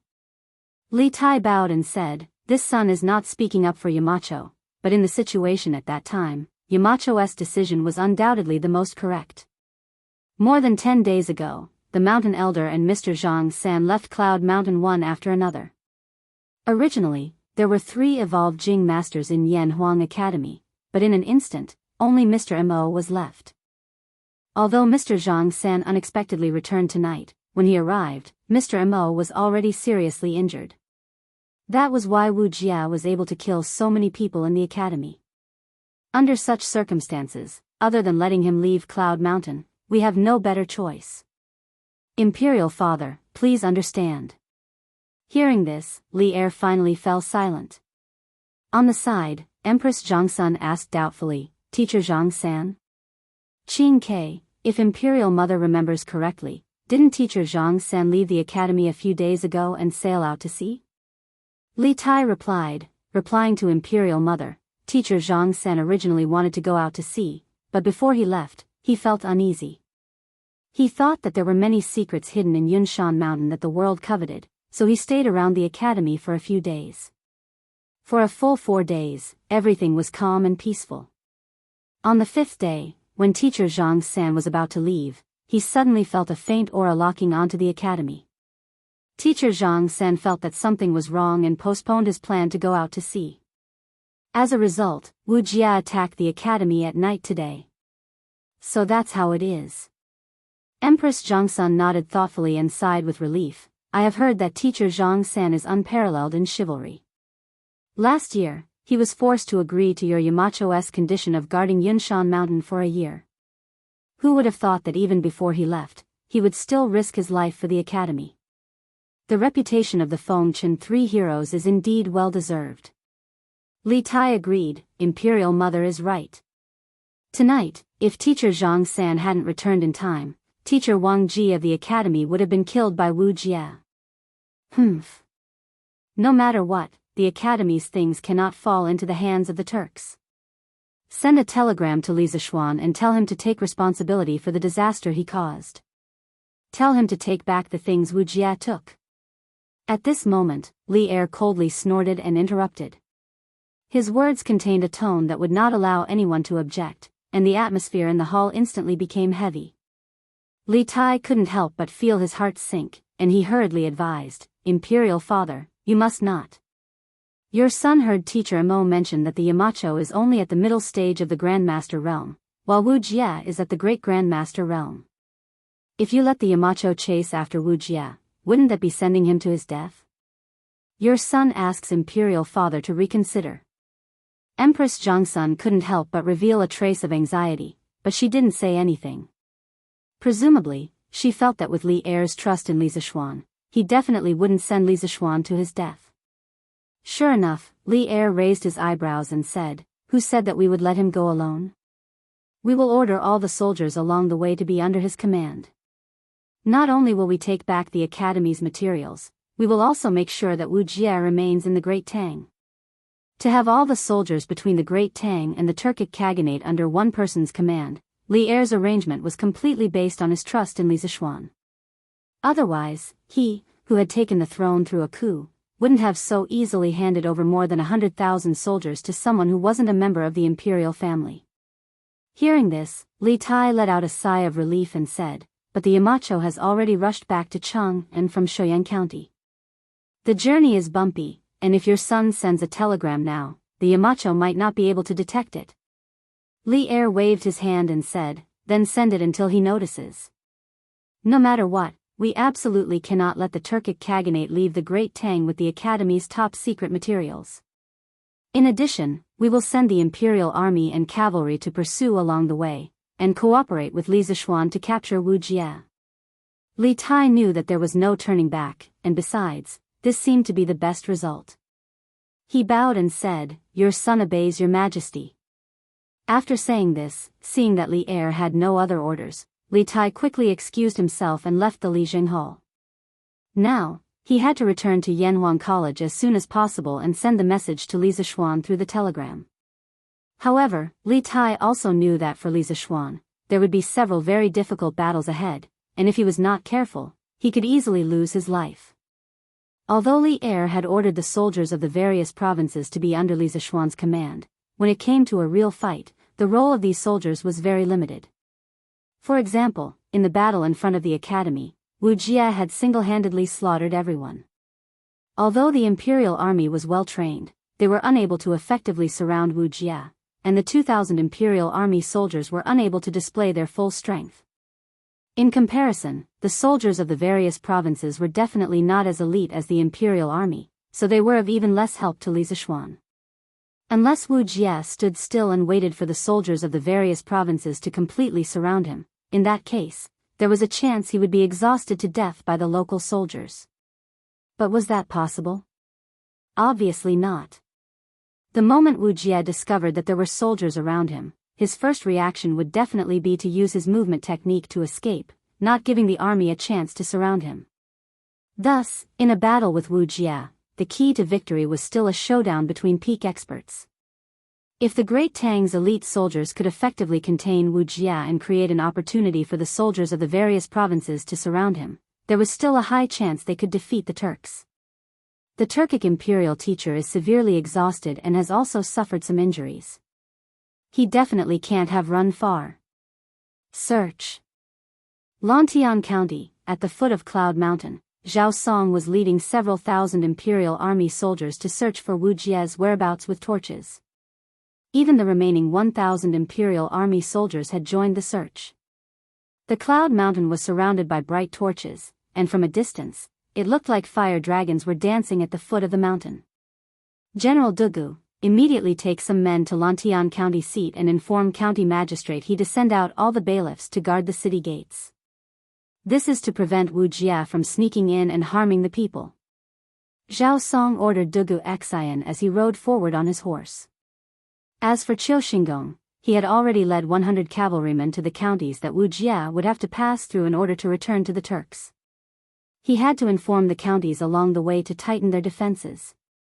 Once Wuxia passed through, they had to immediately send out soldiers to surround him. Dugu Xian had expended a great deal of energy in the battle just now, and he had also suffered internal injuries. However, he had been unable to hold down Wuxia, and he felt very guilty. Thus, after some simple treatment, he joined Zhao Song in searching for Wuxia. This general obeys. Dugu Xian cupped his fists and turned his horse around to gallop toward the Cloud Mountain. Cloud Mountain had made a big fuss and carried out a carpet search in all directions. With such a big commotion, it was naturally impossible for people to not notice. When the villagers in Plum Village and Han Manor who had woken up at night saw the torches, they were all shocked. "Master! Come out and see. Did something happen at Cloud Mountain?" "Oh. It's the middle of the night, what could happen?" "I'm not looking." "Something really did happen. Look, there are so many torches at the foot of Cloud Mountain." "So many torches? I'll go out and take a look." Heavens, there really are so many torches? Could it be that some bandits had looted the Yanhuang Academy? No, I have to go and take a look myself. "Master, what are you going to do?" "What else can I do? I'm going to help. Not only am I going alone, I have to call the rest of the villagers as well. If bandits really dare to attack Cloud Mountain, we can also lend a hand, can't we?" "Master, won't that be very dangerous?" "Pay. What do you know? Marquis is out there killing locusts, so we villagers should help Marquis protect Yanhuang College." Alright, I'm not going to waste any more time with you. Go and get me a hoe, I'll call the others. Similar scenes were playing out everywhere. Half an hour later, almost every household in the two villages had lit up their lights. Then, two groups of strong youths, each carrying shovels, hoes, and other weapons, could be seen marching toward the torches not far away. Reporting. Butler Zhao, the villagers of the Han family villa and Plum Village saw the torches here and thought that Yanhuang College was robbed, so they came over to help. The search area was slowly expanding. At this moment, an imperial guard trotted over and bowed to Zhao Song. Zhao Song frowned when he heard that. After thinking for a moment, he said, "Inform the villagers that the Turkic Grand Tutor has snuck into the college tonight. Ask them to gather the people around to search.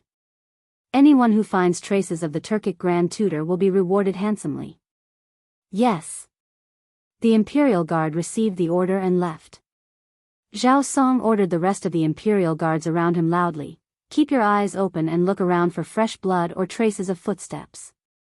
We must finish searching the entire Lantian County before dawn." Chapter 1530. Why is it so noisy in the city? Second brother, go out and take a look. Lantian County, Yong and Marquis Manor. Hearing the shouts coming from outside the manor, Lu Feng couldn't help but frown.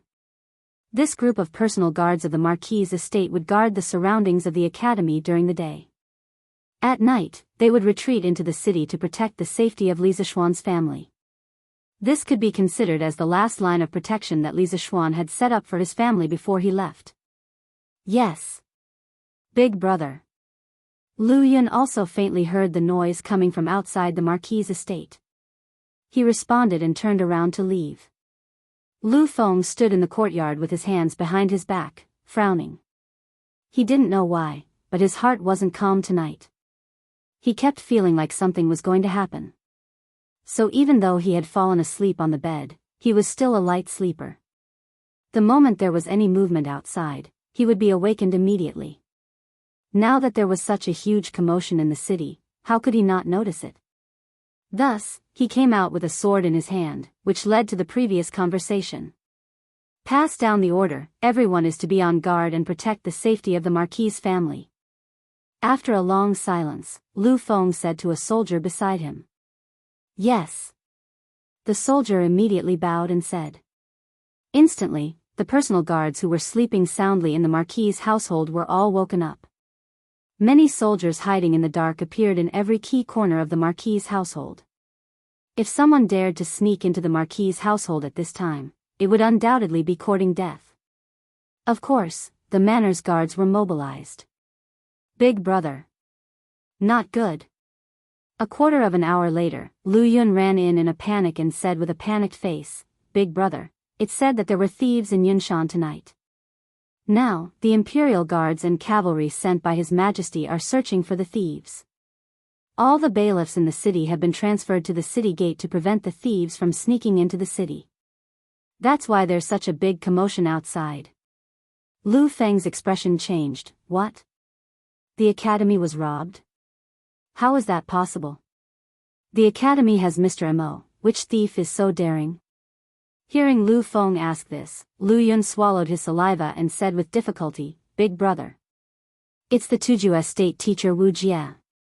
Senior Mo, Senior Zhang San, and the two Dugu generals who rushed to the rescue were all seriously injured, and the academy's confidential information was also stolen by Wu Jia." What? Tuju estate teacher. When Lu Feng heard that, he was shocked. He quickly asked, why would the Tujue Imperial Preceptor appear in Cloud Mountain? What was the situation in the academy? Are there any students injured? Although Lu Feng had not been following Li Zishuan for a long time, he knew very well that Yanhuang College was Li Zishuan's favorite. Apart from his family, Li Zishuan cared about the college the most. It could even be said that the college and Li Zishuan's family occupied the same position in Li Zishuan's heart. Lu Yun had a bitter face and said, "Big brother, how would I know?" The bailiffs in the city also received orders from above to mobilize in full force. Lu Feng anxiously paced 2 steps on the spot and said, "No. We have to go to Cloud Mountain to take a look." Before Marquis left, he entrusted the safety of his family and the academy's teachers and students to us. Now that something like this has happened, it is our negligence. We have to confirm the academy's current situation as soon as possible and send a message to Marquis. If I remember correctly, doesn't the academy have a telegraph that can send messages from 1,000 miles away? In this kind of emergency, we can borrow it. Lu Yun thought for a moment and said, "Big brother, I think you are overthinking it. With such a big thing happening, with His Highness Wei Wang's intelligence, he will definitely send the news to Marquis through the telegraph. Who knows, maybe Marquis is already on his way back to Chang'an." What? The academy was attacked? Xian Er's academy was attacked? At this moment, a cry of surprise came from the corner of the wall. Lu Feng and Lu Yun looked towards the direction of the voice and saw Li Jingma, dressed in a single layer of clothing, standing in front of the courtyard that connected the east courtyard to the front courtyard and walking towards them. Li Jingma had coincidentally heard someone talking in the front courtyard when he woke up in the middle of the night. Out of curiosity, he came over to listen. Who knew that he would hear such a big piece of news? Old Master. Lu Feng and Lu Yun hurriedly went forward and greeted him with cupped fists.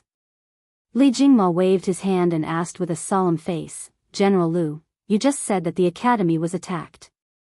Is that true?" Lu Feng had a difficult expression. In the end, he could not withstand Li Jingma's aggressive gaze and could only admit, "This is also the news that we heard from the bailiffs in the city. As for whether it is true or not, we will only know after making a trip to Cloud Mountain." Li Jingma hurriedly said, "Then please make a trip to Cloud Mountain quickly and check on the academy's current situation. If it is true, immediately send a message to Xian Er." "Yes. Old Master." Lu Feng and Lu Yun cupped their fists and turned to leave. "Father, what happened?" "Yes. Old Master. What's going on? Why did the two generals in the residence leave in a hurry?" At this time, Han Yushi and Madame Li walked out of the east and west courtyards at the same time and asked Li Jingma one after another. Hearing this, Li Jingma recovered from his thoughts and hurriedly said, "It's nothing. It's nothing. Madam, Yushi, both of you go back to sleep." Li Jingma did not want Han Yushi and Madame Li to know such bad news. Otherwise, the two of them would probably not be able to sleep tonight. However, how could Madame Li not see that Li Jingma was insincere after decades of mutual help? She asked with a look of disbelief, "Old Master, if it's nothing, why did the two generals leave the residence in a hurry? Don't hide it from us. What happened?" "Yes. Father. I vaguely heard the word academy just now. Did something happen at the academy?" Han Yushi also hurriedly asked at this time. As Li Zishuan's pillow, how could Han Yushi not know the importance of Yanhuang College in Li Zishuan's heart? Li Jingma helplessly closed his eyes. After a moment of silence, he sighed and said, "Sigh. Forget it. Forget it. I know I can't hide it from you, so I won't hide it from you. The academy. Something did happen. Second brother, you go to the academy alone to confirm the situation. I'll take the rest to guard the house of Marquis." On the streets of Yong and Lane in Lantian County, Lu Feng, who was about to rush to Yunshan, suddenly stopped and said. Lu Yun was stunned when he heard this and asked subconsciously, "Big brother, why? Didn't you just say we'll go together?" Lu Feng shook his head and said, "We can't all go. Since the Tuju state preceptor stole the confidential information of the academy, it means that he is interested in Marquis knowledge. You have to know that in this world, other than Yanhuang College that stores Marquis knowledge, there is another place, and that is the house of Marquis. The attack on the academy is already a dereliction of duty on our part. We absolutely can't allow the Marquis family to be harmed as well. Otherwise, we'll really die 1,000 deaths." Hearing this, Lu Yun couldn't help but nod and said, "Big brother, you're really considerate, but if Wu Jie really comes, big brother, you won't be his opponent." "No, I have to stay and guard the house of Marquis with big brother." Although this guy's brain was a little slow, he wasn't stupid.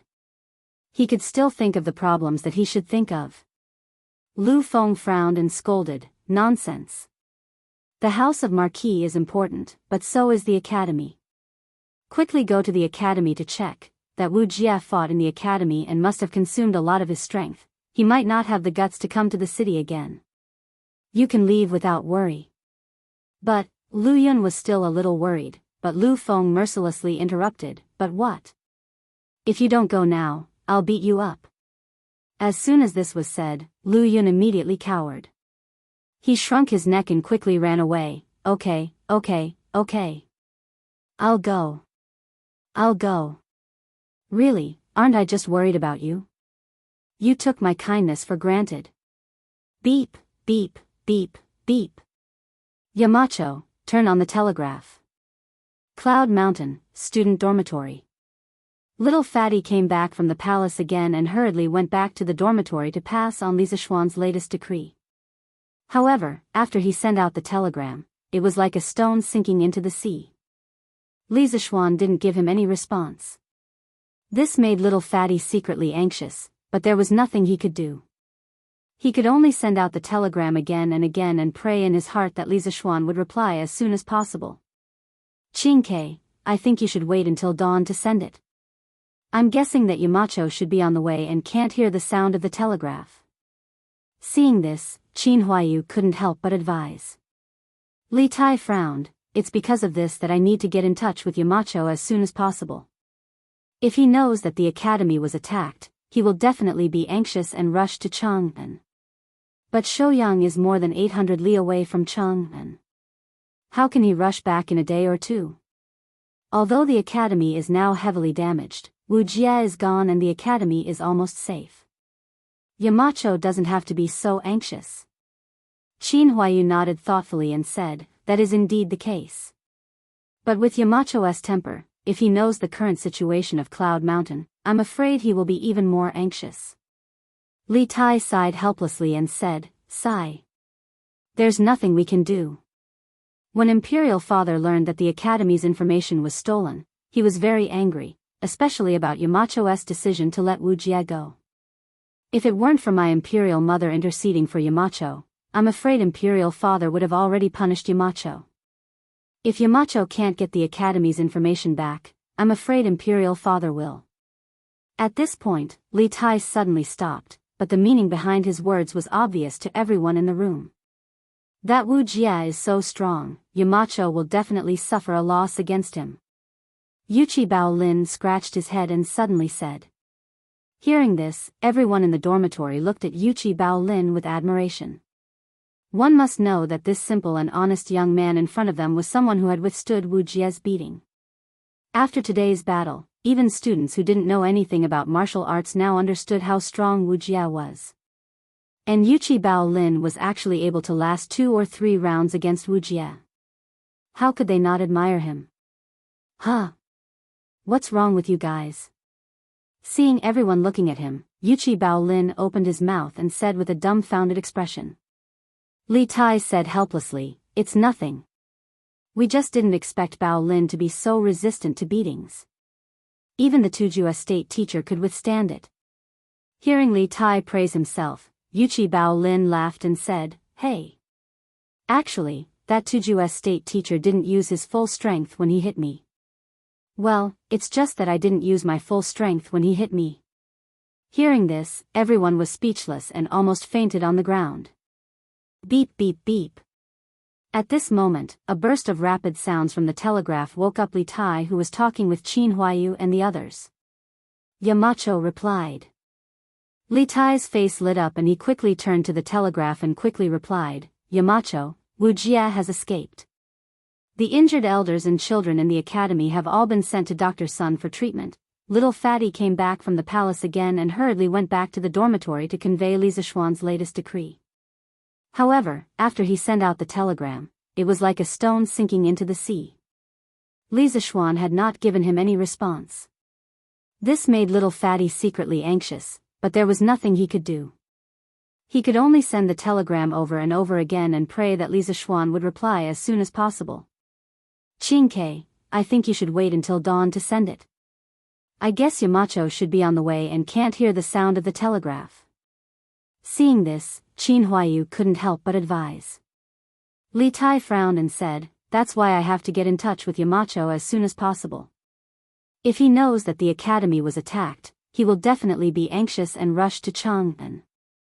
But Shouyang is more than 800 miles away from Chang'an. How can he rush back in a day or two? Although the academy is now heavily damaged, Wuxia is gone and the academy is almost safe. Yamacho doesn't have to be so anxious." Qin Huaiyu nodded thoughtfully and said, "That's true. But with Yamacho's temperament, if he knows about Yunshan's current situation, I'm afraid he will be even more anxious." Li Tai sighed helplessly and said, "AI. There's nothing we can do." When Imperial Father learned that the Academy's information was stolen, he was very angry, especially about Yamacho's decision to let Wuxia go. If it weren't for my Imperial Mother interceding for Yamacho, Imperial Father would have punished Yamacho. This time, if Yamacho can't get the Academy's information back, I'm afraid Imperial Father. At this point, Li Tai suddenly stopped, but the meaning behind his words was obvious to everyone in the room. That Wuxia is so powerful. Yamacho will definitely be at a disadvantage against him. Yuchi Baolin scratched his head and suddenly said. Hearing this, everyone in the dormitory looked at Yuchi Baolin with admiration. One must know that this simple and honest young man in front of them was someone who had withstood Wuxia's beating. After today's battle, even students who didn't know anything about martial arts now understood how powerful Wuxia was. And Yuchi Baolin was actually able to last 2 or 3 rounds against Wuxia. How could they not admire him? Huh?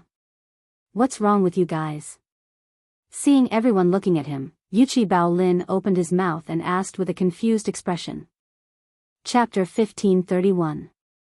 Don't tell Yamacho yet. Dr. Sun's medical skills are superb. Who knows, he might be able to help Teacher Wenji recover completely. If you tell Yamacho the truth about the situation here, it will only make Yamacho anxious. Not to mention, His Majesty has given Yamacho such a dangerous mission. We can't help Yamacho, but we can't distract Yamacho, otherwise, Yamacho will be in danger. Yanhuang College, Dormitory 001. Qin Huaiyu advised in a sincere and heartfelt manner. Yuchi Baolin also nodded and agreed, yes. Huaiyu is right. My father said before that when masters fight, victory and defeat is often decided in the blink of an eye. If Yamacho is distracted by Teacher Wenji's injury, their chances of winning against Wuxia will be even lower. Among the 4 people present, Yuchi Baolin had the most right to speak about matters between martial artists. Hearing him say this, Li Tai couldn't help but nod, all right then. We won't tell Yamacho about Teacher Wenji's condition for now. After saying that, Li Tai lowered his head and began to send a telegram to Li Zishuan, Yamacho. Although Teacher Mo and the 2 Dugu generals were seriously injured by Wuxia, after Dr. Sun's treatment, their lives are not in danger. They just need to rest for a few more days. As for Teacher Wenji, because Baolin acted as a meat shield for Teacher Wenji, Teacher Wenji only suffered some minor injuries. After being treated by Dr. Sun, Teacher Wenji is fine. Please rest assured, Yamacho. Beep, beep, beep. On the other end of the telegram, Li Zishuan waited for a long time for Li Tai's message. However, he didn't suspect anything because Li Tai's typing speed was relatively slow. After translating the contents of the telegram in his mind, Li Zishuan couldn't help but breathe a sigh of relief. It was good that everything was fine. As long as the teachers and students of the academy were fine. This was a rare piece of good news for him. Yes. That's it for now. I can't rush back to the academy for the time being. Qinke, have the students prepare for the final exam. We must personally return the humiliation that Yanhuang College suffered today to the Turks. After pausing for a moment, Li Zishuan pressed the button of the telegraph machine and used a very firm tone to speak to Li Tai. A moment later, on the other side, Li Tai looked at the translated contents of the telegram. His emotions surged and he remained silent for a long time. At this moment, Yang Kai couldn't help but think back to 2 hours ago, when an old man had faced the peerless master Wuxia, pointing to the heavens and earth, fearlessly uttering those words. This old man was originally a scholar. I knew the 4 books and 5 classics. I was familiar with the records of the Grand Historian and the Book of Han. He was penniless with only a few pieces of cloth clothing. I only have a few hundred students, and that is my greatest asset in this life. This old man respects heaven and earth, respects morality, and fears the hearts of the people. You are just a barbarian, how can I be intimidated by you?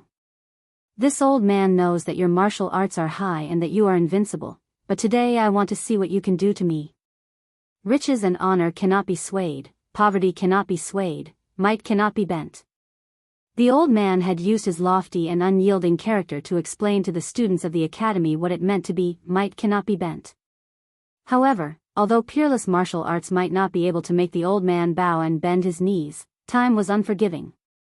The old man was already 82 years old this year. In this era of underdeveloped medical technology, those who could live to this age were definitely rare existences. How could the old man withstand such injuries at his age? Even if he had Yuchi Baolin as a meat shield when he was sent flying by Wu Jie's attack, Li Gang's body still couldn't withstand it. The reason why he had been so strong before was entirely because he was relying on his willpower to hold on. Later, when Wu Jie left with the academy's confidential information, the old man not only felt guilty, but his willpower had also dissipated. Once the students left, his body naturally couldn't hold on any longer. At this time, he was in Sun Simiao's courtyard for emergency treatment. Let's go see Teacher Wenji. After sending a telegram and agreeing to Li Zixuan's request, Li Tai stood up in low spirits and said to the people next to him. Qin Huayu hesitated and said, "It's almost 4 o'clock now. If we go and Teacher Wenji wakes up, he will definitely blame us. The old man's body isn't good, so we should try to minimize his mood swings as much as possible." Hearing this, Sun Zifan nodded and said, "Huayu is right, let's take advantage of lunch tomorrow to visit Teacher Wenji." Li Tai also felt that the two's words were reasonable, so he nodded and said, "Good. We'll visit him tomorrow. As for now, let's all go to sleep." The next day, early morning, outside Taiji Palace. Although it wasn't time for the morning court yet, many civil and military officials had already gathered outside Taiji Palace. Although the Yun Mountain scripture had caused an uproar last night, there hadn't been much movement in Chang'an City.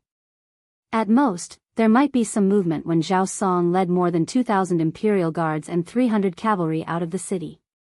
Therefore, the civil and military officials living in Chang'an City didn't know that Yun Mountain had experienced a life and death crisis last night. It's time for the morning court. All officials, enter the court for an audience. As the red clouds of dawn began to appear in the eastern sky, a eunuch walked out of Taiji Palace and shouted at the officials at the foot of the stairs. The civil and military officials immediately quieted down and walked up the stairs to Taiji Palace. After entering Taiji Palace and greeting each other, the officials realized that something was wrong. Today's morning court seemed to be more depressing than usual, and the source of this depressing feeling came from Li Er. Li Er's entire body seemed to emit a gloomy aura. Some of the braver generals, such as Qing Yao Jin, couldn't help but secretly look up at Li Er. They saw that Li Er's face was dark as if someone owed him money. What surprised old Qing even more was that Li Er's eyes were as dark as a panda's. It was obvious that he didn't sleep well last night. Could it be that His Majesty and the Empress are at odds? Qing Yao Jin couldn't help but mutter in his heart. However, he could only think this in his heart and didn't dare to say it out loud. Old Qing still knew the severity of the matter. Today, in front of all my beloved officials, I announce an important matter. There was no such thing as officials. If you have something to report, court will be dismissed. After the officials finished greeting each other, Li Er directly spoke with a solemn face. Although the officials had doubts in their hearts, no one dared to ask. They could only say in unison, "We are all ears." Li Er looked around and then said something shocking. "I have decided to officially declare war on the Turks." The officials of the 6 departments of the imperial court will enter a state of full preparation for war. The officials of the 6 departments should work together and clean up an army that can go to war at any time in the shortest time possible. Silence. The moment Li Er finished speaking, the hall was so silent that one could hear a pin drop. Everyone's breathing quickened and their eyes widened. This news from Li Er's mouth was truly too explosive. The Turks. Li Er actually wanted to make a move against the Turks at this time. After the silence, there was a fierce debate. The officials in the hall whispered to each other, and then Zhang Sun Wuji stepped forward and said, "Your Majesty, the Great Tang's Guangzhou region is currently being ravaged by locusts, and the imperial court is focusing all its efforts on disaster relief. At this juncture, how can we still have the manpower, material, and financial resources to fight to the death with the Turks? Your Majesty, please reconsider your actions." It had to be said that Zhang Sun Wuji's thinking was still very clear. At this time, the Great Tang's internal calamity had yet to be completely resolved. It was already good that the Turks didn't take this opportunity to attack the Great Tang. However, Li Er actually wanted to take the initiative to start a war between the two countries. Wasn't this branding? Thus, as a subject, Zhang Sun Wuji felt that he had the responsibility to help Li Er eliminate this dangerous idea. The Turks were powerful, and they had millions of soldiers. How could it be so easy to defeat them? Duke of Zhao is right.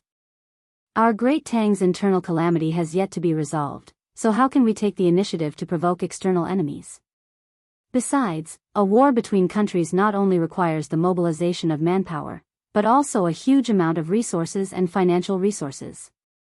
These aren't things that can be done in a short period of time.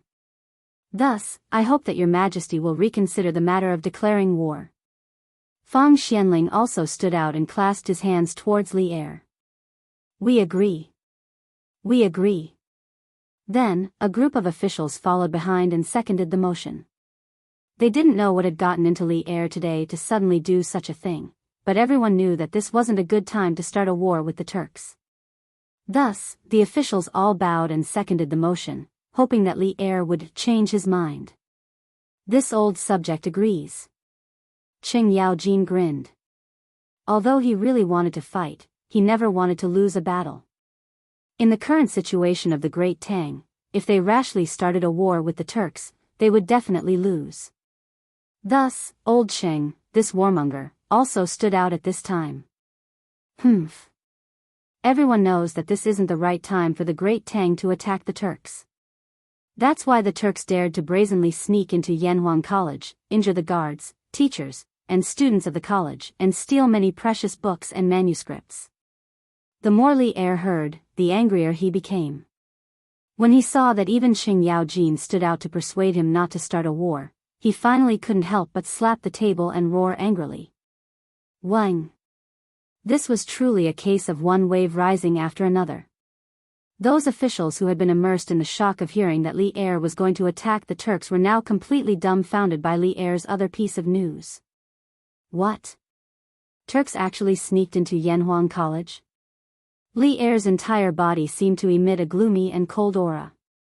Some of the bolder generals, such as Qing Yaojin, couldn't help but secretly look up at Li Er. They saw that Li Er's face was dark, as if someone owed him money. What surprised old Qing even more was that Li Er's eyes were as dark as a panda's. It was obvious that he didn't sleep well last night. Could it be that His Majesty and the Empress had a quarrel? Qing Yaojin couldn't help but mutter in his heart. However, he could only think such words in his heart and didn't dare to say them out loud.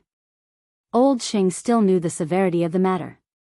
Today, in front of all my beloved subjects, we announce an important matter. There was no such thing as all my subjects. If you have something to report, court will be dismissed. After all the officials finished their greetings, Li Er directly spoke with a dark face and a serious expression. Although the officials had doubts in their hearts, no one dared to ask. They could only say in unison, "We are all ears." Li Er looked around and then said something shocking. We have decided to officially declare war on the Turks.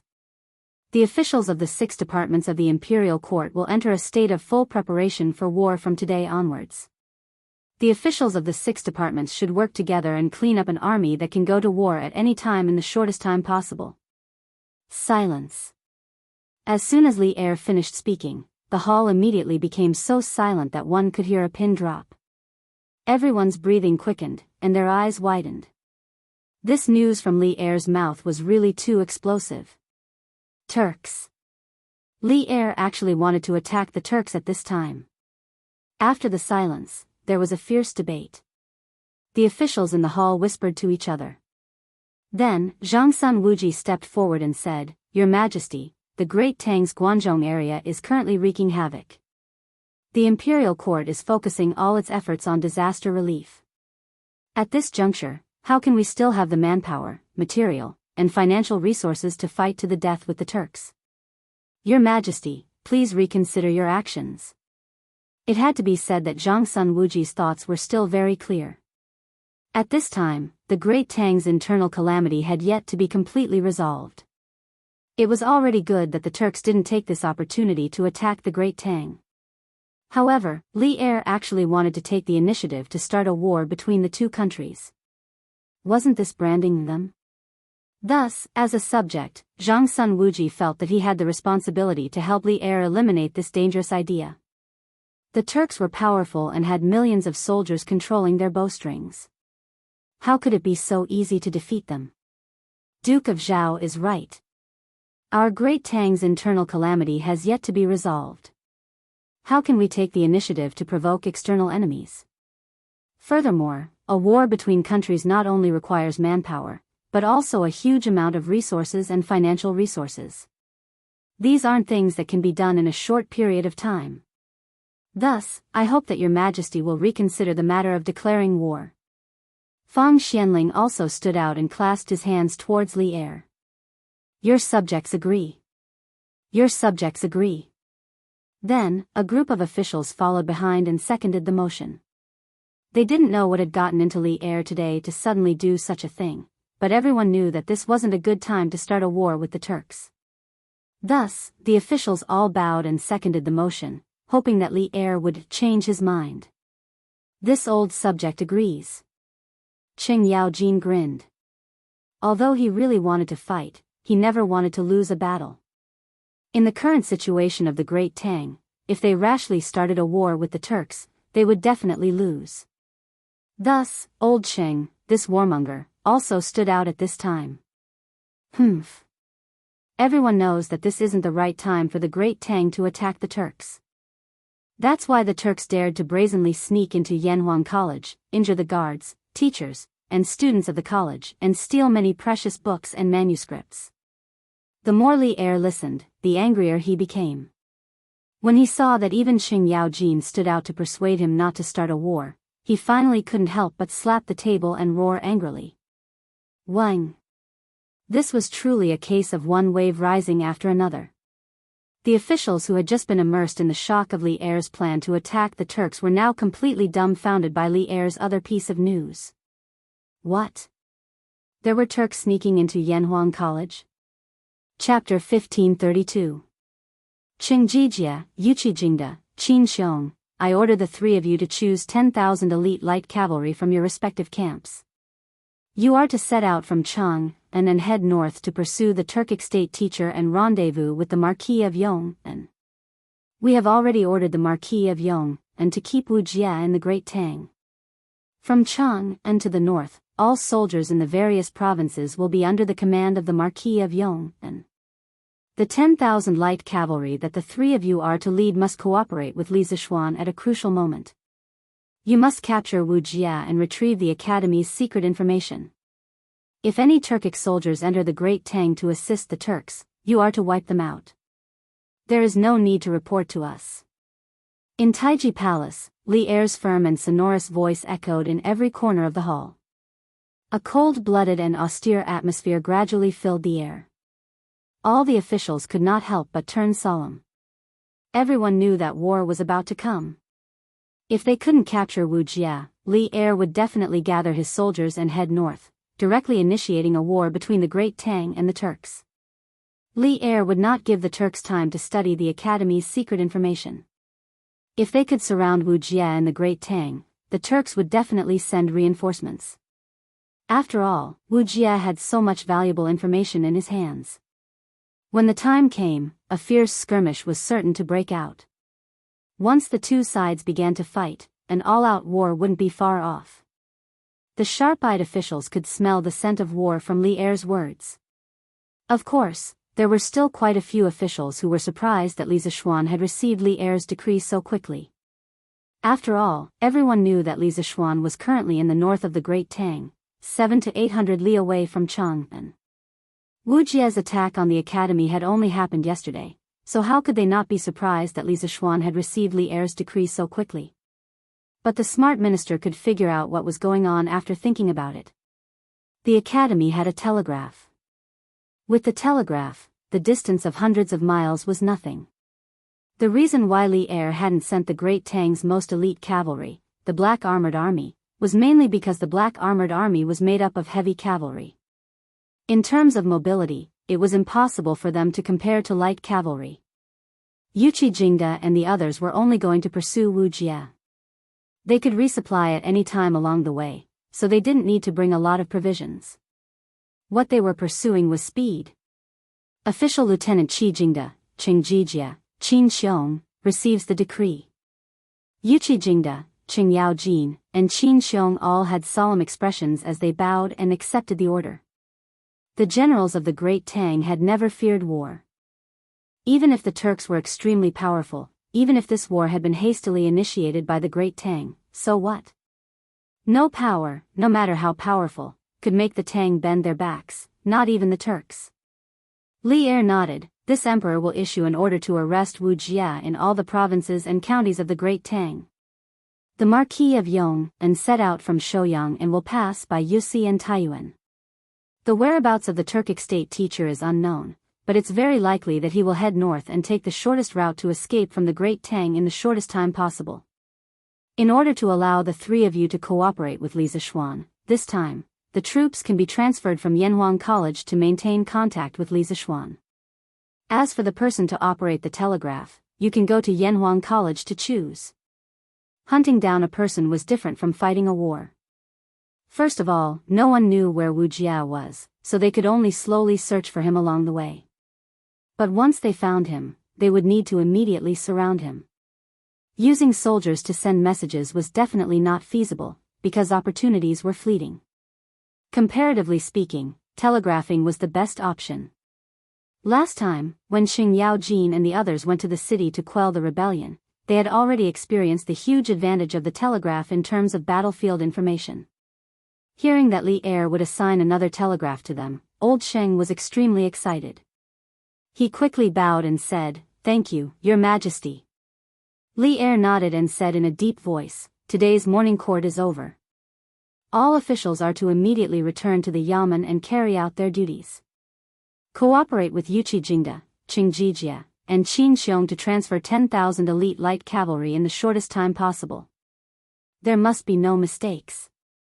After arranging the official matters, Li Er didn't waste any time and decisively announced the end of the court.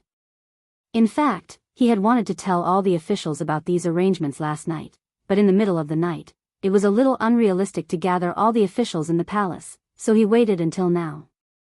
Last night, the imperial army led by Zhao Song had searched the vicinity of Chang'an city for an entire night, but they couldn't find any trace of Wu Jia, which meant that Wu Jia had most likely already escaped from Chang'an city. How could Li Er not be worried? Right now, the most important thing for him was to catch Wu Jia, everything else could be put aside for later.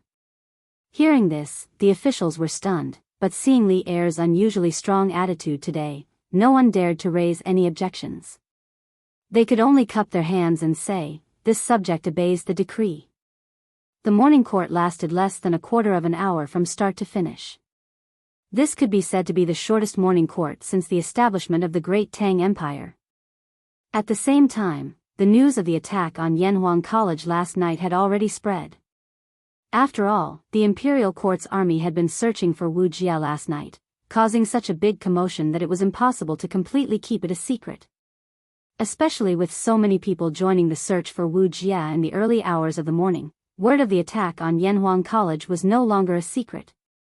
Early in the morning, the streets, tea-houses, and restaurants were abuzz with discussions about this matter. Did you hear? Yanhuang College was attacked by an unknown person last night. What? There was such a thing? Which thief is so bold as to attack Yanhuang College? Aren't they afraid of being punished by His Majesty? That person isn't Tang. I heard that he's a Turkic. What? A Turkic dares to come to Great Tang and cause trouble? Did they catch him? Of course not. That's not an ordinary Turkic. It's said that he's the Turkic state teacher. The most powerful person in the world today. Hiss. It's actually the Turkic state teacher. But why would the Turkic state teacher attack Yanhuang College? What else could it be? It must be that the Turkic state teacher took a fancy to the Marquis of Yong'an's knowledge. Marquis's knowledge? That Turkic state teacher is truly despicable. He isn't as smart as Marquis, but he still wants to steal from Great Tang. Truly despicable. Then did the Turkic state teacher steal anything from Yanhuang College? I don't know about that. A man's wealth is his own ruin. Yanhuang College has countless treasures and advanced knowledge, but he didn't have the ability to protect them. In the end, he gave them to the Turkic state teacher. The Marquis of Yong'an is a sinner of Great Tang. Bullshit. What are you saying? Do you know how powerful the Turkic state teacher is? In order to protect the secrets of Yanhuang College, who knows how many guards were sacrificed last night? I heard that even old teacher Wenji was injured. What right does a brat like you have to make sarcastic remarks here? That's right. Since Yanhuang College was established, how many useful things have they discovered? It's said that it won't be long before Lantian County can get electricity and electric lights. Now that the Turkic state teacher attacked the academy, instead of blaming the Turkic state teacher, you're blaming the Marquis of Yong'an. Are you a Tang or a Turkic? Is your heart red or black? That's right, that's right. The majority of the populace sympathized with the academy and condemned the Turkic state teacher, but there were also many who took the opportunity to slander Yanhuang College, and most of them were Confucian scholars. Similar remarks could be heard everywhere, but in the end, they were all drowned out by the saliva of the populace. It's here. Esteemed guest, here's your food and Jiangnan spring stew. In a restaurant in Taiyuan, a waiter was carrying a large plate with a bowl of yangchan noodles, 2 side dishes, and a jug of fine wine on it. He came to a table and spoke enthusiastically to a travel-worn young man sitting at the table as he served the dishes on the table. Put it down. The young man remained unmoved by the delicacies and fine wine. His brows were still furrowed, as if he was thinking about something. All right. Esteemed guest, if you have any instructions, feel free to call me. After placing down the delicacies and fine wine, the waiter tactfully bowed and retreated. Even though the young man before him looked travel-worn, his clothes and accessories didn't seem like they came from an ordinary family. He couldn't wait to curry favor with him, so how could he offend him? But what left the waiter puzzled was the bulging bag on the young man's back. He didn't know what was inside, but he couldn't bear to put it down even when he was eating. It was truly bizarre. Furthermore, after placing down the delicacies and fine wine, the young man didn't seem to have any intention of eating. He simply sat there quietly, his eyes unfocused as he stared ahead. The waiter, who had returned to the counter of the restaurant, couldn't help but mutter to himself that the young man was truly bizarre. The shortest route from Chang'an to the Turks is through Fengzhou, Ningzhou, Qingzhou, and then the Huaiyuan region into the steppe. Fortunately, I happen to be in the north of the Great Tang and can lay down an inescapable net for the Turks. The young man did not say a word as he thought to himself. Yes, this young man was Li Zishuan. Since the academy was no longer in any danger and Li Er had ordered him to keep the Turks in Great Tang, there was no need for him to rush back. What he needed to do now was to find a way to intercept the Turks in advance. At this moment, a massive map of the empire appeared in his mind. He had planned several escape routes for Wuxia, and in the end, he chose the middle and shortest route. He was confident that as long as Wuxia was still intelligent, he would definitely choose this escape route, because every moment Wu Jie remained in Great Tang meant more danger. After making a plan in his mind, Li Zishuan returned to his senses and began to eat. Last night, he had galloped more than 100 li on his horse before he arrived at Taiyuan City. Now that he was hungry, he entered the city and found a restaurant to eat some food to fill his stomach. It was also a good opportunity for Big White to eat and rest. During the Tang dynasty, there was a phenomenon of Tokyo, Nanjing, Beijing, and Xijing coexisting. Tokyo was Luoyang, and Xijing was the capital of Great Tang, Chang'an. Beijing was Taiyuan, and Nanjing was Chengdu. Taiyuan was the largest city in the north of Great Tang, and the city was relatively prosperous. Logically speaking, the restaurants here should have drunken immortal and gentle fragrance, but unfortunately, this restaurant had run out of drunken immortal and gentle fragrance, so Li Zishuan could only order a pot of Jiannan braised spring to quench his thirst. It had to be said that after eating so many banquets in this life, Li Zishuan's tolerance for alcohol had inadvertently increased. Gulu gulu. After finishing his meal without a care for his image, Li Zishuan raised the wine pot and drained it in one gulp. He was finally full. Waiter, the bill. Li Zishuan called the waiter over and tossed him 2 Tang Yuan notes. Before leaving, he asked, "How do I get to the regional commander's office?" Chapter 1533. Since it's His Majesty's decree, the Academy is naturally duty-bound. I'll get someone to bring a telegraph machine. As for the candidate to operate the telegraph machine, do the 3 generals have any students in mind that you like? Yanhuang College, in the conference room on the first floor of Guanghua Building, Yan Silu and Mo Huai, who had rushed over after hearing the news, sat opposite Yuqi Jingda, Qing Yao Jin, and Qin Xiong. Li Gang, the acting Yamacho, was recuperating in another courtyard. At this time, Yan Silu heard the 3's intentions and nodded. He cupped his hands to Yuqi Jingda and the other 2. Although the telegraph machine was considered Yanhuang College's top secret, Yanhuang College was still located in the Tang Empire. They still had to listen to His Majesty Li Er's decree. Besides, Yan Silu had learned from Li Tai that Li Zishuan was currently besieging Wu Jie in the north according to Li Er's decree. Yuqi Jingda and the other 2 were leading the army north to help Li Zishuan, so of course Yan Silu was 100% willing to lend the telegraph machine to Yuqi Jingda. Hearing Yan Silu's question, Qing Yao Jin grinned and said, "That Meng Wenhao. Last time, during the rebellion in Guan City, it was him and Iron Egg who followed the army to manage the telegraph machine. I think this child is willing to endure hardships, so he won't be a burden to the army if we bring him north." During the rebellion in Guan City, Meng Wenhao and Iron Egg followed the army all the way from Chang'an to Zhengzhou.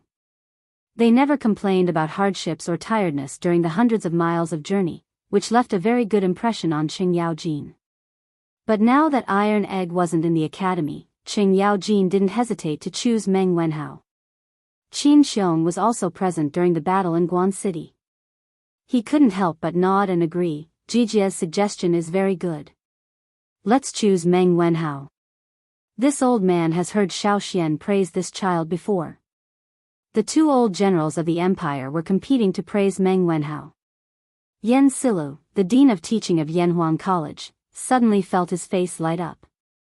He smiled, stood up and said, "That's good. This old man will get the telegraph machine and have someone call Meng Wenhao over for the 3 generals. Thank you for your trouble, Mr. Kong Gue." The 3 of them stood up and cupped their fists. Of course. It's only right.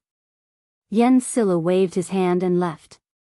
Inside the conference room, Qin Xiong looked at Mo Huai and suddenly asked, "Mr. Mo, I heard that you fought with Wu Jie last night and suffered some injuries.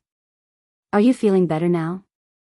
Mo Huai shook his head first before sighing, "This old master's injuries aren't serious, but I estimate that it will take several months for my strength to recover, otherwise, this old master would have followed the 3 great generals to pursue Wu Jie. Last night, the academy was lost and all the confidential information was stolen. This old man is ashamed to face the Yamacho." "Mr. Mo, please don't say that." Qin Xiong hurriedly said, "Wu Jie is a martial grandmaster, almost no one in the world can match him. For the safety of the academy's teachers and students, Mr. Mo fought a martial grandmaster alone and did everything he could. In the end, although Wu Jia still managed to steal the academy's information, that was not Mr. Mo's fault. Little Xian knows right from wrong, so he definitely won't blame you. Mo Huai pursed his lips and did not speak, but the grief on his face was obvious to all. Qin Xiong also knew that he would not be able to persuade Mo Huai to change his mind with just a few words, so he did not continue to persuade him. Instead, after a moment of silence, he asked, "Of the four of us here, Mr. Mo is the only one who fought with Wu Jia. I wonder if Mr. Mo can explain a thing or two to us. Know yourself and know your enemy, and you will be victorious in 100 battles." The three of them were about to lead an army to pursue the Turks, so Qin Xiong felt that it was necessary to understand Wu Jia's specific strength in advance so that he could be mentally prepared. Hearing this, Qing Yaojin and Yuqi Jingde turned their eyes to Mo Huai. After a moment of silence, Mo Huai said, "Wu Jia is extremely strong. First of all, he is the strongest person this old master has ever seen in terms of strength. In addition, this person's true qi is vigorous, and although he does not have many moves, each of his moves is filled with an indomitable domineering aura that sometimes makes one unable to even think of resisting. Of course, the strangest thing is that this person's true qi seems to contain a trace of the power of thunder and lightning. When fighting with him, the slightest carelessness will result in the power of thunder and lightning invading one's body. If one does not use their true qi to neutralize this thunder and lightning, it will only take a moment for one's arm to completely lose feeling. So, if three great generals fight with Wu Jia, you must be careful." The power of thunder and lightning? Hearing this, the three of them could not help frowning deeply, Qing Yaojin muttering, "This old Sheng has never heard of a secret art in this world that can allow one's true qi to produce the power of thunder and lightning. Little brother Mo, are you sure you aren't mistaken?" This old fellow was also very friendly. Speaking of which, it was not certain who was older between him and Mo Huai, but he had directly called him little brother Mo. Mo Huai did not mind this and said firmly, "General Cheng, this old man's feeling is definitely not wrong. Last night, if this Wu Jia's secret art was not strange, and his true qi contained the power of thunder and lightning, this old man would not have been defeated so quickly. Maybe in the end, the Academy's information would not have been stolen by him." Qin Xiong looked at Qing Yaojin and said in a low voice, "Jijia, just because we haven't heard of some things doesn't mean they don't exist. Moreover, the Tujue imperial teacher has always been mysterious and rarely shows his skills in front of the world, so it is normal that we don't know about this. But now that we know from Mr. Mo, we have to be more careful when fighting with him in the future." Qing Yaojin had always been more convinced by Qin Xiong, so he nodded and said, "N. Of course. He. This old man has brought the telegraph and the students you wanted." At this time, Yen Silu's voice came from the door of the meeting room. Everyone followed the voice and saw Yen Silu and Meng Wenhao walking in one after another. Student Meng Wenhao greets Mr. Mo and the three generals. Meng Wenhao quickly cupped his hands and bowed to Mo Huai, Yuqi Jingde, and the others. The four of them waved their hands and said, "No need to be so polite." Qin Xiong looked at Meng Wenhao and said with a kind face, "Meng Wenhao, I believe Mr. Yen has already told you the reason we called you here today. Are you willing to accept this mission? Don't worry, even if you don't accept, we will not blame you." Meng Wenhao did not even think and cupped his hands to Qin Xiong and said, "General Qin, on the way here, Mr. Yen has already told me about the situation. I know that the generals are leading the army north to capture the Tujue and also to support Yamacho. In public, I am a student of Yanhuang College. When Yamacho is in trouble, how can I not help? In private, Yamacho and I owe a debt of gratitude. If not for Yamacho's favor and promotion, would only be an ordinary student in the Imperial College. Therefore, this student is 100% willing to follow the army to the north at any time." Haha. Good. You know how to repay kindness and be loyal. Meng Wenhao, little Xian did not misjudge you. Hearing this, Qing Yaojin laughed heartily. Qin Xiong smiled and nodded. "Since you are willing to follow the army, then go home and prepare. Tell your parents clearly so that they won't worry about you. However, time is limited, so you have to hurry. When noon comes, the army will set out. Meng Wenhao said with a solemn face, I don't have anything to prepare. As for my parents, I will leave a letter and ask someone to send it back. I can't delay the army's journey because of me. Yuchi Jingda could not help but nod and praise, good.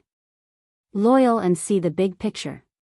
The students taught by Yanhuang College are indeed different from those Confucian scholars in the Imperial College. Yen Silu said modestly, General Yuchi is too kind. At this moment, Mo Zhong's voice came from outside the door. Mr. Mo, Datong Daily's Li Yu is outside the academy. She said she has something to discuss with young Master Meng. Yen Silu could not help but frown. Qing Yao Jin looked at Meng Wenhao with a smirk. Obviously, he knew Li Yu. Meng Wenhao's expression changed. He stood up and cupped his hands. Mr. Yen, this student will go and take a look. I will be back soon. Yen Silla nodded and said, yes. Go quickly. But don't delay the military situation. Yes. Meng Wenhao replied and hurried out of the meeting room. When he arrived at the mountain gate, he saw little Fishy, who was dressed in red, standing outside the gate of the academy. The little girl seemed to have something on her mind. Her brows were slightly furrowed, and her eyes were dull. It was obvious that she was thinking about something else. Little Yu, Meng Wenhao walked out of the academy gate and came to Li Yu. He called out softly. Oh. You're here. Little Yu's body trembled and she immediately came back to her senses. She smoothed the hair in front of her forehead and asked as calmly as possible, Wenhao, I heard that teacher Wenji is sick. How is he now? Meng Wenhao's expression darkened. He replied, I'm not sure. I originally planned to visit teacher Wenji at noon, but now it seems that I might have to leave Yunshan in a while. Little Yu was stunned and quickly asked, leave Yunshan? Wenhao, where are you going? Are you going somewhere far away? Meng Wenhao thought about it and felt that many people must have known that the imperial court had sent an army north. Moreover, Li Yu was a Tang and probably wouldn't do something like betraying the country. Thus, he gave a concise reply. Yamacho has received orders from the emperor to mobilize the state's army in the north to intercept Wuxia. General Yuchi, General Cheng, and General Qin have been dispatched by His Majesty today to lead the army north to support Yamacho. In order to maintain contact with Yamacho, the three generals plan to bring a telegraph, and I will be the one controlling the telegraph. Wuxia is so powerful. Will teacher be in danger? Little Yu frowned and asked worriedly. She was still used to calling Li Zishuan teacher and not Yamacho. Meng Wenhao said uncertainly, danger, of course there will be. That's why I agreed to go north with the army without hesitation. Now that teacher Wenji is injured, I don't want to see anything happen to Yamacho. Li Yu softly replied. Then, her expression became somewhat conflicted. After hesitating for a long time, she gritted her teeth and asked tentatively, Wenhao, I also want to go north with the army. Can you help me ask General Qin? Meng Wenhao was startled. He widened his eyes and asked in surprise, what?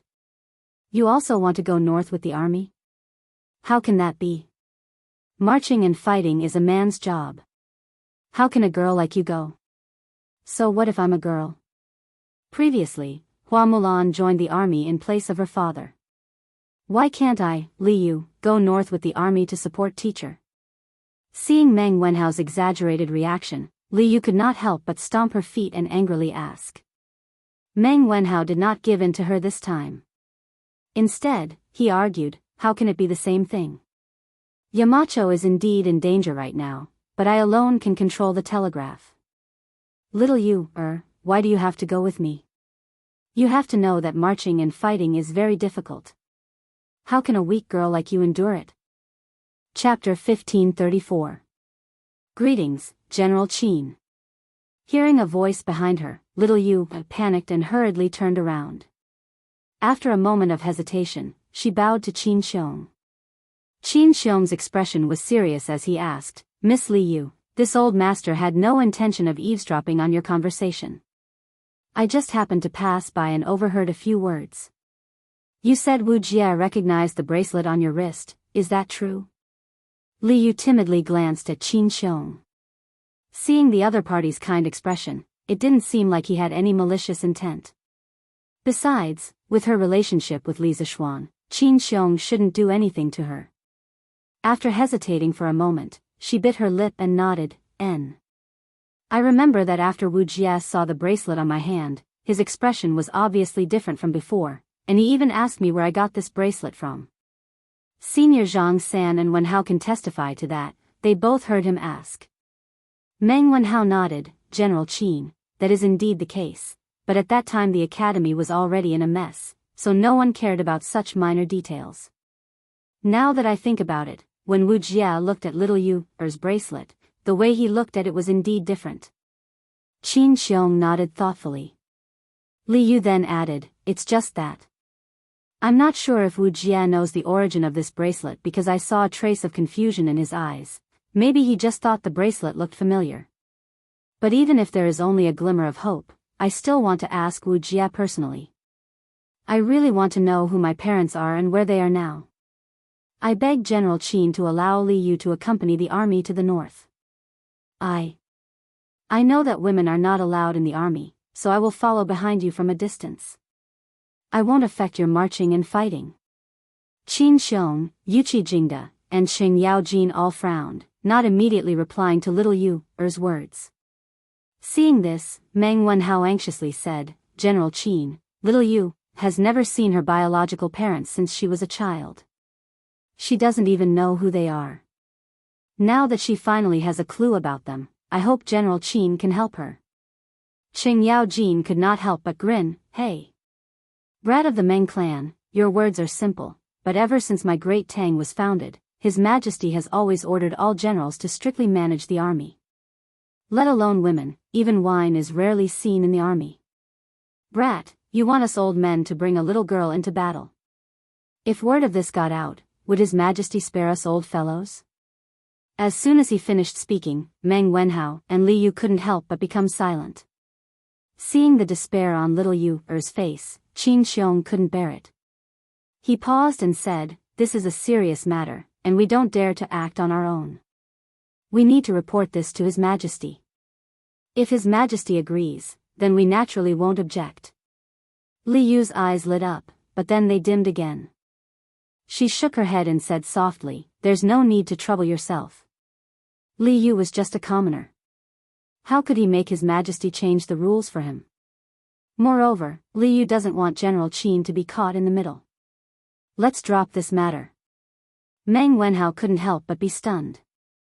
He hurriedly said, little fishy, you, without waiting for him to finish, Li Yu interrupted, Wenhao, there's no need to say any more. You go with General Qin. Be careful on the road. I won't delay you any longer. Finished speaking, Li Yu bowed to Qin Xiong, Qing Yaojin, and Yuqi Jingda, then turned and left. The little girl was very determined to leave. She didn't even look back. But under the sunlight, her frail figure really made one's heart ache. Meng Wenhao wanted to run over and pull Li Yu back, but he changed his mind. Even if he pulled her back, what could he do? Li Er wouldn't change the rules for a little girl like Li Yu. So he could only suppress the thought in his heart and stood there watching Li Yu leave. She's also a poor child. But if this old man can meet Wu Jie on this trip, I'll definitely help Miss Li Yu get to the bottom of this. Qin Xiong sighed and patted Meng Wenhao's shoulder, it's getting late. Let's return to Chang'an and prepare the army to set out. Meng Wenhao nodded with a complicated expression, I'll listen to General Qin's orders. Snake Spirit Mountain, Heavenly Dragon Sect's headquarters. Compared to a few days ago, the current Snake Spirit Mountain was filled with large and small thatched huts. In some open spaces, there were also some soldiers training. Obviously, this place had been turned into a secret military base. At this time, in the middle of the hut. Pung! Bastard! Why did the Tuzhou state teacher choose to attack Yanhuang College at this time? The dragon head of the Heavenly Dragon sect looked at the latest report from his disciple and couldn't help but slap the table in anger. Zhang Liang, who was standing below, carefully cupped his hands and said, "Dragon head, the Tuzhou state teacher attacked Yanhuang College. The Tang Empire will definitely be in chaos. Li Shimin must have put all his energy into capturing Wuxia. Isn't this good news for us? Why are you so angry?" Looking closely at Zhang Liang's right hand, there were only 3 fingers. It looked a little scary. But thinking about how the dragon head of the Heavenly Dragon sect cut off 2 of his fingers a few days ago, this scene was not surprising. The dragon head of the Heavenly Dragon sect turned his gaze to Zhang Liang and snorted, "What do you know? Now that Yanhuang College has been attacked, Li Zishuan will definitely rush back to the academy. With his wisdom, it is very likely that he will see through our plan in Chang'an City. At that time, once he warns Li Shimin, our plan will be exposed in advance. This king has been preparing for a long time, and it is very likely that this king will completely fail." Zhang Liang quickly bowed and said, "Dragon head is right. This subordinate is stupid and doesn't think as far as the dragon head." In fact, this guy was somewhat disapproving. He felt that his dragon head was a little too timid, or in other words, the iron-masked man was overestimating Li Zishuan's ability. He more or less knew about the Heavenly Dragon sect's plan in Chang'an City. In his view, this plan could be said to be flawless.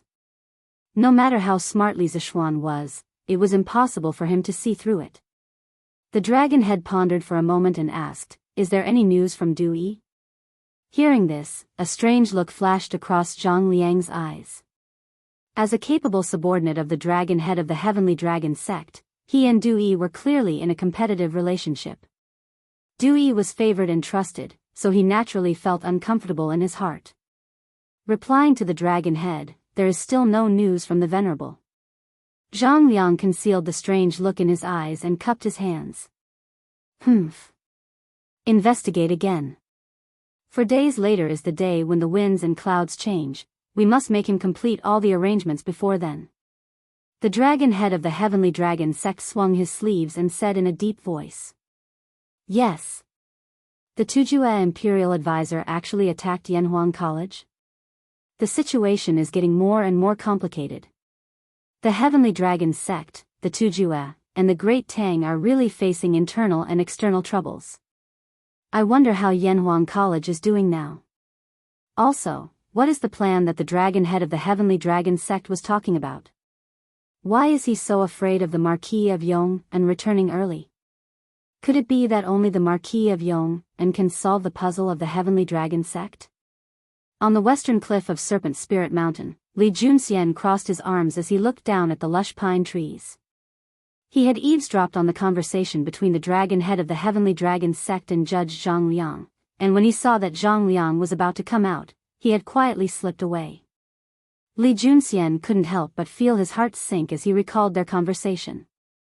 The fact that the Yanhuang Academy had been attacked by the Turkic Imperial Advisor had shocked him deeply, but the words of the dragon head of the Heavenly Dragon sect made him feel that the Heavenly Dragon sect was brewing a huge conspiracy. This conspiracy was enough to topple the Great Tang.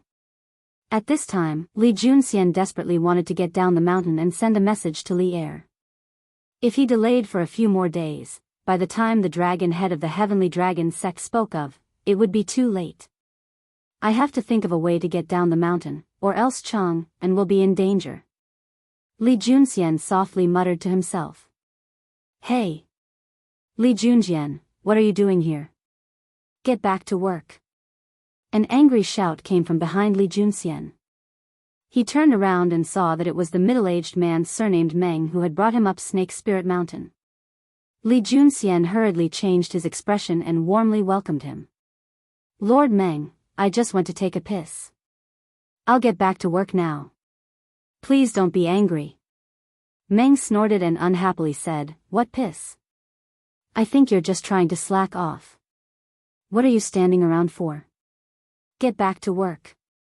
Li Junxian hastily replied, Yes.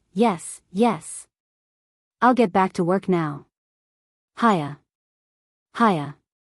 It was near noon, and a handsome young man wearing a white short robe and a Confucian hat was galloping down the official road of Lantian County on a black steed. This young man had a bundle on his back, and his complexion was extremely fair. If one looked carefully, one would find that he was even more beautiful than the average woman. Since I can't go north with the army, I can only go find teacher. I heard from King Wei that teacher should be around Yusi or Taiyuan. I'll go to Taiyuan to try my luck. The handsome young man was none other than Li Yu, who had left in disguise. Compared to the disheveled lass who had just arrived in Chang, and last year, Li Yu had matured into a young lady from a prestigious family after a year of living in Chang, and although she still looked a little immature, she exuded a youthful charm. Previously, when she pleaded with Qin Xiong in front of Yanhuang College, Li Yu wanted to go north to find Li Zixuan. As Li Zixuan wasn't in the army, she wouldn't be in the way if she went with Li Zixuan, much less violate military rules. Moreover, given Li Zixuan's personality, he would definitely help her find out the truth. However, Li Yu also knew that it wasn't very convenient for a girl like her to go out. Thus, she disguised herself as a man and went north to find her family. Uncle Ma, Li Yu left without saying goodbye because she had her own difficulties. Please don't take it to heart. Li Yu muttered to himself as he galloped forward on his horse. The Uncle Ma she spoke of was naturally Ma Zhou. Ever since she arrived in Chang, and the person who took care of her the most, other than Li Zixuan, was her old boss Ma Zhou. If it didn't involve her biological parents, Li Yu wouldn't have left without saying goodbye. However, after what happened last night, there was a voice in her head that kept urging her to find the truth. Once she found the truth, she would be able to completely unravel the mystery of her birth. However, at the same time, Li Yu was a little afraid. She was afraid that the truth she had painstakingly found would be hard to accept. Because the person who knew the origin of the bracelet on her wrist wasn't a Tang person, but the famous Turkic imperial advisor. This caused her to have a trace of doubt in her heart. Could it be that her biological parents were Turkic people? Did they know Wuxia in the past? This was the result that Li Yu found the most difficult to accept. Because her adoptive parents were Tang people, and in her bones, she also considered herself as a Tang person. Moreover, all the friends and elders she knew were all Tang people. If her parents were Turkic people, Li Yu really didn't know how to live with herself. However, this was only the worst result she could think of. What if her parents weren't Turkic people and had only fought with Wuxia in the past? If that was the case, she naturally wouldn't have to worry about those questions. Holding on to the persistence of the truth and the small trace of luck in her heart, Li Yu mustered up the courage to go north alone to find Li Zixuan for help. At the same time, in the east of Chang and city, Yanxing Gate opened and countless armored cavalry rushed out of the city. The three old generals at the front were Yuqi Jingda, Qin Xiong and Qing Yaojin. These three old generals were known by everyone in Chang and city. The commoners saw that the army was orderly, and the generals at the front were Qin Xiong, Yuqi Jingda, and Qing Yaojin, three famous generals. They couldn't help but be shocked, wondering why the imperial court would suddenly send out such an elite cavalry. Yuqi Jingjun, General Qin and General Cheng are personally leading the troops. Where is the imperial court going to send troops? But I haven't heard of any rebellions recently. Could it be because of the Turkic state teacher? Very likely. Didn't they say that the Turkic state teacher stole the information of Yanhuang College? His Majesty definitely won't let this matter go. These cavalry are probably going to capture Wu Jie. Capture him well. The Turkic state teacher dares to act wildly in Tang. We can't let him go, we must capture him. Yes. That's right. We must capture Wu Jie. We must let the Turkic people know that the Tang people aren't easy to bully. I hope the army can win and capture Wu Jie. Victory at the start, capture Wu Jie. The common people discussed in private. Many people had already guessed the truth of the matter. Thus, the common people became more and more agitated, shouting loudly in the back. They wanted to use this opportunity to encourage the 10,000-strong army that suddenly came out of the city. Chapter 1535. What? You want to go to that place? Impossible. I'm just a small assistant minister. I can't help you. In the west of Chang'an City, in the study of a house, an old man in brown flicked his sleeves and said angrily. In front of him stood a man in a gray robe wearing a bamboo hat. The wide bamboo hat covered the man's face. The man snorted and said, "You dare to disobey the orders of His Majesty? Don't forget who gave you your position today." The old man in brown was stunned and said, "My position today was given by His Majesty." "What does it have to do with you?" "His Majesty." "Humph. You're really ungrateful." The man in gray sneered, "You were just a poor scholar who had no connections in Chang'an City. You lived on the streets and were about to starve to death. Who promoted you and gave you an official position? It's said that those who are loyal are the butchers and those who are unloyal are the scholars. Now it seems that this saying is true." The old man in brown was scolded by the man in gray until his face turned red. He pointed at the man in gray and said angrily, "Even if I am indebted to him, it's too. But he's no longer in this world. What does it have to do with you?" The man in gray laughed and then took out something wrapped in a handkerchief.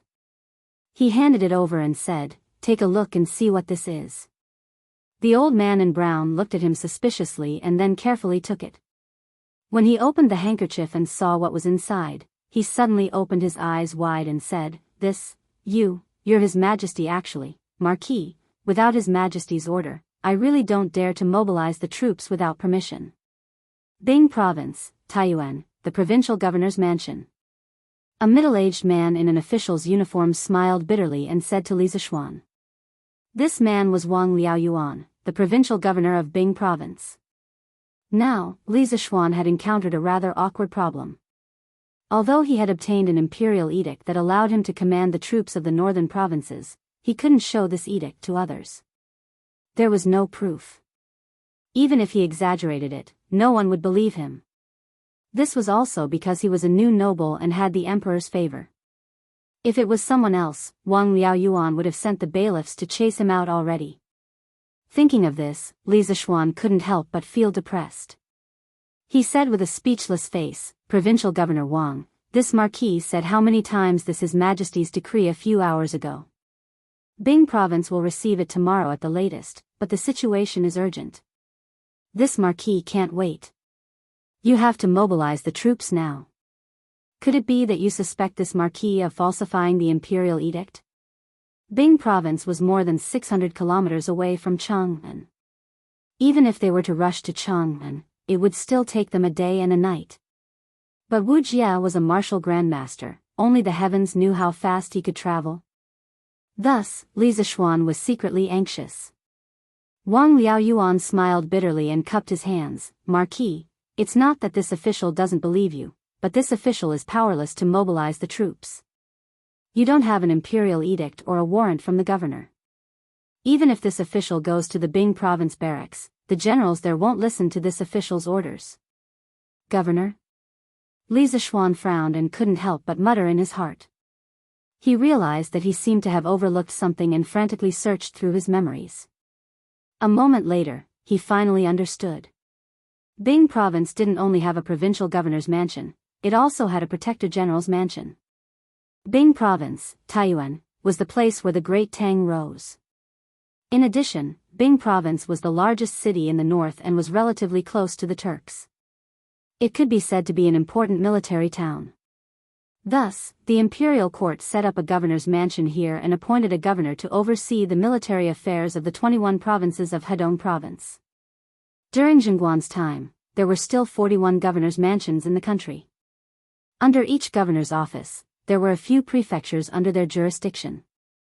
During the Tang dynasty, there were 3 different types of military governors. They were the upper military governor, the middle military governor, and the lower military governor. The provinces and counties under each governor's mansion were of different grades and had different names. As for governors, they could directly govern other governors. The provinces under their jurisdiction had to be at least 10. The Bing province governor's mansion had been established in the 7th year of Wu De's reign. It was similar to Li Kuzi province governor's mansion. It governed the military affairs of Jiannan Circuit, and its power was at its peak. Unlike governors, the imperial court would normally only allow the princes of the imperial clan, such as Li Ku, or important officials of the court to hold the position of governor. This was because the position of governor was far too important. With so many soldiers under one's command, if there was a rebellion, the emperor would have to bear the consequences. However, because the princes of the imperial clan held the position of governor on a part-time basis, the ones who handled the affairs of the governor's mansion were these princes or important officials of the court. The position of head scribe was closer to that of an aide. They were good at handling practical affairs. Most head scribes didn't have a high status. However, the senior officials under the governor manor had a status equivalent to that of a provincial governor. They had real power and could even hold the position of jidushi. Their status was extremely high. But then again, Li Zishuan really couldn't remember who the Bing province viceroy was. After all, he didn't specialize in history in his previous life. But even if he did, he probably wouldn't know who the Bing province viceroy was in the second year of Zhengguan. Governor Wang, who is this Bing province's governor? This marquis will personally pay him a visit. Li Zishuan cupped his hands and said without blushing at all. Wang Liaoyuan choked. He paused for a moment before replying, Marquis, the current governor of Bing province is Chao Guogong. I'm not in Bing province right now. Chao Guogong, Li Ji. The current Li Ji wasn't duking yet. In the second year of Wuda, Su Shiji was given the title of Right Marquis General by Li Yuan. He was also given the surname Li. It wasn't until the 11th year of Zhengguan that he was given the title of Duking by Li Er. In the 8th year of Wuda, the Tujue invaded Bing province. The imperial court ordered Li Ji to be the general of the army and expel the Tujue at Taigu. In the 9th year of Wuda, Li Shimin ascended the throne and appointed Li Ji as the Bing province viceroy. In order to avoid Li Shimin's taboo, Li Ji removed the "shur" in his name and changed his name to Li Ji. This Bing province viceroy lasted for close to 8 years.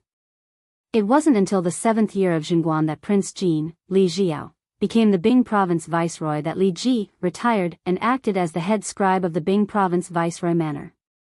However, it was only in the first 2 years that Li Ji was in charge of military affairs in Bing province. Later on, as the world stabilized, Li Ji began to play with remote control tactics, the entire Bing province viceroy manor from the capital of Chang'an.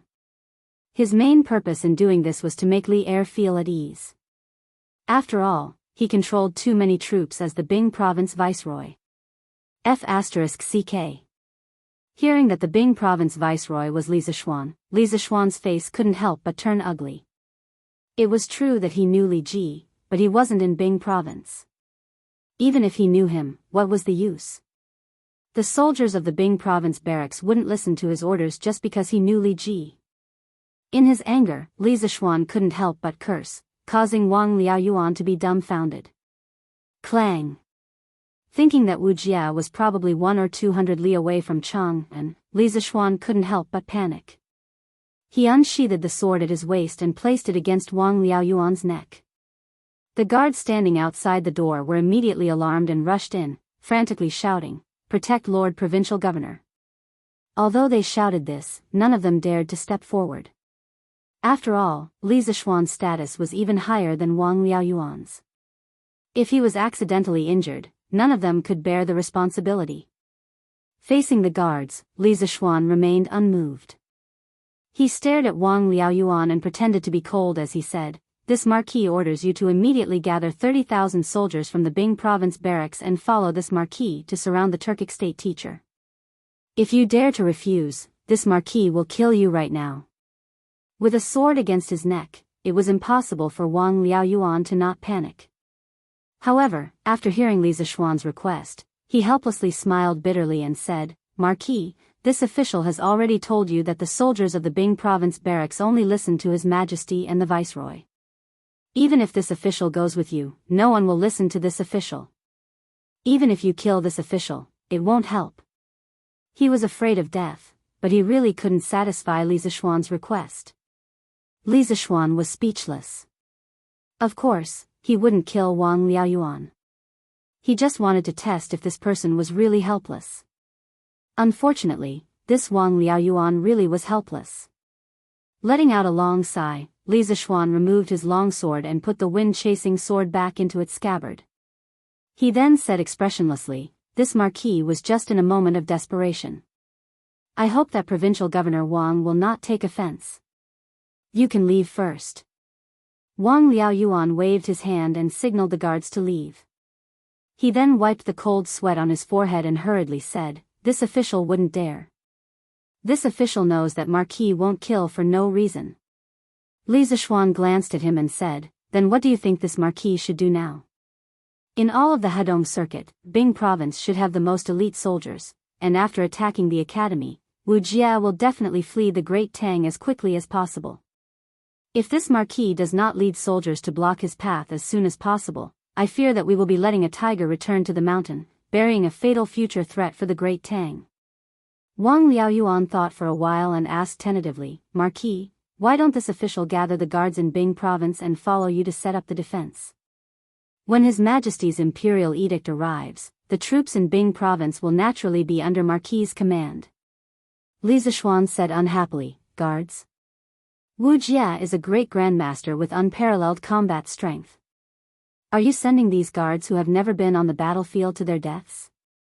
Wang Liaoyuan hurriedly said, "This official didn't mean that, sir. Your steward said that he has something to report." At this moment, a soldier hurriedly ran in from the outside and bowed as he spoke. Wang Liaoyuan frowned and said unhappily, "Bastard. Can't you see that this official is talking to the Marquis of Yongmen? Get out." "Yes." The soldier wanted to say something but stopped. In the end, he cupped his hands and turned to leave. "Wait." At this moment, Li Zishuan spoke. He had a pensive look on his face as he spoke. "Governor Wang, you should let your butler in." Since he couldn't borrow any troops, he didn't want to continue talking with Wang Liaoyuan.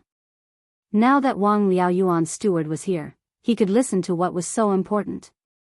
Hearing Li Zishuan's words without any intention of leaving, Wang Liaoyuan knew that Li Zishuan was going to listen to his family affairs. He couldn't help but feel nervous and prayed that the old steward didn't come to the magistrate court because of the trivial matters in his backyard. Otherwise, it would be so embarrassing. "Yes. Marquis." With strange thoughts, Wang Liaoyuan turned around and said to the soldier, "Did you hear that? Marquis is merciful. Let the steward in quickly." "Yes." The soldier received the order and left.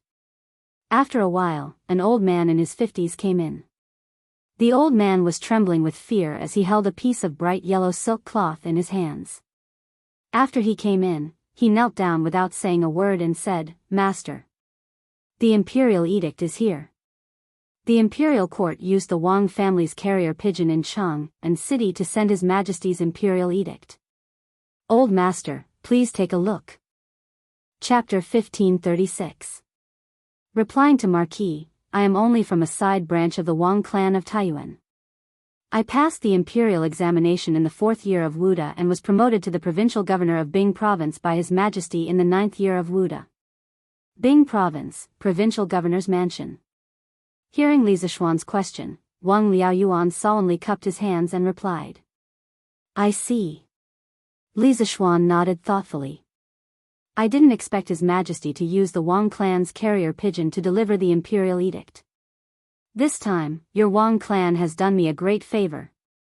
When this matter is over, I will personally write a letter to thank the Wang clan's patriarch." Taiyuan was the Wang clan's headquarters. It was normal to meet a few people from the Wang clan here. Thinking of this, Li Zishuan finally felt relieved. However, Li Er's choice of carrier pigeon to deliver the imperial edict was truly out of Li Zishuan's expectations. This was definitely a groundbreaking move. Looking at the history, there shouldn't be any emperor who thought of using carrier pigeon to deliver the imperial edict. Li Er's last-minute innovation was truly amazing. I also didn't expect His Majesty to use the Wang clan's carrier pigeon to deliver the imperial edict to Bing province. Coincidentally, Marquis is in the provincial governor's mansion right now. I have to say, Marquis is truly a man of destiny.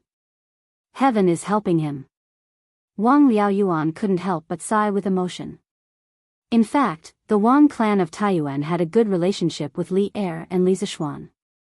With Princess Tong'an, the Wang clan of Taiyuan was a family to Li Er.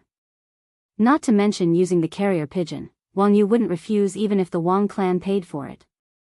And with Wang Renbiao, the Wang clan of Taiyuan could be considered an ally to Li Zishuan. Although it wasn't to the point where they would live and die together, the two sides wouldn't refuse to take care of each other. Of course, it was because of this that Wang Liaoyuan didn't get angry when Li Zishuan placed the Windchaser sword on his neck. If it was someone else, it would be impossible. After all, Wang Liaoyuan was the provincial governor of a province. He still cared about his reputation. Although Li Zishuan was a marquis, he couldn't humiliate a provincial governor like this. Li Zishuan said seriously, "I have the emperor's help. Now that there is an imperial edict to mobilize the troops, can I mobilize the troops of the Bing province camp?" Wang Liaoyuan hurriedly cupped his fists. This official will bring Marquis to the Bing province barracks. It was all thanks to Empress Jiangsun that Li Er thought of using carrier pigeons to send the imperial edict. In the early hours of this morning, Li Tai returned to the palace from Yanhuang College and reported the situation at Yunshan to Li Er. Li Er was angry and issued an imperial edict to let Li Zishuan cooperate with the troops of the northern provinces to capture Wuxia. Li Tai pleaded for mercy but to no avail. He could only return to the college and pass on his father's edict to Li Zishuan through the telegraph. After Li Tai left the palace, Empress Jiangsun, who had been listening quietly to the side, opened her mouth. "Your Majesty, the Marquis of Yong, and is now in Shouyang, which is thousands of li away from Chang'an city. Even if he gallops, he can only reach Taiyuan by dawn, which is very far from Chang'an city. If he wants to mobilize the troops in the Bing province area, he must have your imperial edict. The imperial edict sent by Qin Ke through the telegraph doesn't count, and the local officials and generals will definitely not recognize it." In the Tang dynasty used Emperor Taizong Li Shimon's 2 steps, 1 step each on the left and right feet, as the standard. It was called step, and 300 steps was 1 li. 1/5 of a step was 1 qi. According to historical records, a qi in the Tang dynasty was 0.303 meters, and 1 li was 454.2 meters. So 600 or 700 kilometers in the modern era was more than 1,000 li in the Tang dynasty. At that time, when Li Er heard this, he felt that it made sense and couldn't help frowning. Chang'an city is 800 kilometers away from Taiyuan city. Even at top speed, it would take at least a day and a night, but in that time, with Wu Jie's martial grandmaster cultivation, wouldn't he have already left Taiyuan city? No. We can't let him leave the Tang dynasty with the secret information of the academy. At the end, Li Er couldn't help but punch the dragon pillar beside him. Seeing this, Empress Jiangsuan's eyes flashed. She stepped forward and said, "Your Majesty, I have a way to get the imperial edict to Taiyuan as soon as possible. If Li Zishuan happens to be in Taiyuan, that would be even better. If he isn't, we can ask the Bingzhou provincial governor to send someone to find Li Zishuan on a fast horse." Hearing this, Li Er's eyes suddenly lit up. He said with surprise, "Oh? Guanyin, what wonderful plan do you have? Tell me." Empress Jiangsun smiled and said, "What wonderful plan can I have? Your Majesty is just confused and didn't think of it. Actually, this matter is very simple. Your Majesty, do you still remember who the current Bingzhou provincial governor is?" Li Er frowned and seriously thought for a while before replying, "If I remember correctly, the Bingzhou provincial governor should be Wang Liaoyuan. In the 9th year of Wuda, Li Er usurped the throne. Wang Liaoyuan was made the Bingzhou provincial governor by Li Er that year, so Li Er had some impression of him." Empress Jiangsun smiled faintly and said, "That's right. Your Majesty, do you know that Wang Liaoyuan is from the Wang family of Taiyuan? The Wang family of Taiyuan has many carrier pigeons in their mansion in Chang'an." Li Er was smart and instantly understood what Empress Jiangsun wanted to express. He raised his brows and said in surprise, "Guanyin wants me to use the Wang family's carrier pigeon to send the imperial decree to Bingzhou provincial governor Wang Liaoyuan and then have him pass it to Li Zishuan. Is that right? Carrier pigeons were mainly used to send messages by the nature of carrier pigeons. They didn't return to their nests for the sake of sending messages. Therefore, they could only bring the pigeons out and release them to send messages back to their nests. The carrier pigeons of the Wang family of Chang, and were brought out from the Wang family's contact points in the various provinces. It was because of this that Li Er could use carrier pigeons to quickly send the imperial edict to Wang Liaoyuan. Your Majesty is wise. Empress Zhongsun nodded and said with a smile. Li Er couldn't help but laugh loudly. Ah. Good. Use the carrier pigeons of the Wang family. Wuxia probably never dreamed that I would prepare an inescapable trap for him at the border of the Tang Turks. Bang. Ouch. In Qin province, on the official road outside Anhua County, a dirty little beggar ran too fast and accidentally bumped into a black-clothed man wearing a bamboo hat. Because the force was mutual, the little beggar was knocked to the ground by the reaction force. Then, he rolled like a carp and stood up. With a face full of panic, he bowed and apologized to the black-clothed man. Hero, spare me. Hero, spare me. I didn't mean to bump into you. He saw that the black-clothed man had a mace on his back and was dressed like a martial artist, so he subconsciously thought that the man was a hero who knew martial arts. The black-clothed man stood still, and behind him stood 4 other men in black. After a moment of silence, the black-clothed man stretched out a hand and said, "Give me my money pouch and I'll spare your life." His voice was abnormally hoarse, like a demon from hell. The little beggar was frightened and couldn't help but take 2 steps back. He stuttered, What money pouch? You want to take advantage of the situation?" The black-clothed man coldly said, "I don't want to say it a second time." Although the little beggar's little action, when he bumped into him, was very subtle, how could it escape his eyes? He was a top martial artist in the world.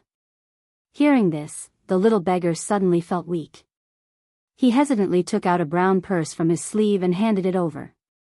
Wuxia took it, but the little beggar suddenly knelt down on the ground and looked up at the black-clothed man, begging, "Brother Wuxia, please don't hesitate to ask for my help." "Hero, I didn't mean to steal your money pouch. My mother is sick, and the doctors in the city need money to treat her. I can't earn that much money, but my mother's condition is getting worse and worse. I beg Hero to take pity on me and give me some money to save my mother." The black-clothed man didn't lower his head, still looking straight ahead. After a long silence, he put his right hand into his money pouch and pulled out 2 soybean-sized golden beans. He bent down and patted the little beggar's palm, then said, "Scram." In his words, there wasn't the slightest bit of righteousness that one would have when doing favors to others. Instead, it was more of impatience. However, the little beggar wasn't unhappy because of the black-clothed man's attitude, because he received 2 golden beans. "Thank you, Hero. Thank you, Hero. I'll scram now." The little beggar cried tears of joy. He kowtowed 3 times to the black-clothed man, then got up and quickly left. The black-clothed man took the 4 people behind him and walked towards Anhua County. He planned to replenish his rations in the city. Giddy. Giddy. Chang, an urgent report. The Tujue imperial tutor has sneaked into Tang dynasty and is currently fleeing to the north. Citizens, quickly look at Wu Jie's portrait and provide information on his whereabouts. Anyone who can find him will be rewarded 1,000 strings of cash.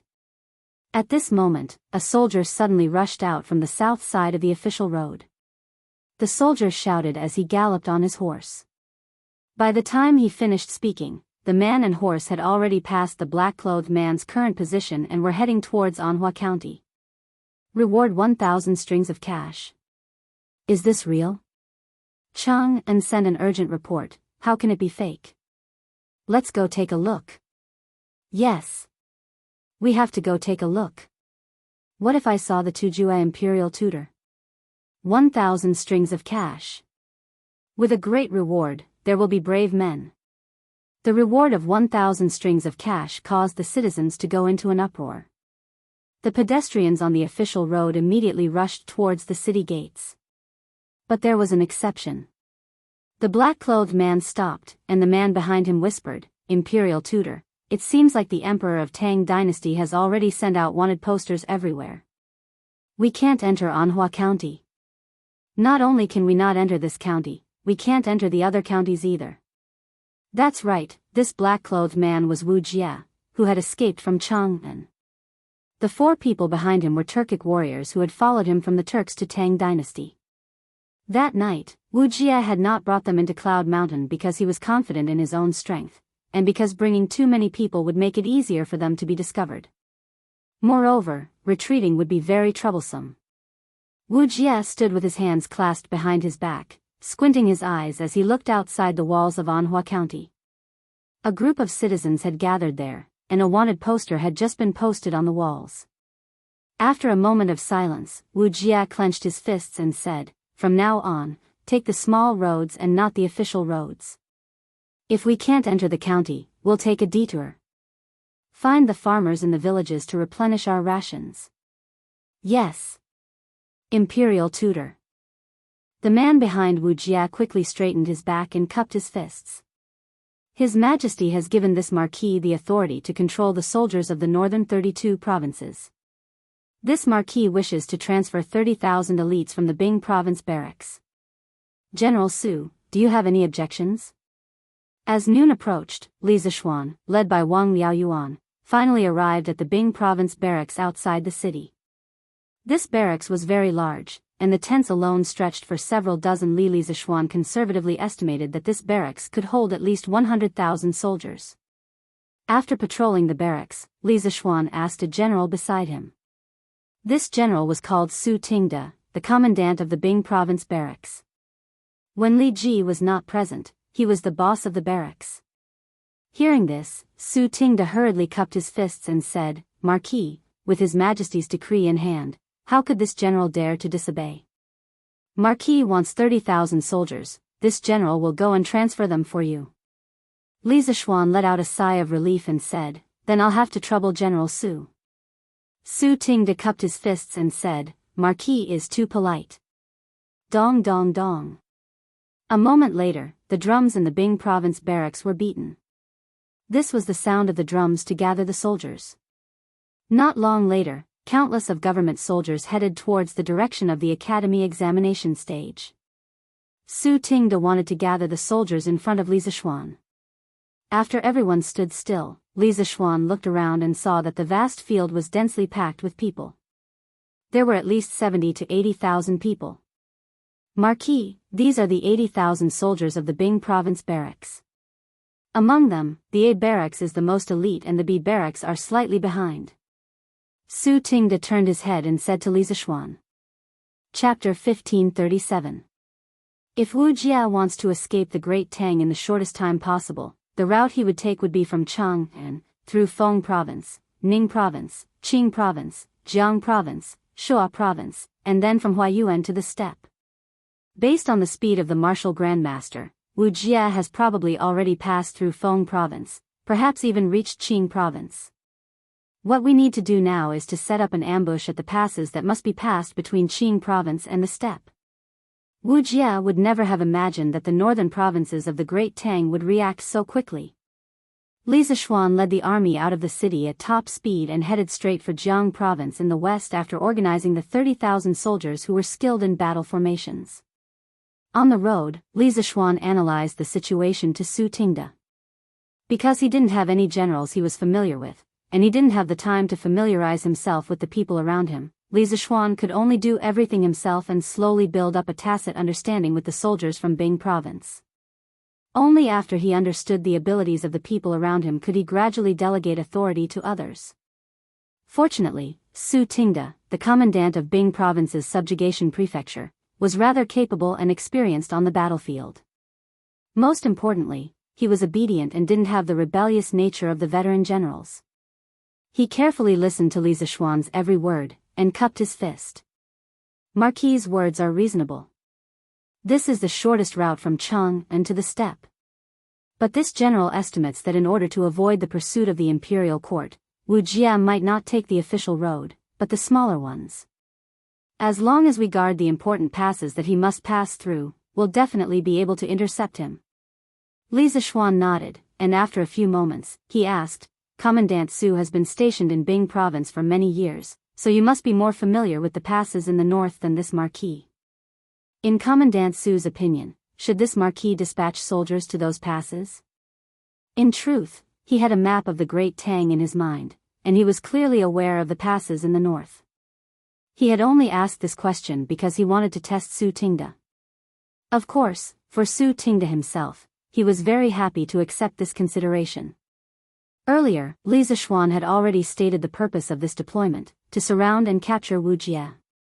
For Su Tingda, this was an excellent opportunity to render meritorious service. If he performed well in this battle and received a little bit of support from Li Zishuan, then he might be promoted by another rank. Don't be fooled by Su Tingda's uncouth appearance, this fellow was very meticulous.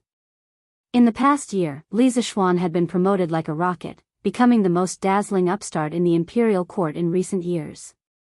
Perhaps no one in the younger generation could compare to him in the glory of the emperor's favor.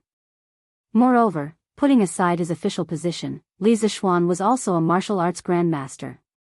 Even though he had never been on the battlefield before, Su Tingda did not dare to underestimate him, so he had been carefully and conscientiously waiting on the side.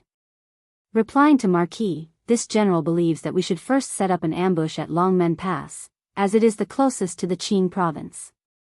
Secondly, we should dispatch a small number of troops to Longmen Pass, Yonghe Pass, and even Yanmen Pass. Firstly, we should prevent Wuxia from passing through Longmen Pass. Secondly, if we fail to stop Wuxia at Longmen Pass, the remaining 3 passes should be able to delay him for a while. Most importantly, these 4 passes have always been contested by military strategists since ancient times.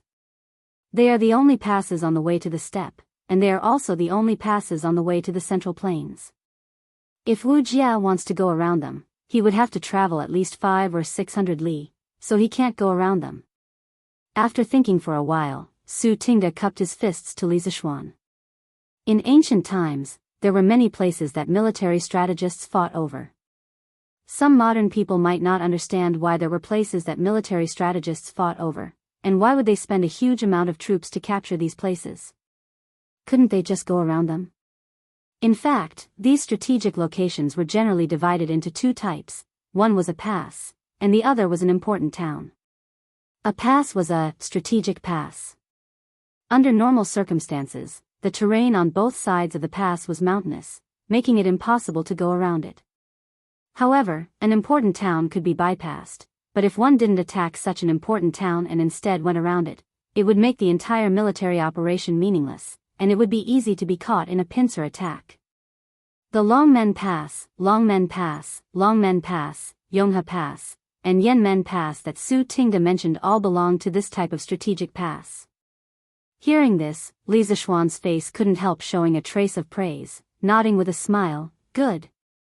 In Wu Jia's opinion, the northern provinces of the Great Tang still hadn't received the news that he was wanted by the imperial court, so they hadn't effectively organized their forces to intercept him. Under these circumstances, it was even less likely that he would deliberately go around the pass. Since that's the case, this marquis will now take 10,000 soldiers to Longmen Pass. Commandant Su, you will take the remaining 20,000 soldiers and head north. Take this marquis order and the imperial edict to set up defenses at Longmen Pass, and Yanmen Pass. If necessary, you can have the soldiers of the nearby provinces assist you. This marquis will set up an inescapable net that will make it impossible for Wu Jia to escape. Through these considerations, Li Zishuan discovered that Su Tingda had some talent as a general.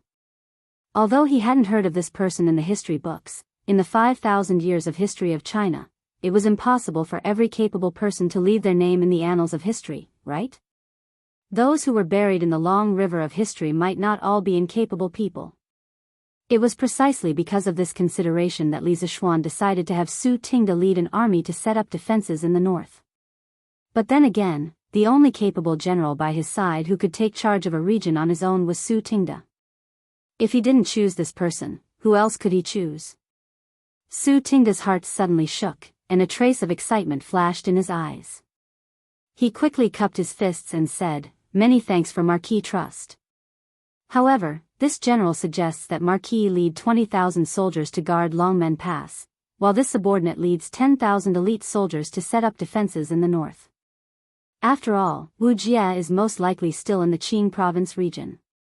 Longmen Pass will soon usher in a fierce battle. In comparison, the three passes in the north are less likely to be in danger. He was worried that if he left too few soldiers behind, Li Zishuan might be in danger. Li Zishuan thought for a moment, but in the end, he shook his head and said, "You don't need to worry about this, Marquis. Even if Wuxia has yet to reach Longmen Pass, the 10,000 soldiers this Marquis has brought are enough to guard Longmen Pass. I have you lead the remaining 20,000 soldiers to the northern passes not only to prevent Wuxia from escaping, but also to prevent the Turkic army from the north." Su Tingda couldn't help but be shocked by these words, and he asked in shock, "Marquis, you mean that the Turks will send an army to invade the borders of our Great Tang?" This was big news. Although the Great Tang and the Turks occasionally had friction, those were only small skirmishes. Once the Turks officially invaded the heartland of the Great Tang, it would mean that the two countries were about to go to war. The Wei River Alliance in the 9th year of Wuda was because the Great Tang had just experienced internal strife and didn't have the strength to take on such a tough battle, so it chose to compromise. But now, the Great Tang was unprecedentedly strong, and anyone who understood the situation could see that within 3 years, the Great Tang would definitely take revenge for the siege of their city. Now that he heard Li Zishuan say that the Turks might attack the passes in the north, Su Tingda instantly felt that a national war was about to descend. Li Zishuan thoughtfully nodded and said, "Very likely. Do you know what Wuxia stole from the Great Tang?" "He stole the most important batch of confidential information from Yanhuang College.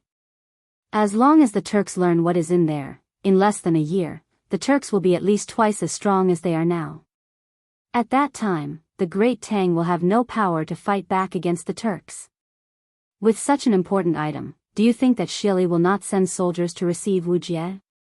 His expression turned solemn as he cupped his fists and said, "Marquis, don't worry. This general will definitely guard the passes in the north and will definitely not let the Turks enter the Great Tang's territory." Li Zishuan nodded and said, That's for the best. Quickly take 20,000 elite soldiers to the north." Su Tingda cupped his fists and replied loudly, "Yes. This general will go right away." Then, he turned around and shouted to the soldiers behind him, 3rd Battalion, 4th Battalion, 5th Battalion, and 6th Battalion, listen up. Immediately follow this general to Madugwan. "Yes." The 20,000 soldiers replied loudly and then changed their path and followed Su Tingda to the north. On the other hand, Li Zishuan led the remaining 10,000 soldiers and continued to advance towards the Longmen Pass. Ga. When the army reached a hillside in Longmen County, 2 Ga. Sound suddenly came from the sky. The sound was a little like the cry of a goose.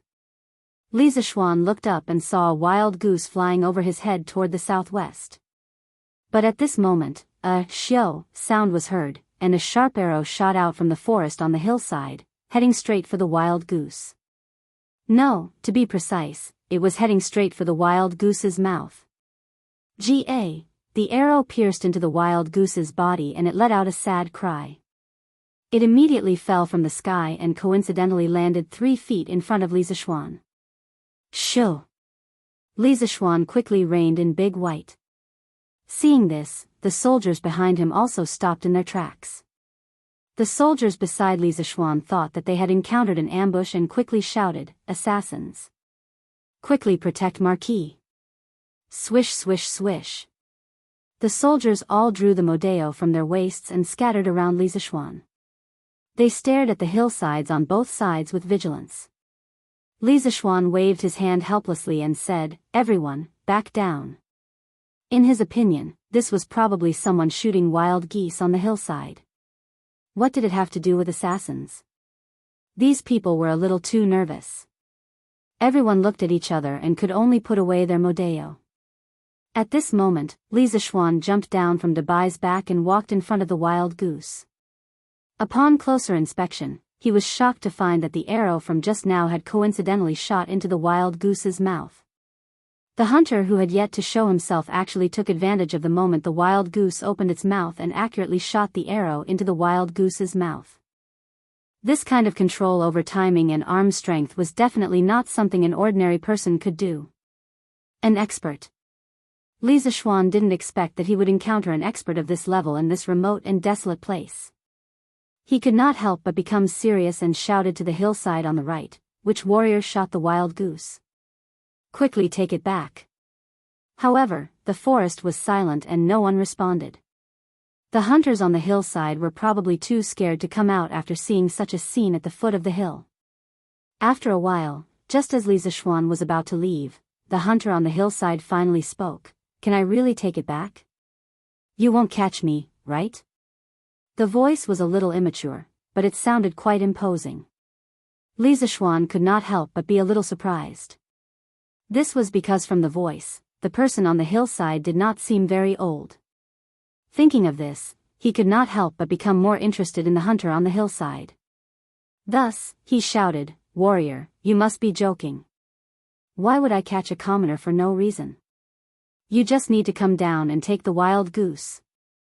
This wild goose has no external injuries. It should be able to sell for a good price." Chapter 1538. Shui Rengui, full name Li and courtesy name Rengui, was born in the southern ancestral house of the Hedong Shui clan. He was the sixth-generation grandson of Northern Wei's Hedong King Shui Andu, and could be considered to be from a prestigious family. However, when Shui Rengui was 8 years old, his father, Shui Gui, passed away due to an illness. Since then, the Shui clan declined. Of course, Shui Rengui had never given up on his martial arts while farming. The Shui family used to be a rich and powerful family. Although they had declined, they still had a rich collection of books. In addition, Shui Rengui was quite talented. Relying on the family's martial arts manuals, he was able to learn some sword and archery skills without a teacher. Therefore, although he was only 15 or 16 years old, his martial arts had already reached the chi-forming realm. Moreover, the archery skills he had displayed while shooting the geese was far superior to many of the older generation's experts. "You're Shui Rengui?" On the mountain road of Longmen County in Jianghu province, Li Zishuan asked casually. He didn't expect to receive such a shocking answer. He widened his eyes and asked in disbelief. "Marquis, how do you know my handwriting?" This time, it was Shui Rengui's turn to be stunned. He opened his mouth and looked at Li Zishuan as if he had seen a ghost. About that," Li Zishuan knew that he had misspoken. He looked a little embarrassed. After thinking about it, he began to justify himself. "Rengui, do you know who I am?"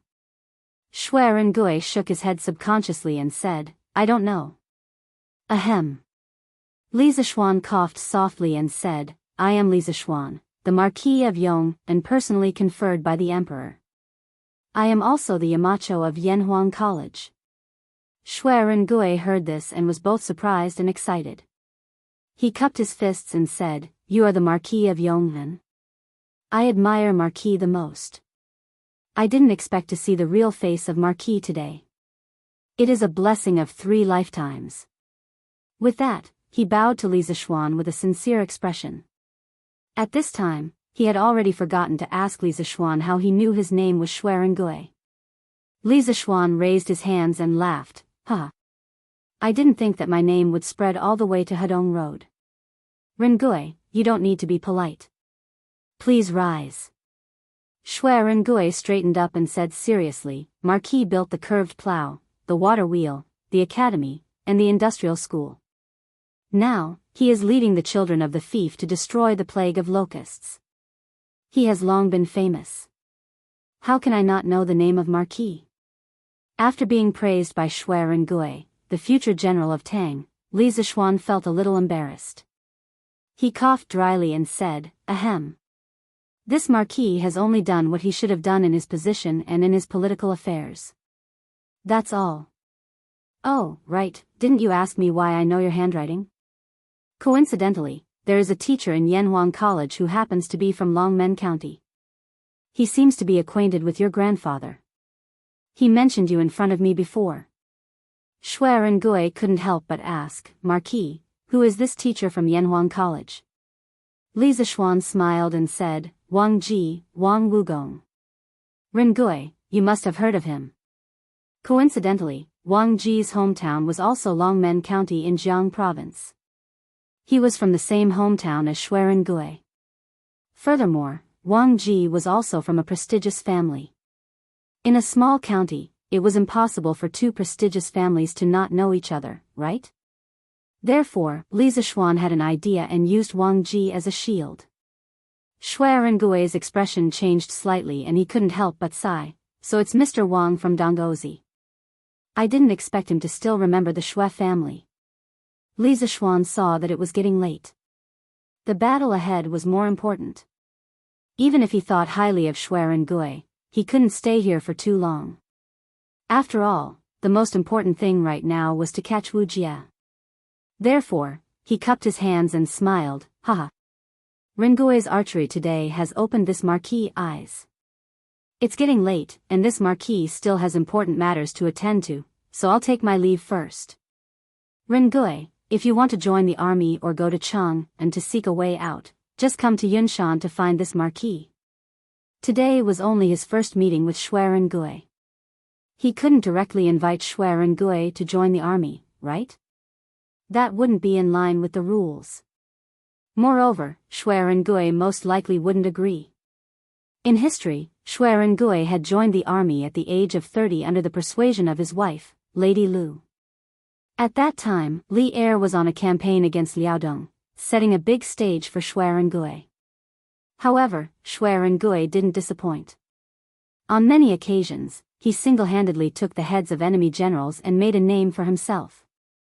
The current Shui Rengui was only in his teens. On one hand, he was still lacking in martial arts and strategy. On the other hand, he probably hadn't thought about joining the army yet. As an outsider, Li Zishuan naturally couldn't persuade him. This kind of thing depended on luck. Shui Rengui's eyes flashed. He looked at the more than 10,000 soldiers behind Li Zishuan, then cupped his fists and asked, Rengui may be so bold as to ask, what is Marquis' purpose in coming here? Li Zishuan's face turned solemn as he said in a deep voice, the Turkic state preceptor took advantage of this Marquis' disaster relief in the north to sneak into Yunshan and attack the academy. Not only did he injure the teachers, students, and guards of the academy, he also stole some of the academy's secret books. He wants to bring them back to the Turks. If he successfully escapes back to the Turks, it will definitely be a disaster for our great Tang. Therefore, this Marquis has transferred 10,000 soldiers from Bing province to intercept him at Longmen Pass. Shui Rengui was shocked and angry, this Turkic state preceptor is actually so bold. Li Zishuan nodded and said, This Marquis will remember this debt. If there is a chance in the future, I will definitely return it double. Right now, the most important thing is to make sure that Wu Jie stays in the Great Tang. Rengui, go back. We will part here. If you go to the capital in the future, if you need any help, don't hesitate to look for this Marquis. Then, he waved his hand to the army behind him and shouted, set off. Continue marching. Yes.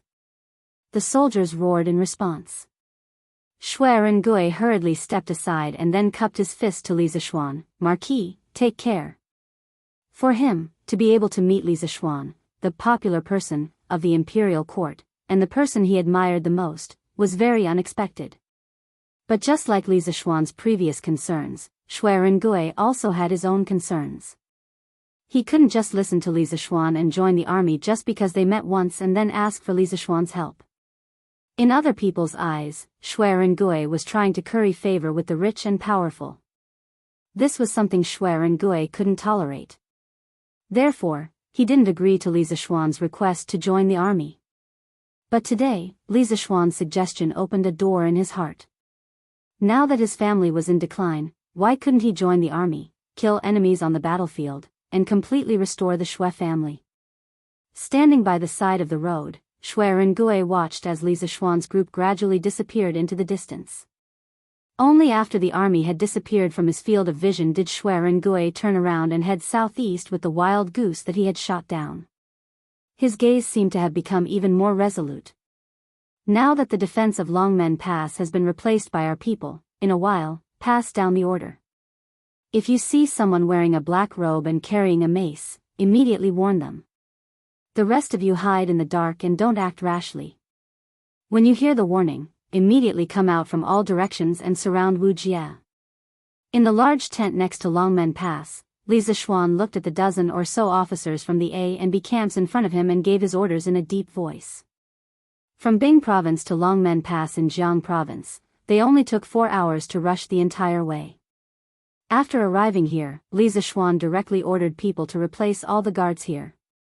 However, because he gave the imperial edict to Su Ting, it was inevitable that there would be some friction. However, the official soldiers of Bing Province were quite strong and only used 20 or so people to take down the original guards. Li Zishuan specifically let one person go and let him go to the provincial governor of Jianghu Province. As for himself, he took advantage of this time to arrange the next step of the defense for the generals in the army. This general obeys. The soldiers in the tent all cupped their hands and bowed. Li Zishuan nodded and continued to give orders. The defense of Longmen Pass must be relaxed on the outside and tight on the inside. We can't let Wu Jie notice anything amiss and directly escape from somewhere else. The 10,000 soldiers that we brought today are not allowed to set up tents or cook. They can only lie in ambush at the prearranged location. If anyone dares to alert the enemy, don't blame this marquis for being impolite. At this point, Li Zishuan's face began to turn cold. One of the officers couldn't help but ask, "Marquis, if we can't cook, what will the soldiers eat?" Li Zishuan said indifferently, "Dry rations. Provincial Governor Wang will soon send over a batch of dry rations for the soldiers to distribute to each camp. Everyone will suffer for the next 2 days, but when we capture Wuxia, all the suffering you've suffered today will be worth it." The officer paused for a moment, then cupped his fists and replied, "Marquis is wise. Marquis, the provincial governor of Jianghu Province, Lord Hung, requests an audience." Right at this moment, a soldier walked in quickly and bowed as he spoke. Li Zishuan nodded and said, "Let him in." Then, he looked at the officers in front of him and said, "Everyone, go back and quickly set up the defense according to this marquis's instructions." "Yes." The officers cupped their fists and bowed before leaving. "Teacher Wenji, how do you feel now? Do you feel any discomfort?" Yunshan Courtyard. During lunchtime, Li Tai brought the others from dormitory 001 to Sun Simiao's courtyard to visit the seriously ill Li Gang. Sun Simiao went to the Tang Alliance Medical Center early in the morning because Li Gang's condition was under control. Hu Jing was enough to take care of the courtyard, so he didn't need to waste time here. Seeing the haggard Li Gang lying on the bed in the room, Li Tai couldn't help but feel sad and hurriedly asked, "Qing Ke, Bao Lin, Huai Yu, Zifen, you're here. Sit down." Li Gang's eyes were originally closed, but when he saw Li Tai and the others come in, he opened his eyes and said with relief. Chapter 1539. Miss Jing, how is Teacher Wenji? Cloud Mountain, Sun Simiao's courtyard. Hu Jing was brought into the room by Yuchi Baolin. After taking Li Gang's pulse for a while, she put down Li Gang's wrist with a heavy expression.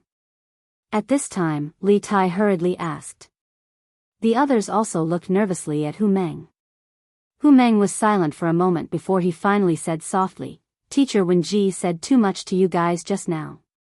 His body can't take it anymore and he has already fainted. When Master comes back at noon, he will give Teacher Wenji acupuncture. His condition should be better. Teacher Wenji is already very old, and last night he was injured. Those injuries may only be minor injuries to ordinary people and will be healed in 2 days, but for Teacher Wenji, they can take his life. This morning, I heard someone say that although Teacher Wenji was injured last night, he was still fearless in front of Wu Jia, and even righteously denounced Wu Jia as a barbarian martial artist. Teacher Wenji must have been holding on for the sake of the academy. However, he has consumed a great deal of his life potential. Elder's pulse and aura of life are getting weaker and weaker. What Master and I can do is to keep him alive and try our best to keep him alive for a few more days." "What? Hearing this, Li Tai, Qin Huayu, and the others all opened their eyes in shock. Sun Zifan anxiously said, Miss Jing, is there really no other way? As long as we can cure Teacher Wenji, we will find any rare herbs for you. Li Tai's eyes lit up and he quickly nodded, yes. Zifan is right, Miss Jing, if you need any herbs, just tell me. If I remember correctly, there should be a ginseng that is nearly 1,000 years old in the palace. Do you think it will be useful for Teacher Wenji? 1,000-year-old ginseng? Hu actually opened her small mouth in surprise, then she frowned and pondered for a moment, then said, ginseng is a great supplement to the vitality, it can heal the meridians and stabilize the broken bones. In order to save people in danger, the effect of the 1,000-year-old ginseng is even stronger. Just a root can also save Teacher Wenji's life. This 1,000-year-old ginseng does have some use, but Teacher Wenji is already at the end of his life. Even if we have the elixir, I'm afraid there's nothing we can do to save him.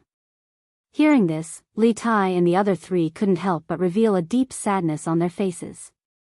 At this time, they couldn't help but think of the kind smile that Li Gang had revealed in the academy in the past, and last night when the academy was facing a great enemy, Li Gang, as a scholar, had stepped forward without hesitation to stand in front of all the students and let out a deafening cry. They would never forget this scene for the rest of their lives. Miss, please take care of Teacher Wenji.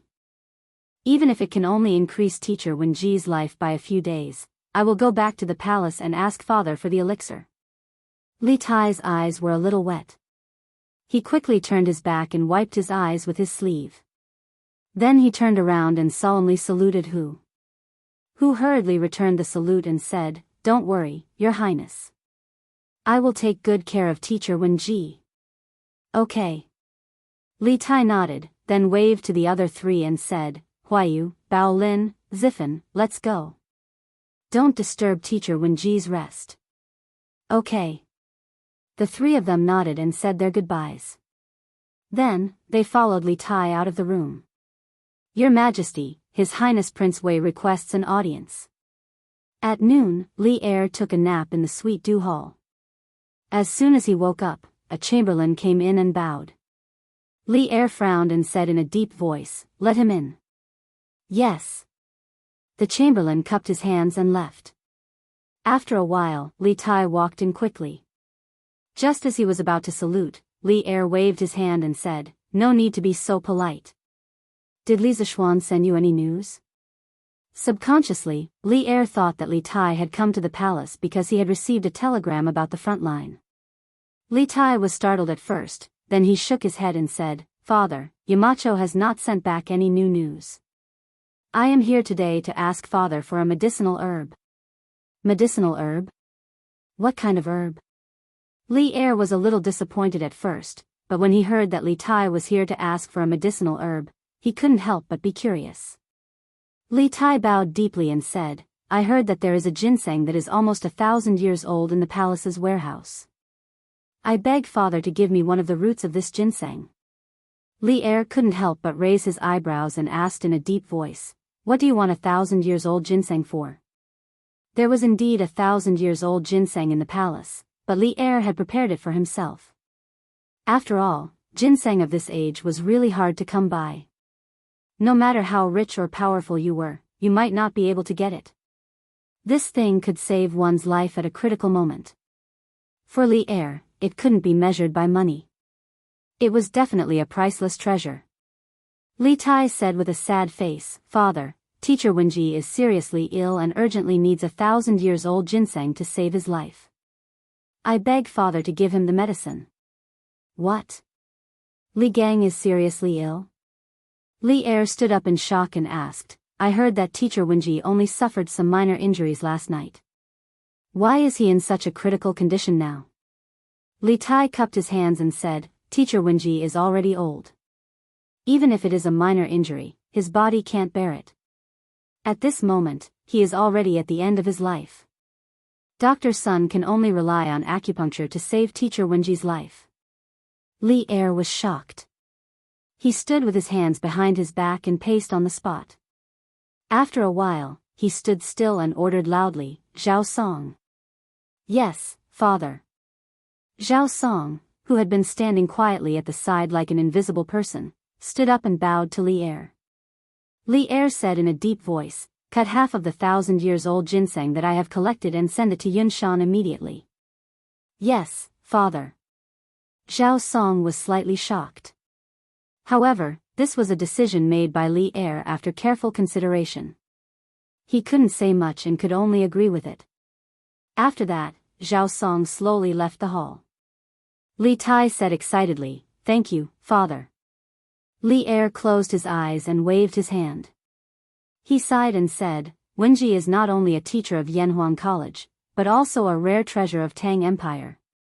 I don't want him to leave this world." The hall fell into silence. After a while, Li Er asked again, "Does Li Zishuan know about this?" Li Tai cupped his hands and said, "The Yamacho is currently setting up a defense line in the north to stop Wuxia. I was afraid that if I told them about this, it would distract the Yamacho, so I didn't tell the Yamacho." "Yes. You did the right thing." Hearing this, Li Er couldn't help but nod and praise. "The most important thing right now is to keep Wuxia here and snatch back the Academy's information. You go back and guard the telegraph. If Li Zishuan sends back any news, report it to this emperor immediately. Once I'm done with my work, I will personally go to Yunshan tomorrow to visit teacher Wenji." Li Tai bowed and said, "Yes, father. I will take my leave now." "Wait." Li Tai was about to leave when Li Er shouted again. Li Tai quickly stopped and heard Li Er say, "Qing Ke, bring some guards with you when you go out in the future. Chang and city has not been peaceful recently." These words had a deeper meaning. Hearing this, Li Tai couldn't help but be puzzled. "Father, Chang and city is under the emperor's rule.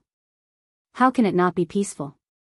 Li Er looked at him and said, "Where there is sunlight, there will be darkness. You can't go wrong by being careful." Li Tai didn't understand, but he still replied, "Yes, father." Imperial teacher, the Tang Empire's Dragon Gate is not far ahead. After the Dragon Gate, we are only 600 li away from the grasslands. I wonder if the Tang Empire's Imperial Court's arrest warrant has been sent to Jianghu Province. On the main road to the west of Jianghu Province, a black-robed man and 4 other warriors were hurriedly riding their horses towards the north. It was Wu Jie's group. At this time, a warrior next to Wu Jie pointed at the impregnable pass in front of them and said. Wu Jie frowned and said, "We will change horses along the way. Our speed will definitely be faster than the Tang Empire's messengers. The Dragon Gate is far from the Tang Empire's capital. Even if the Jianghu Province's Imperial Court received the arrest warrant, they won't have enough time to dispatch troops. Of course, for safety's sake, we don't need to pay attention to the Tang Empire's army. We will just ride our horses and rush over. After rushing out of the Dragon Gate, we will continue to take the small path to avoid being discovered. Imperial teacher is wise." As soon as Wu Jie's voice fell, a group of licking dogs began to crazily lick his boots. The sun set in the west, and the shadows of the few people were elongated on the ground. After a while, the sun had completely set and the sky gradually became dark. "Shoo! Wait! Stop!" Seeing the Dragon Gate getting closer and closer, Wu Jie suddenly reined in his horse and shouted to the people next to him. The other 4 people heard his voice and quickly began to rein in their horses. Finally, they stopped 5 steps in front of Wu Jie. Then, they hurriedly controlled their horses and returned to Wu Jie's side. "Imperial teacher, why aren't we going?" a warrior asked in bewilderment. Wu Jie looked at the Dragon Gate not far away and said with a dignified face, "It's too quiet here. I'm afraid there's a trap. Be careful. You, go ahead and explore the path." At the end of his words, Wu Jie pointed to a warrior next to him and said. Although he didn't believe that the Tang Empire's army would set up a defense so quickly, his intuition told him that there might be an ambush here. "Yes. Imperial teacher." The man responded and continued to urge his warhorse to gallop towards the Dragon Gate. "Who are you? Quickly dismount. It's so late, why did you come out?" When the horses were still a few dozen feet away from the Dragon Gate, a general shouted. Shoo! The warrior reined in his horse and stopped not far in front of the general. He then dismounted and cupped his hands. General, this humble one lives in Yangji village in the north of Jianghu province. I have been helping people transport goods in the south. A few days ago, I received a letter from my family saying that my mother is seriously ill.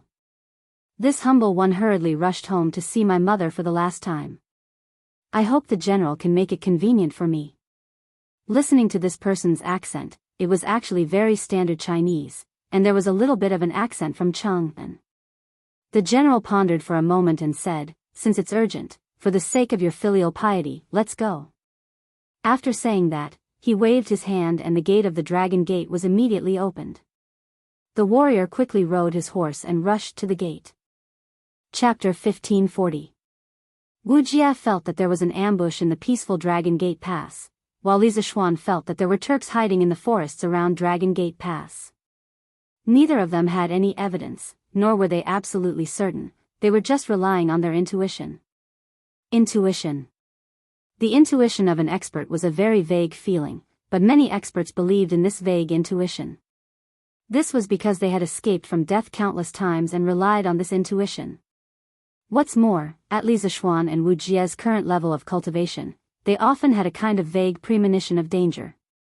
Although it couldn't be called foresight, it could only be said that their sense of danger was far sharper than ordinary people's. On the other side, Lantian County, Strange Interest Pavilion's new workshop. Have you found little Yu? In the Datang Daily's editorial department, Ma Zhou asked a middle-aged scholar with an ugly expression. He didn't feel anything when he didn't see Li Yu at noon, but after not seeing her for an entire afternoon, he had a bad premonition. Thus, he quickly mobilized the entire editorial department to search for Li Yu.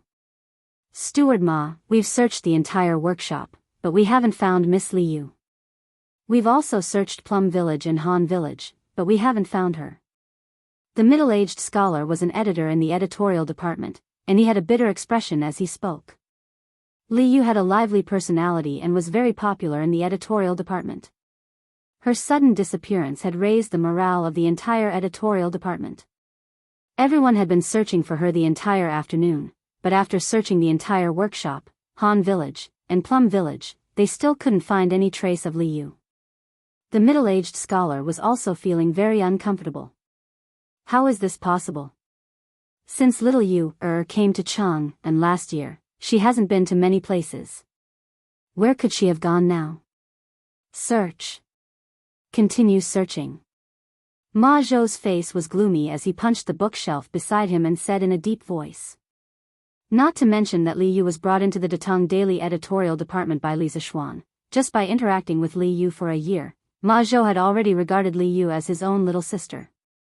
Now that Li Yu had suddenly disappeared, he was the most anxious. Old Ma. Old Ma. Uncle Niu from Plum Village said he saw Li Yu at noon. At this moment, Song Xiaoxi's panting voice came from outside the door. Then, Song Xiaoxi ran in, panting heavily. Ma Zhou was shocked when he heard this. He hurriedly stepped forward and asked excitedly, Little Four, what did you say? Did someone from the Han village see Li Yu? Where did you see it? Huff huff. Song Xiaoxi took 2 deep breaths and replied, Master Ma, Uncle Niu said that when he came back from Chang, and at noon, he saw Miss Li Yu riding a horse and galloping on the cement road. She seemed to be in a hurry, so he didn't know where she was going. What? Li Yu left? Ma Zhou was shocked. Then, a look of worry flashed across his face. After a while, he sighed and said, Where can this child go by herself? The middle-aged scholar from earlier couldn't help but comfort him. Steward Ma, Li Yu was able to come to Chang and from Yuezhou alone. This means that she is very experienced. You don't have to worry too much. No matter where she goes, she will be fine. Ma Zhou waved his hand and said, All right. Everyone, you can leave now. Thank you for your hard work today. I will go back to the academy and see if I can find any clues. All right. We will take our leave now. Everyone in the room cupped their fists and said, Ma Zhou nodded, and everyone dispersed. After a while, Ma Zhou also left the room with his hands behind his back and walked towards the door of the workshop. What? Li Yu left Lantian County alone on a horse? When did this happen? Yunshan, Yanhuang College. After hearing Ma Zhou's words, Mo Huai was slightly surprised. The more Ma Zhou thought about it in the workshop, the more he felt that something was wrong.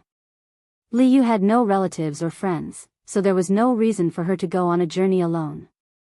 Thinking back to the afternoon, he seemed to have heard Mo Huai mention that Li Yu had come to Yunshan. He went back to the academy to ask Mo Huai about it. At noon, a villager from the Han family village saw Li Yu galloping on a horse on the cement road from Yunshan to Chang'an. Mr. Mo, I heard you say that Li Yu came to the academy. What did she come for? Ma Zhou replied and then asked hurriedly. Mo Huai frowned for a moment before muttering. Li Yu claimed that Wu Jie recognized the jade bracelet on her wrist and likely knew the whereabouts of her parents, so she wanted to go north with the imperial court's army, but General Qin refused, so she left. Ma Zhou was shocked. Mr. Mo, you mean that Li Yu pleaded with General Qin but failed, so she went north alone to find Wu Jie? Mo Huai nodded, then shook his head. Not entirely. Miss Li Yu is smart and courageous. She should know that she can't find Wu Jie in the sea of people by herself. This old man thinks that she went north to find Yamacho and wanted to rely on the Yamacho's power to find Wu Jie. How does she know where Yamacho is now? Ma Zhou was puzzled. Mo Huai thought for a moment and guessed, maybe she got the news from Qin Ke. The two fell into silence. After some time, Mo Huai suddenly said, Mr. Ma, do you think that Li Yu's parents have something to do with the Turks? Ma Zhou was shocked when he heard this. He widened his eyes and said, impossible. I heard little Yu talk about her background. Her parents are definitely Han people. Although all the signs showed that Li Yu's parents had something to do with the Turks, Ma Zhou didn't dare to think in that direction. If that was the case, he couldn't imagine how painful Li Yu would be. When Mo Huai heard this, he wanted to say something but hesitated. After a moment of hesitation, he said, Mr. Ma, don't forget. During the end of the Sui dynasty, the Central Plains was in chaos, and millions of Han people chose to join the Turks. Based on Miss Li Yu's age, she was born at a time when the world's heroes were rising. With Mo Huai unraveling the final layer of packaging, Ma Zhou could no longer retort and fell silent. According to Li Yu's story, she had been born in a time of great chaos. These countless coincidences forced Ma Zhou to believe that Li Yu's parents were related to the Turks, but he had no choice but to do so. At this moment, Ma Zhou couldn't help but feel sorry for Li Yu. If the truth was true, then Li Yu must have suffered a lot. Imperial teacher, other than a few wisps of smoke near Longmen Pass, there isn't any other smoke. It seems like there really isn't an ambush here. Night fell. At the foot of a hill in front of Longmen Pass, a warrior whispered to Wu Jie. Although they had rested for a while Wu Jie was observing the situation, they weren't feeling well because they were hungry. Originally, they had thought that after passing through the Dragon Gate, they would be able to borrow some food from the villagers, but who would have thought that Wu Jie would suddenly go crazy and refuse to come out, causing everyone to be both tired and hungry. Since that's the case, let's prepare to pass. Although the ominous premonition in Wu Jie's heart hadn't weakened in the slightest, he also knew that hiding here wasn't a solution. If they delayed any longer, they really wouldn't be able to leave the Great Tang, so a vicious light flashed in his eyes as he sternly ordered. Even if there was an ambush, Wu Jie was confident that he could break out of the encirclement and escape Longmen Pass. This was the confidence he had in his own strength. On Cloud Mountain, 3 grandmasters and 2,000 imperial guards couldn't do anything to him, so Wu Jie didn't believe that he would be defeated in a small Longmen Pass. Yes. Imperial teacher. The 3 martial artists responded excitedly, then mounted their horses one after another, adjusting the direction of their horses. At this time, Wu Jie also jumped on his horse, and the 4 of them lined up in a row, intending to use brute force to rush out of the Dragon Gate. Because at this time, no matter what reason they had, the soldiers guarding the pass wouldn't let them out, so they wisely chose to break out of the pass. Charge! Seeing that everyone was ready, Wuxia roared and took the lead, spurring his horse forward and gripping his mace. He charged towards Dragon Gate Pass. Charge! Seeing this, the other 3 martial artists quickly followed suit, raising their weapons and following Wuxia's lead, charged forward. Dong dong dong.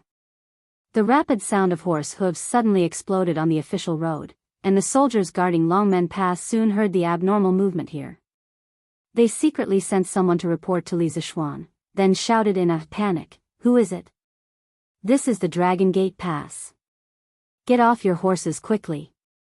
But the 4 people on the opposite side didn't seem to hear their warning, and continued to rush toward them. Enemy attack! Enemy attack! Seeing that their warning was useless, the guards at Longmen Pass began to shout at the top of their lungs.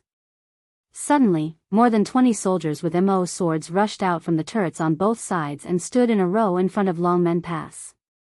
Seeing this, the 3 Turkic warriors couldn't help but think proudly, there are only 20 Tang soldiers, how could there be an ambush?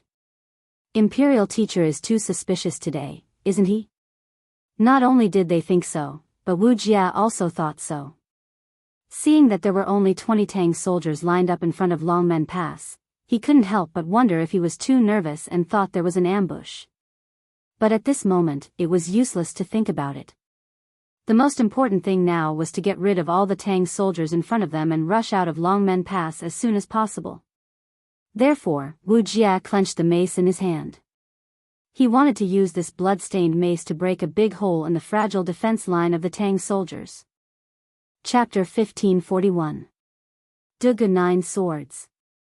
When Wuxia raised his mace and swung it towards Li Zishuan's head, Li Zishuan subconsciously chose to use the Dugu 9 Swords broken spear style.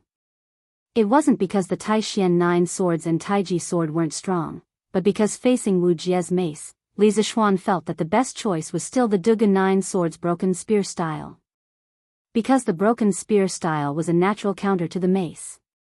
Compared to Dugu Xian, Li Zishuan's cultivation was higher, his true qi was richer, and his understanding of martial arts was deeper. Therefore, in the blink of an eye, the Dugu 9 swords broken spear style had been condensed. The wind-chasing sword and the mace collided in the air. Although the broken spear style had a natural suppressive effect on the mace, the gap between the martial scholar intermediate stage and martial grandmaster stage was too great. Li Zishuan suddenly felt a huge force pass through his wind-chasing sword, and what was strange was that in addition to the huge force, Li Zishuan also felt an electric current pass through his sword, causing his hand to feel numb. Regarding Wuxia's true qi faintly containing the power of lightning, Li Tai had mentioned it before in the telegram, but after facing it for real, Li Zishuan was still surprised by Wuxia's ability. He quickly tried to use his true qi to neutralize the huge force and the electric current passing through his sword hilt, because if his arm was electrocuted, it was likely that it would become completely numb and he wouldn't even be able to hold his sword. Seeing that his first attack had failed, Wuxia quickly changed his stance, changing from a vertical slash to a horizontal sweep, intending to send Li Zishuan flying with his mace. However, the Dugu 9 swords broken spear style's power lay here. Based on the opponent's instantaneous movements, the user could quickly predict the opponent's next move and make the best response, achieving the goal of defeating the enemy first. Although the Dugu 9 swords wasn't Li Zishuan's signature move, with Li Zishuan's superb talent in martial arts, Li Zishuan's Dugu 9 swords was much better than Dugu Xian's. Therefore, just as Wuxia was about to change from a slash to a sweep, Li Zishuan had already made a response. Li Zishuan's long sword moved slightly to the left, his chasing wind-chasing sword drew a perfect arc in the air. Li's powerful broken spear style's sword, spear style's mace's broken spear style was instantly neutralized by Z's. TSSSS, this 9 swords, riding wind sword, S's, S sword instantly sword sword sword sword sword sword first sword riding the wind riding sword, sword sword sword wind sword. Sword sword S sword sword sword S. The situation had changed too quickly. The surrounding soldiers had just seen Li Zishuan being suppressed by Wuxia, but in the next moment, Li Zishuan had launched a counterattack. A youth who had just turned 20 years old had actually launched a counterattack against a martial grandmaster who had been famous for a long time. What was wrong with this world? Everyone couldn't help but have such a question in their hearts. In fact, it wasn't just the soldiers who had doubts in their hearts. Wuxia was even more confused. At the moment when he fought with Li Zishuan, he felt that he was not fighting with one person, but three masters at the Grand Master middle stage at the same time. Li Zishuan had used three different sword intents at almost the same time, and each sword intent had been so pure. What's more, the three sword intents were seamlessly linked together. Wuxia felt like he was facing three people who were using three different sword intents. In fact, this was mainly due to Li Zishuan's 9 Taishian swords, Taiji sword, and Duge 9 swords. Using the Duge 9 swords to counter the enemy's first move, he could predict the enemy's next move, then use the Taiji sword to resolve the enemy's attack, and finally use the 9 Taishian swords to switch from defense to offense. With these three sword intents, Li Zishuan was far more powerful than an ordinary martial grandmaster. To some extent, his strength was comparable to a peak martial grandmaster. Good. Facing Li Zishuan's attack, Wuxia didn't show the slightest fear. Laughing loudly, he patted his horse's back with one hand, and with the force of the recoil, his whole body soared into the sky. Thunder Overlord Mace. Wuxia shouted as he flew through the air, holding the mace in his hand as he spun rapidly. Lightning flashed across the mace's surface, and from a distance, it looked like a spinning wheel as it flew towards Li Zishuan. Facing such a strange attack from Wuxia, the surrounding 10,000 soldiers were scared out of their wits, because in their eyes, how could a mortal control lightning? At this moment, Wuxia was like a god of war descending from the heavens, insufferably arrogant and invincible. Although their hearts were all on Li Zishuan's side, none of them believed that Li Zishuan could block Wuxia's strange attack. Kung! Pung! The wind-chasing sword and the wolf-tooth mace clashed. The wind-chasing sword let out an extremely loud sword cry, which cut through the entire night sky. Immediately after, the two collided with a loud bang. The violent qi that scattered in all directions not only swept up the sand and stones on the ground, but also shook all the nearby soldiers back by more than 10 steps. Qi. Wuxia's reaction was very fast, and his true qi was extremely vigorous. Li Zishuan was sent flying by Wuxia's attack, and in order to stabilize his body, he quickly stabbed the wind-chasing sword into the ground. After sliding back 3 steps, Li Zishuan finally stabilized his body. At the same time, the lightning energy several times stronger than before entered his meridians through his palms, causing his breathing to become unstable and causing him to suffer a cultivation deviation on the spot. Gap. This was the gap between a martial scholar middle stage and a martial grandmaster. Not just a little bit, but a huge chasm. Old monster. In Li Zishuan's mind, these 3 words couldn't help but appear. The Wuxia in front of him was indeed worthy of the title, Old Monster, because he was stronger than all the masters Li Zishuan had encountered before. Worthy of being the disciple of spiritual master Ling Su. With this talent, in another 10 years, the whole world will be under your control. Wuxia didn't pursue the victory. Instead, he stood in place in his black robe, looking at Li Zishuan and using his hoarse voice to praise him. Humph. Don't pretend to be so righteous here. The dignified Tujue imperial teacher actually took advantage of this marquee absence to sneak into the academy and commit theft. Even if you win today, you will be despised by the world. Li Zishuan clenched his teeth, forcibly calming the chaotic true qi in his body, then stood up and looked at Wuxia, mocking him without fear. When Li Zishuan left Lantian County and brought the Sky Pheasant Brigade north to help the disaster-stricken areas clear out the locusts, he thought that when he wasn't in Lantian County, there would be Jianghu thieves who would take advantage of the academy's weak defense to cause trouble, so he left all his guards behind. But he never imagined that the dignified Tujue imperial teacher, a martial grandmaster level super expert, would personally sneak into Yanhuang College, effortlessly destroy all the academy's defenses, and steal most of the academy's confidential information. This made Li Zishuan's heart burn with a nameless fire, and now that he finally had the chance to scold Wuxia, how could he let it go? Hearing this, Wuxia couldn't help but fall silent, because in this matter, he was indeed opportunistic, taking advantage of other people's difficulties, and in any case, couldn't be considered honorable. After a moment of silence, Wuxia finally opened his mouth. You're right. This time, this imperial teacher sneaked into Yanhuang College because Yunshan, which originally had 3 martial grandmasters, only has 1 martial grandmaster left. But this imperial teacher isn't afraid of you 3, he just doesn't want any trouble. Taking advantage of other people's difficulties was taking advantage of other people's difficulties, and Wuxia didn't try to hide it for the sake of face, instead openly admitting it. From this point alone, this old man could be seen as a straightforward person.